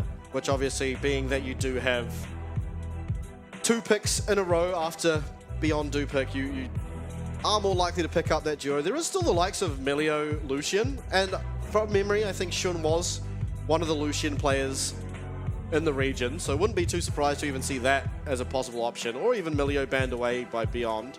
Yeah, I feel like there's a lot of options for Zero. Yeah, the Wukong ban. So they're thinking Poppy top. Okay. I mean, I can see that. There aren't that many options left up into the Jax, feels like. You can't really play an AP top laner here, I don't think. So it's like, what other ADs could you pick? I think banning away junglers does make sense. Now, what will the second one be? Well, you could just... I mean, Wukong's like the only power jungler left, right? I mean, Yeah. Ivern, I guess. Yeah, Ivern or Pantheon, maybe? But that's still a lot of AP if you do go for the Ivern. I was just Yeah. thinking maybe you just leave it at the Wukong ban. You're happy if they take Ivern and you ban away something like the Cassante. Or maybe you just ban a support away from carriers. I mean, you got a lot of options here. I feel like the second jungle ban doesn't go that far, though. No. It's difficult to put it in a place that really matters. I think you're getting a tier 2 jungler regardless. I mean, Yeah. Vi, you could take away Vi. Oh, Vi's still up? Yeah, maybe we could ban Vi. Probably a good ban. I think Vi might be the best ban. Ooh. Kindred, okay. I wonder if they didn't realize Vi is up. I mean, I guess Vi is not that great into what's been shown so far. Kha'Zix. Surely not. Yeah, and the Xayah is still open, so if they were to take Yeah, the that's Vi, true. probably just answered by the Xayah. You feel like the Xayah might just be the answer to whatever Anything? jungler Conway picks, though. And it's the Xayah Kai'Sa lane is just pretty well known as being pretty much just an even lane. Like, there's no real winner between the two. A lot of it comes down to support and jungle presence. But I do hate to see the PCS Viego. Yeah, I think Viego, very overrated champ in competitive play. Really struggles to get ahead. And if he doesn't, quickly becomes useless. Would like to see the Xayah picked up here. It's another ADC that can deny resets on the Viego. So I really like that. Now looking at Shalcy's pick, Alistar. Yeah, I think CFO have such a good draft here. What is Kerez gonna pick to really turn this draft around? I mean, Nautilus is good, but I don't think it's enough. Yeah, there's a lot of targets that you don't want to be hooking. That's for sure. But I guess it is nice to just have the Nautilus Kai'Sa. It really adds a lot of power to your lane. Ooh, okay. I mean, I'll tell you right now, I think CFO got this one. I think their draft is a lot better. Yeah, I do agree. I think they've just got pretty much an Exodia comp again. We've seen a lot of them. Yeah. I don't think Beyond's comp is bad by any means. I think it's nice what they did with that Poppy. And sort of giving a level of uncertainty as to where it goes. But then it does feel like, why take the Viego? Well, what's like why ban the Varus? Yeah. You could just ban the Xayah and take the Vi. Yeah, I think that probably is the best play, but it really feels weird. Like, I think the LeBlanc into Tristana is a bit questionable. Not picking the Sejuani, a bit questionable. Like, you know, when you have the opportunity to. Because you even could have gone, you know, Jax on 3 into your own bans. But either way, this is what we've ended up with. And I think while BYG, they do have some win cons, they definitely can snowball hard. Feels like CFO do kind of, you know, I think they have the better hand. A lot of it could come down, though, just to how the early game goes. I mean, both teams are very aggressive in the early game. CFO definitely not going to shy away from fighting for these early drags. And they have a comp that just lends itself so well to doing that. Yeah, okay, exciting. I'm excited to see the top lane as well. I think we don't really get to see Poppy top a whole lot, and we do get to see Rest Jax, and that is a really scary thing to have to go up against. So I want to see Lakai piloting this Poppy to make sure Rest isn't getting far ahead, and I think as the game progresses, Rest will gradually just become more and more strong against the Poppy, at least in the isolated 1v1. But Lakai perhaps can have more impact in these team fights. The ability to knock someone completely out of a fight can be so critical.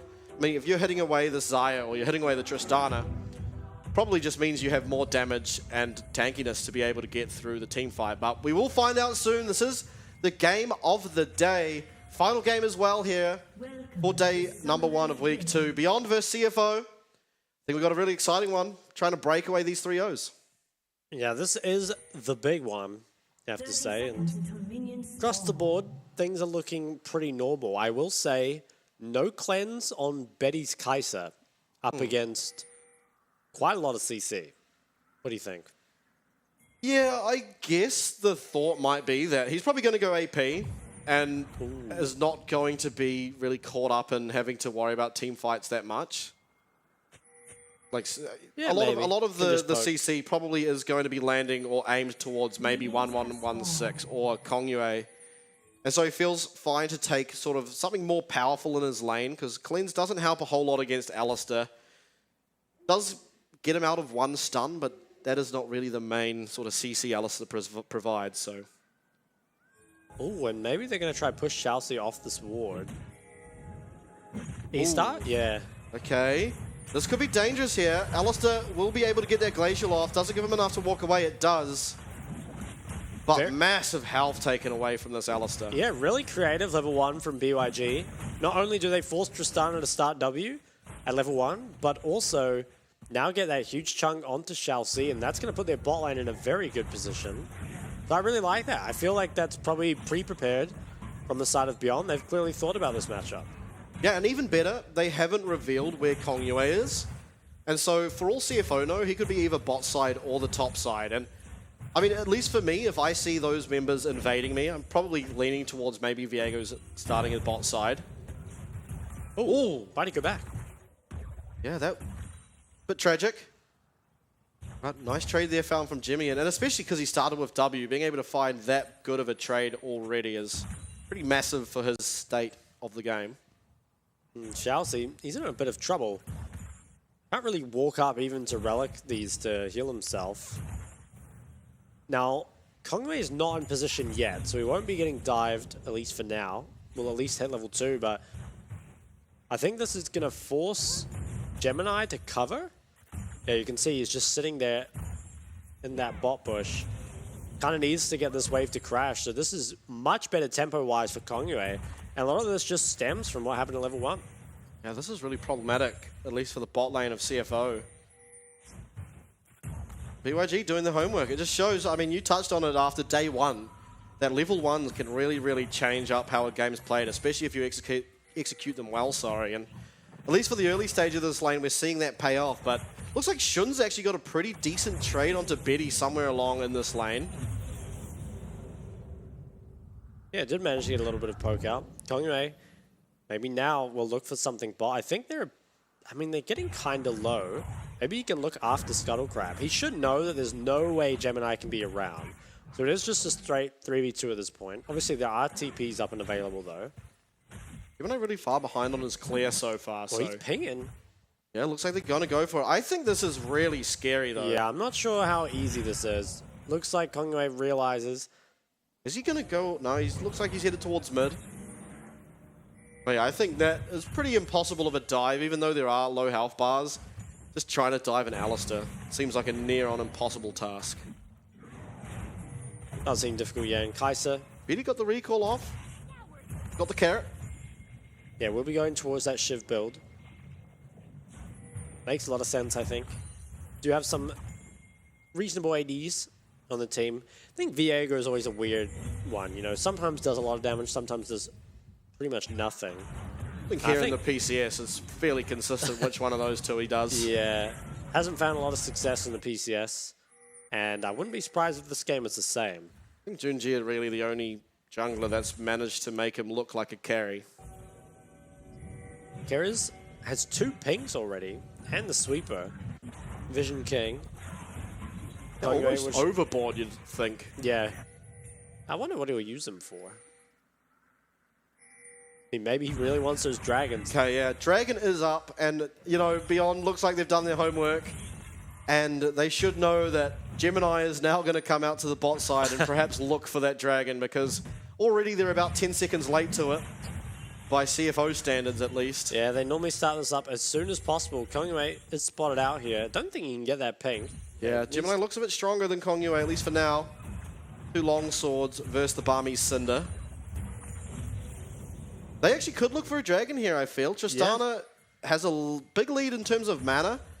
Shun and Xiaoxi looking to get prior, at least down here in the bot lane. And with Gemini here sitting in this bush, I have to feel like CFO might turn their attention towards it, although Gemini kind of backing off, and 1116 will teleport back, so maybe that timing not quite right.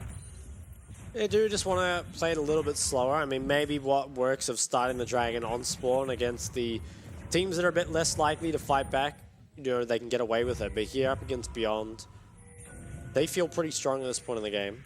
TP comes in from Jimian. I would expect him to go towards the Shiv build. But obviously grabs the Noon Quiver here. Gives him a lot of push in that mid lane. Very important up against the LeBlanc. Yeah, especially as the game progresses. Once she has her static, you really want to have yours online as well. Yeah. Otherwise, you are just going to get constantly pushed out and give LeBlanc roam timings, which is exactly what you don't want when you're against LeBlanc. And it should be very possible for the Tristana to do that. Normally is ahead of gold against her opponent. Obviously can take those turret plates. And Gemini, he's going to his red. This is unreal. Yeah. Not the CFO I know. That's right. But maybe respecting that bit of a harder opponent than they are often against, and so don't want to risk it. But this does mean that later on, they do seem like the kind of team who would prefer to take the Dragon than the Rift Herald. So it might just lend to be a trade, although not necessarily. Gemini could always go up there and try and contest it. Ooh, might see a fight on the Wolves here. Yeah, I do favor the Sejuani, at least for now. Okay, Gemini will know. Yeah, it's just going to be forced away, but How crazy is it that these two teams that play so fast are exactly even in gold at 7.5 minutes in? No kills. Yeah. It is kind of surprising. I think probably because they know each other to be extremely strong, playing a little bit more reserved than you might see otherwise. Yeah, just being a little bit careful. Because it really is, if you give over one bad fight, that can be just pretty much the game there. Definitely. I mean, both teams are really good at snowballing, both champion-wise and just as players. They really know how to get the most out of it. Okay, Gemini's still hanging around this dragon. Rift Herald will be spawning. Ooh, Sedge is not level 6 yet. Yeah, really far and behind. Viego is. We'll just, probably will hit it crossing mid-wave, honestly. There's only the one camp down. Yeah, there we go. Okay. So looking towards the Rift Herald, which I think is probably the correct choice, given that they have the Tristana. Yeah. Does allow you to speed up the game. And Kongwei, I think he should want to contest this. Maybe not, though. I sit on Dragon, and it looks like it's going to be a trade. Yeah. Okay, so maybe a little bit different than we're used to seeing. I mean, just first objective being taken this late by CFO is kind of weird in its own right. Yeah. But they are going to get this Rift Herald. Ooh, nice hook landed as well as that Killer Instinct used here on Shun. He does not have the ult available, it just goes down. Yeah, did not flash the hook, and I was going to say, you know, whoever comes out ahead on this trade really comes out to who uses the Herald well, you know, can it be used in a good position, but now I have to say this is just a lot better for BYG. They deny Wave's bot, pick up first blood on Shun, and it goes over to Betty. Yeah, I feel like he committed using his Ghost. You may as well just flash. Yeah. If you're going to lose a sum, you may as well lose the one that's going to make sure you don't die. But he doesn't. That is going to be a kill found onto Betty. And we know this guy's exciting to watch on Kaiser, and so now that he's got an early lead, perhaps despite what we see as CFO having a better draft, the gold being on this Kaiser can just change everything up entirely anyway. Yeah, and the gold on Betty in particular, I mean, that is a guy who just absolutely farms when he gets ahead. Betty's Kaiser certainly should be feared here. Herald did go down mid, but they can't really get anything more than just the initial plates, which I feel like is not really enough. I mean, it keeps the gold basically even again, but that gold was there split between the Sedge and the Tristana, whereas all the gold going over to Betty. And Shiv now completed for LeBlanc. Yeah, you have to think it will be completed for Jimmy and 2 once he does get his back off. Maybe not. Yeah. I mean, he has a D-Blade and boots. Got the 2 plates, though. Yeah, they were split, though. We'll see. Let's see. I think he will. But it'll be close, no doubt. What if he just buys Kraken now? Well, I guess he theoretically could. Does have the Noon Quiver. It is looking like a dive onto Rest. Yep, Static Shiver's picked up there. Rest doing a good job to actually trade back onto Lakai. Even though Kongwei was in the area. Gemini actually sneaking through vision. Isn't seen yet. Lakai in a lot of danger, but Steadfast Presence will keep him alive for now as he actually is turning it around. Does get that knock up here. Is Rest going to be able to make it? It is going to be Glacial Prison here used onto Kongwei. But that should be everything. Yeah, a lot of stuff used from both sides. But ultimately, BYG getting the flash. And now with both these shifts completed, Wave Clear Wars will begin. Sweepers everywhere. Every time we go to a different champion, they are sweeping. I mean, they got to get rid of Karius' 2 pink wards. He's still got 2 more in his inventory. Guy's a Vision Bandit. They're stocked up. Jun, no Ghost, but has Flash. Hey, Jimmy in. Small little trade there. Not too bad. Yeah. All things considered. I wonder now what the next objective is. Probably will be this Dragon in 2 more minutes. But it's so insane how all things considered the game is basically dead even still.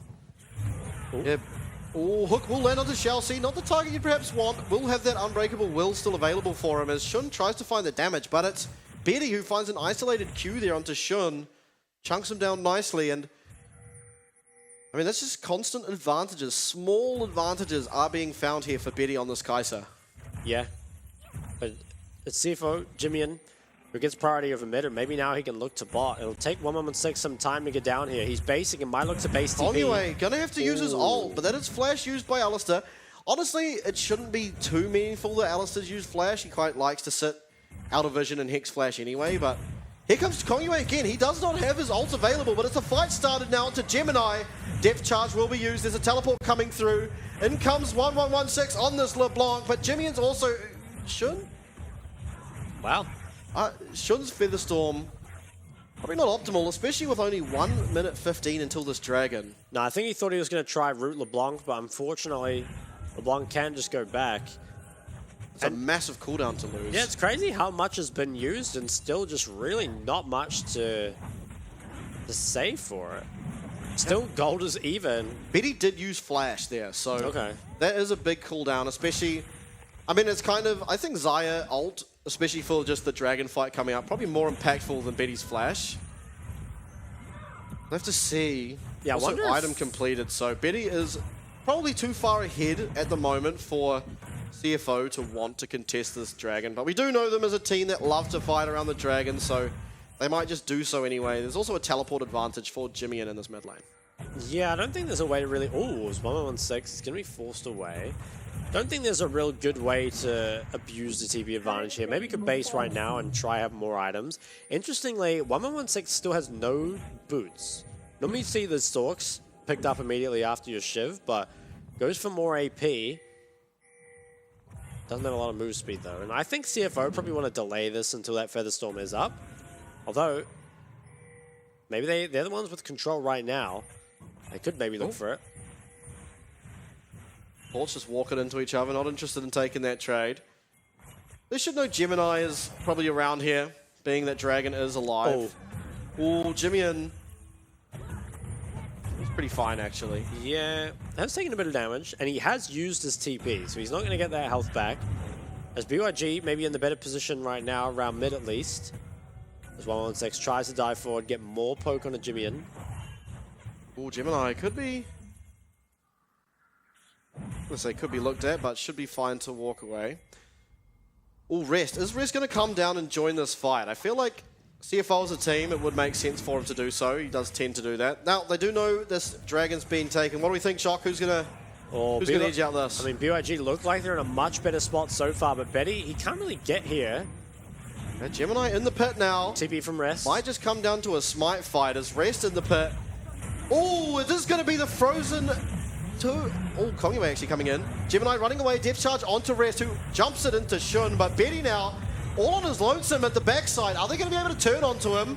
Looks like he's staying out of range for now as Featherstorm does come down. He's going to not land too much damage as reset number 1 comes in for Kongyue. He's now that Alistair, and Rest is so low. Gets the second reset. Now as the Jax, is he going to be able to find more? Jimmy should be okay to get out. Has flash available, as well as the Buster shot, but Kira's trying to follow up as best he can. Now turning around, Shun and Gemini are trying to do what they can, but it's just a dive. 1116 finding one. Gemini is getting low, but it's ultimately Jimmy finding one, finding two. And some heroics from Jimmy turn that around and almost make it back into CFO's favor. Gemini though, flashing away, the smite only just won't kill him. I think Jimmy gets this. Yeah, looks like he will. Ooh. No, Steadfast Presence keeping him out for now, but how Chad is this man? Looks like he's fine to just take these minions. And I think without Jimmy at the back end there, that would have looked a whole lot worse. It is going to be Dragon picked up by CFO. Yeah, but it certainly was not for free. Ooh. Yeah, it was an absolute massacre there initially for BYG. I'm sure we'll get a replay of it, but Jimmy pulls some heroics to save the day. So it looks initially good here, I think, for CFO. They get this Dragon, they can probably just leave for free. I think if they just back, I'm not sure why Gemini went that way. I think they should have just tried to dip. Instead, they're kind of trying to look for the fight, and with Lakai's ult, now it's just a straight 4v5. But I think a little bit misplayed on the way out, and this is really good for Viego, who can just come in and kind of get resets, clear everyone up. And at this point, I mean, it was looking real rough for the side of CFO. Jimmy nice flash. Yeah, really well played. It looks like your bot lane's going to get dived and just like instantly die. But Jimmy, managing to live here can come in, and I think turret aggro a little bit mismanaged here. Probably should have let Lakai tank like one more. Maybe even just let him die and get your carries out. Either way though, very, very good execution initially from both sides, but maybe misplayed a little bit of the back end. I don't know if Rest had his flash up. I feel like he did, and I'm kind of surprised he didn't just try flash stun Betty, who was completely alone on the bot side of that fight. It feels like other members were in range to try, but hold up, Betty is going to get engaged on here. It's going to be Gemini stunning him up, followed by Chelsea, but flash out will be okay for now, and Unbreakable Will comes out of Alistair, as well as that Featherstorm. A lot of weird Featherstorm usages from Shun this game. Yeah, I think he's just been trying to use it very aggressively, you know, trying to find the route after, but unfortunately, just a bit too far out. And Betty, he was almost punished for having the no cleanse there and did end up losing his flash. I think it was Alistair's flash committed, but does have that Hex flash, of course. Rest is doing some work in this top side, but it's hard to make headway into the Poppy. Okay, so back to meeting on mid-waves for now. Triforce is picked up here from Kongyue. Definitely not what I'm used to seeing. Yeah, normally see that Divine for a bit more tankiness, I guess. Well, I guess with the Triforce, probably a little bit more damage onto these carries, and I guess if you are able to take out the Tristana or the Xayah, you are going to feel really good in these team fights. I mean, we'll see. I mean, I think Viego, when ahead, is a very strong champion. It's just getting ahead is difficult. And it feels like if you mis-execute a fight, you're so useless, whereas a champ like Sedge will always find value. Yeah. We'll see how it goes. Game remains relatively even. One dragon apiece, and gold leads slightly in BYG's favor. Rest could be getting looked at top. He's getting poked down slowly, but it's very difficult to dive in. That was a massive trade by him, though. But it is 3 members strong coming. Jimmian does have teleport available. But if they were to try that, I feel like Rest might just be able to live long enough for Jimmian to arrive. But he opts against it. On the bot side, though, I think Tristana's struggling to get stuff done on the Poppy now. Herald is being dropped mid, which should be this tower gone. And ahead of the next dragon, spawning in only 35 more seconds, I think both teams will want to contest this. Yeah, another fight on our hands. That is going to be mid tower. Does a lot for opening up this map and allowing for vision. Got to fight against Kira's constant 2 pink wards somehow. Now, I think this fight, 1116 hasn't recalled, so he's not in position. Maybe they're just going to play for gold here instead. They're going to take this, and 1116 still needs to get a reset off. Okay, so BYG really have to delay here. They have control, though, and CFO, they need time to get it back. Now, Rest up top does have teleport available once again. Betty should have control over this mid-wave, so a lot of control around the Dragon area is afforded to BYG. And maybe CFO don't want to fight this. Looks like they don't. Yeah, they don't have 2 items on they're mid or walking AD. towards Baron. Oh, there's no shot. I think they just play for topside control, maybe secure that top tower. Yeah, I think without the 2 item spikes coming through yet on the carries, they don't want to quite do it yet. Oh, this LeBlanc is so strong. Yeah, she's very fed. Now, there is lifesteal on Jimmian, so he can deal with that. Not a hell of a lot from the rest of them, though. And with that lifesteal, Jimmian does lack a little bit of what he would have in damage otherwise. Yeah. So, yeah, definitely not as strong as you perhaps want. It just means that LeBlanc's not able to constantly W forward auto attack him and poke him out of lane, because he'll be fine to just sustain off the minion wave. But I think for now, at least, Tristana is probably who you're looking to try and carry this game out. But with the current items, probably doesn't have the damage to do so.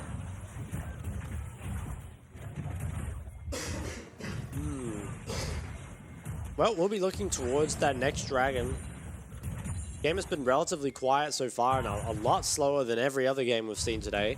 Just kind of to be expected from what are 2 of our very strong teams here. Yeah, absolutely. I mean, already the game's almost gone longer than the rest of them. Now, what is Rest building? Because he's got Zhonya's components, but he's also got a Kindle Gem. That's a good question. This guy is actually the Dark Wizard of Tech, though. Yeah. So I'm not even going to try and hazard a guess. We'll see what ends up happening. Oh, looking forward. Ooh. And maybe Gemini, being looked at, hook comes out. Oh, they are going to start onto Gemini here, who does in turn turn around onto Kongyue. So low, but will be able to survive just as Rest now teleporting in.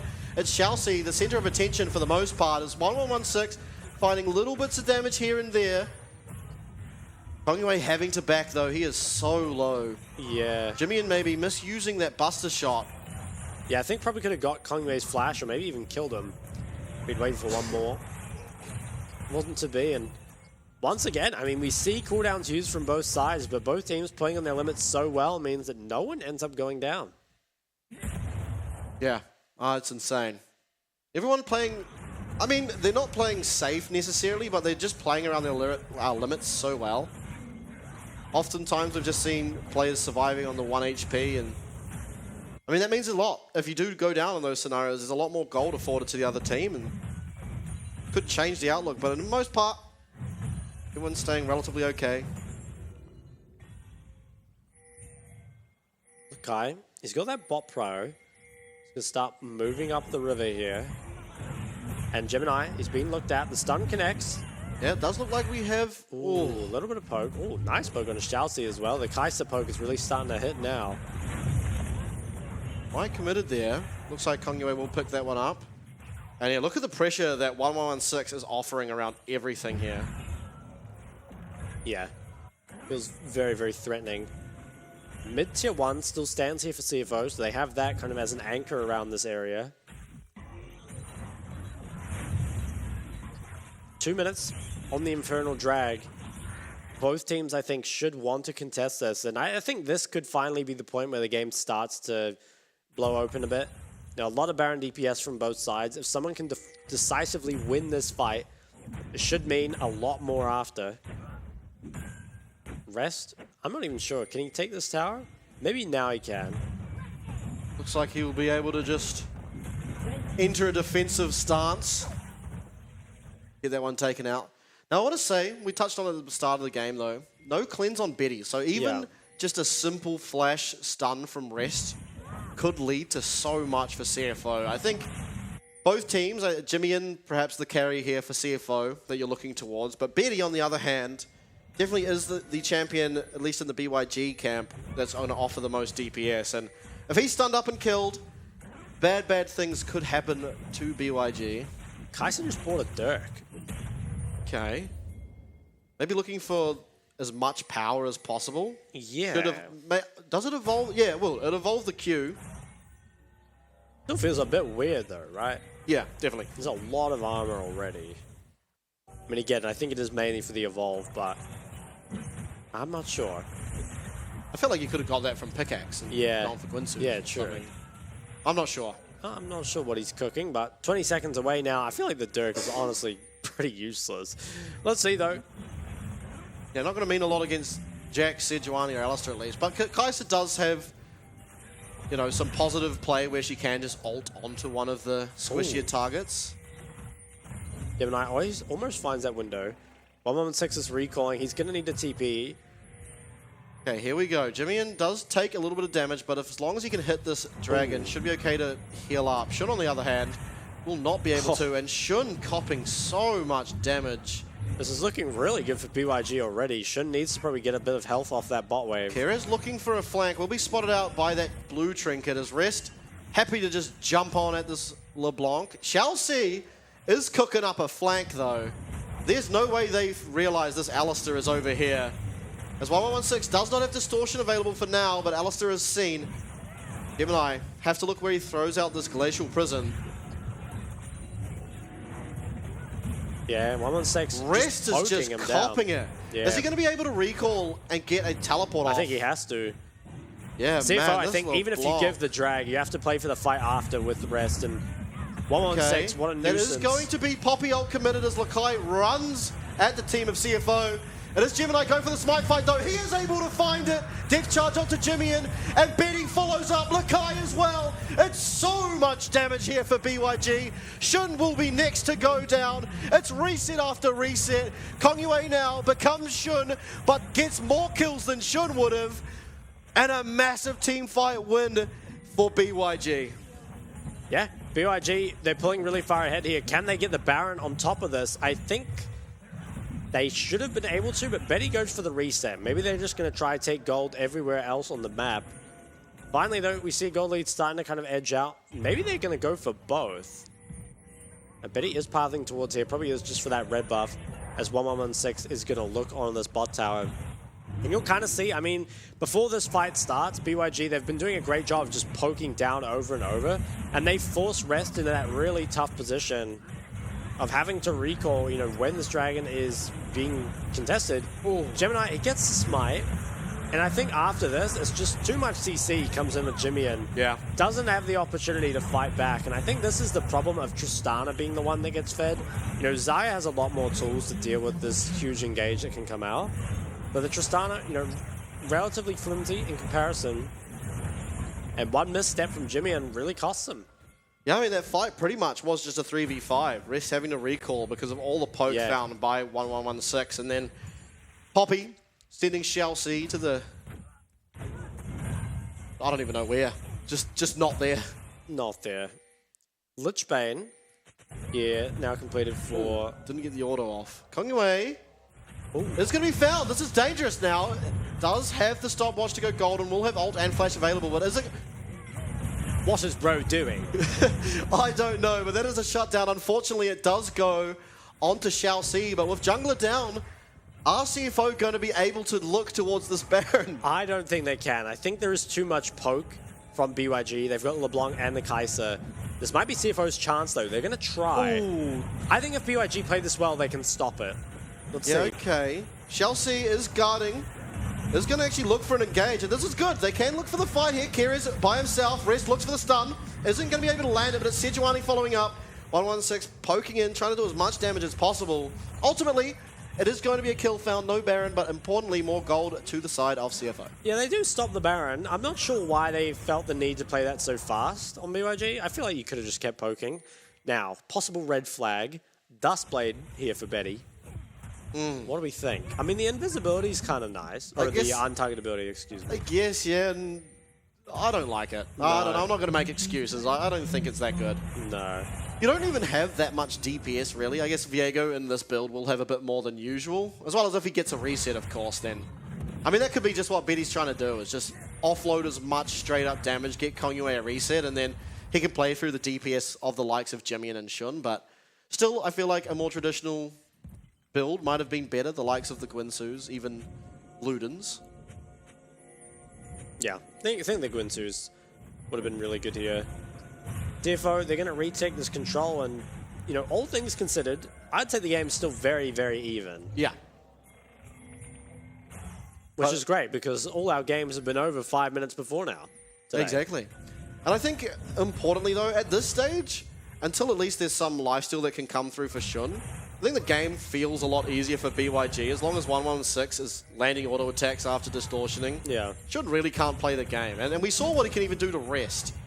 Keres, though, Keres is in a bit of a position. Jimmy will flash away, and so the hook does land onto Gemini. That is optimal for them, as Keres taken down extremely quickly. Rest teleporting in the back, but it's Lakai the focus. That's 2 kills for Shun, and with that, that should be the Baron. Yeah, they're going to start it up. Or they should start it up. There is still a lot of poke that can come in here from CFO.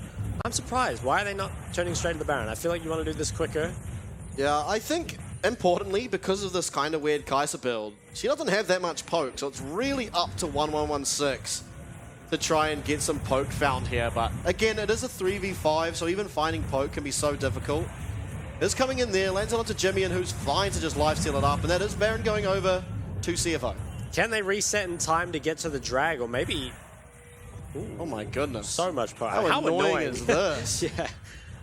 Okay, they are away now. I think they can't get the dragon in time, but either way, even if third drag goes to Beyond, I think CFO can get a lot done with this Baron. Jimmy is able to teleport back on the map, or he's actually staying. Ooh, could he cheese here?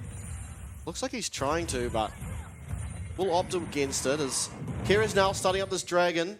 Looks like with Betty being here, it will be third dragon picked up from Beyond, but it is Baron, importantly, for CFO. So we'll see what they can get with that. If they are able to get enough, it might just be fine for them to give over this third dragon. Yeah, I think so. You have to have Sejuani really tanking up a lot of this LeBlanc damage, though. You really need to sort of somehow angle yourself so LeBlanc can't just continuously double you in and find auto attacks on the carries. Yeah. And LeBlanc is building a Shadow Flame for some reason. I think that should be a Rabadon's. But either way, you know, build choices maybe haven't been the best for Beyond. Still ultimately does come down to gameplay at the end of the day. Mid tower and top tower now being sieged. There's a good comp here for CFO. They've got a lot absolutely. of poke, or not, excuse me, a lot of disengage as well as a lot of damage onto these towers with the Tristana and the Xayah. I'm surprised they don't opt to further push the mid wave in. I wonder if they're just trying to be really safe. Oh, Glacial Prison does go wide there. If that landed onto 1116, that would have been disastrous. Yeah, it was very, very close. Rest, he's pretty safe mid, can just buff this one up, be the one that can disengage. Although, the Kite with the Poppy, maybe do something into it. And now Kaiser's going for the Void Staff. This cannon is getting in its reps. And yeah, that is Void. You've gone Duskblade and then Void Staff. Yeah, that's... Oh, I don't know. I don't think that's a build. anymore. I don't even think the Void's like that necessary, is it? If you go Rageblade? I guess the Abyssal... There's two Abyssal masks. Yeah. I mean, it's like... And a Hex Drinker now. I mean, I guess it's good. But it feels like if it was like Rageblade Void, it would be much better, right? I'm kind of surprised that Shun isn't going for Bloodthirster. Or at least just even sitting on a Vamp Scepter. I feel like... I mean, you'll survive Burst a little bit better, but... At this stage, LeBlanc's just slowly poking away at you as well as the Kaiser. It feels like the Hex Drinker might not be the best pick over Vamp Scepter or building towards Bloodthirster. Look at that gold difference. Yeah. Up and down in phases, really. Really showing that these two teams are on a similar level. Yeah. In 7-7, only 3k, not even 3k, more like 2k in it. I think Beyond have done a little bit of trolling in their builds, though. Yeah, Baron now faded though, and with the static shivs, I don't think there's any way CFO can get anything more. Most likely, we'll just go to another dragon fight. Yeah. You know how CFO play, they like their dragons. Baron is now down. I mean, they are playing pretty aggressively around this jungle. Maybe fishing here. I don't know if you want... I mean, maybe you do just win a dive. Oh, that was close. That would have been so exciting to see. Yeah, I respect the attempt, though. I do too. Oh! Okay, it is onto Lakai. Doesn't really matter that much as Poppy channeling the ult. It is actually going to land on two of them, and Shun's in trouble now. Gemini, though, will first of all be focused as Keres gets extremely low. What can be found from this, though? It's actually Resh turning it around. Oh my god, Betty's gone down. And now Lakai getting low as well as Keres. Keres trying to offer as much CC as he can before he goes down, but it's all Rest. Everything's coming up Rest as Jimmy finds himself one. Lakai running as fast as he can to get away from this Jax, who is not happy. Jax is pouncing on Poppy. Is going to not quite land the stun, but actually flashes away as 1116 does manage to make it back to base. But it's 3 found there in reply for CFO as they look to start taking some of this base. Oh, and Jimian. Oh, Jimian's dead. No, he's not. He's oh my god. Okay, this is insane. It's eventually the 280 carries left. Oh, TB comes in. Oh, yeah, Lakai. Oh, everything's just going on here. Yeah, this is crazy. I mean, Rest, he's going to start knocking on that base, only a Nautilus to stop it at this point. And I think 1116, he did a great job there of killing the wave. Got greedy for a bit more and was punished as a result. Wow. More now completed from Shun, and Jimian's got a GA. I think that was Beyond's window to get back in. You know, amazing Poppy ult from Lakai. Unfortunately, they fumble it a little bit. Betty gets caught by Rest. Yeah. And we're seeing the problem with not having cleanse really in that one. Yeah. So, I mean, this looks really good at the start. Engage is, you know, really, really nice from Beyond here. You know, this Poppy ult onto 3 is insane. And then really good follow-up. You know, they managed to take out Gemini very early, but I think hugging really close to the wall here. Pay attention to Betty. You know, is just found by Rest and killed almost immediately. Yeah. And you can't really afford to have that when you're this fed on Kai'Sa.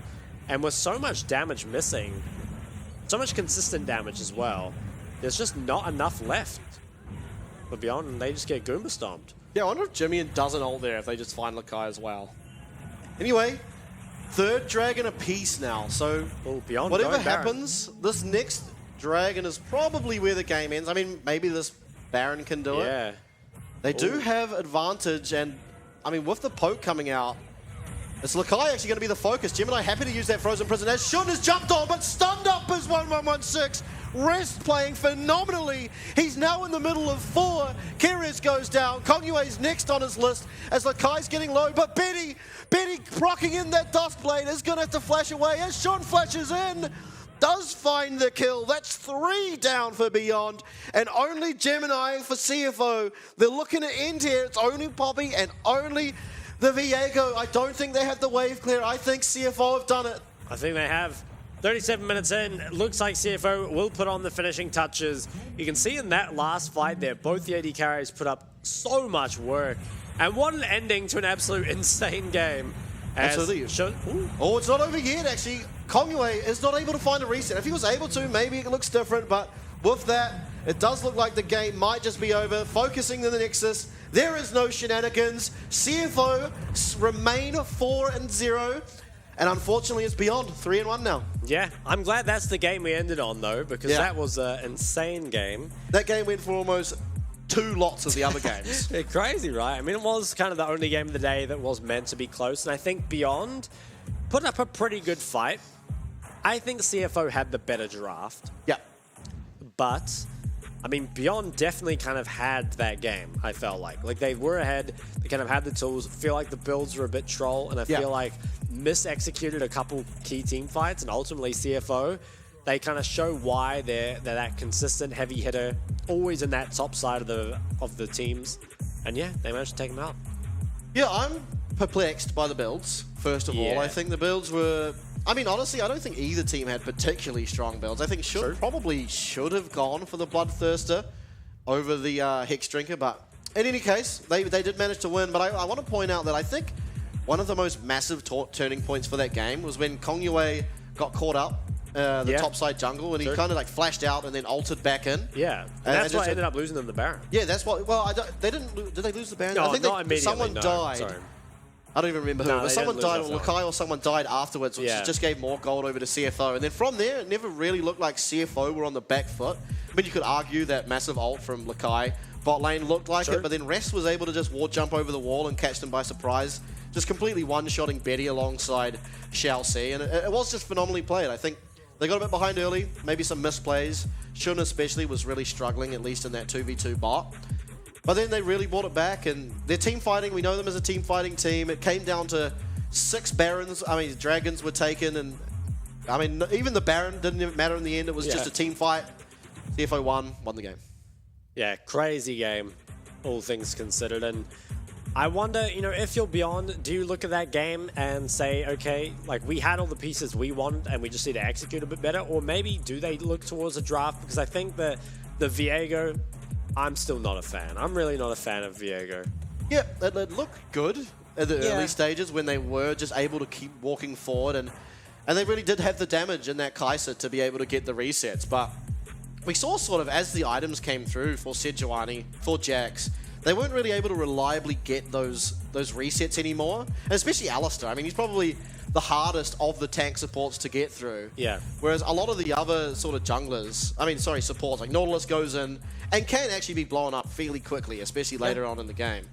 And so Viego looked strong while they're ahead, but then as items came through, just really wasn't doing anything. Yeah, and I think there was kind of the point there where you did reach of, you've got these 2 poke champs like Kai'Sa, LeBlanc. I think Kai'Sa normally does a lot of damage in team fights. With the build, probably not as much. Like more, I don't know, I want to say poke-centric, but it's not even that. It's just less good, to be honest. Yeah. It's just a worse build, I feel like. And LeBlanc, you know, LeBlanc is definitely with this build more around the poke. It does add up to a lot of damage, but in that ultra late game, when the lifesteal and magic resist is coming in, I mean, you can see he gets poke on the Jimmian, who just heals it up. Yeah, absolutely. And I think, back to the point on the Kai'Sa build, it felt to me like it was more of a trying to finish someone off to allow Kongyue, is really what it felt like, because the only person that Duskblade's affecting is either Shun or Jimmian. And at that stage, you're just diving into the team fight and you're trying to finish one of them off, get Kongyue to a reset. That's how I feel like that looks to me, at least. Is when you're going up against so many tanks, I don't see other reason why you don't just go Guinsoo's. Yeah. This is the last team fight of the game, and you can see nice poke on the side by 116, but he is caught by Rest. And that even allows Jimmy to just lifesteal off him completely. And after that, I mean, it's really just Betty is the only one who has damage left. And I think in this fight, Shun did something like 6,000 damage. Jimmy wasn't even needed. He was ulted out for a very long time, and Shun just comes in and cleans house. Yeah, now... Oh, no one did any... Oh, there we go. Oh, Viego Bit of a damage. lag. Oh. No. But this is what so consistently happens with this pick. I don't think I've ever seen Viego and PCS do more than 10k damage. I think Junjia did. Junjia had a real... If you remember against Frank, he played Viego in one of those games and popped off. I think that's the only time that Viego looked any good. But alas, we're back at Viego looking pretty terrible. Yeah. I don't know what else to say. There's so many... There was Vi open. We know that Vi can be picked. Obviously, it's harder against the Xayah, but then you can just opt to ban the Xayah instead of the they Varus. had that second phase ban. Yeah, I mean, the Varus is so weird.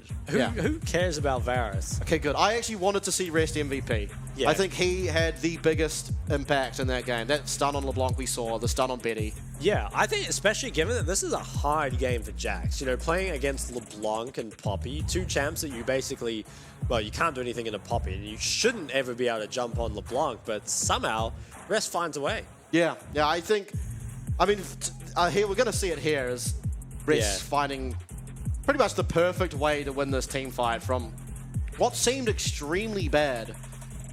So much had to be used from both, well, you're not seeing it on screen, but Xayah and Sejuani pretty much used everything they have, Sejuani even going down. But Rest finding this onto Betty was just so huge. Yeah, that was absolutely crucial for putting this game in such a winnable position for ZFO. And I think, again, just finding it into these champs. This is basically a comp that is, you know, almost built to counter Jax, and somehow he's just still finds it. Yeah, I don't know. Really impressively played by him, and I think he was, like, we didn't talk about it this time, but I think he was going to be my pick for MVP. I think Jimmy could have been, but he just sort of got a lead, and he was never really that important, he felt. Like, he could have been there, could have been another champion, it wouldn't have really mattered. Obviously, he was soaking a lot of that LeBlanc damage and just healing it up, which is important. It means it's not going on to, like, the likes of Shun, who didn't have the lifesteal, but yeah. Rest had the most impactful plays by far and definitely deserved the MVP. I have to agree. I think, like you said, Jimmy could have got it, but really had the wind taken out of his sails when he got one shot at that Baron or the Dragon fight in bot side. And I think Shun, you know, played very well towards the end of the game, but did kind of get taken out of the 2v2 early on. So while it wasn't maybe the cleanest win, it was a win nonetheless. As we'll take a look at today's results, I think expected across the board. But game 5, you know, CFO versus Beyond could have been anyone's game. I think after draft, I gave it to CFO, and then they took it away. I gave it to CFO from the get-go. You know how it is. You knew that was going to win draft. To be fair, after about 10 minutes into that game, I was leading towards Beyond. it didn't look too hot. I think Shun started off 0-2 as well as Shalsi was 0-1. And it just looked like Betty was going to be able to get it done, but ultimately he wasn't. And I think to Shun's credit, was very far behind, found himself a little bit of gold and really brought it back. But now let's take a look at the standings. It is CTBC Flying Oyster and PSG Talon well ahead at the top with Hellpigs and Duish team trailing behind down at 9th. Yeah, and I think there, I wouldn't be surprised at all to see that be our top 6 for playoffs, probably in a slightly different order, but to me, those look like the strongest teams, and a lot of them obviously returning from the previous split. Would you expect any of those bottom teams to make a run for it? At this stage, I wouldn't. I think what we've seen is they only really have done well when they're against each other. That's the only games that, like, Impunity 1 was, I don't even remember who, I think it was against Hellpigs or Duish team. I mean, either or. But they're only winning against each other, and when they do come up against the top 6 teams, the likes of Frank up into PSG, does look very one-sided. And game 5 tomorrow, we have to say, while it's still on our screen here, PSG Talon versus Beyond. I mean, that's another great game. Yeah. Poor Beyond, they've got a rough couple They're getting Frank's last week roster.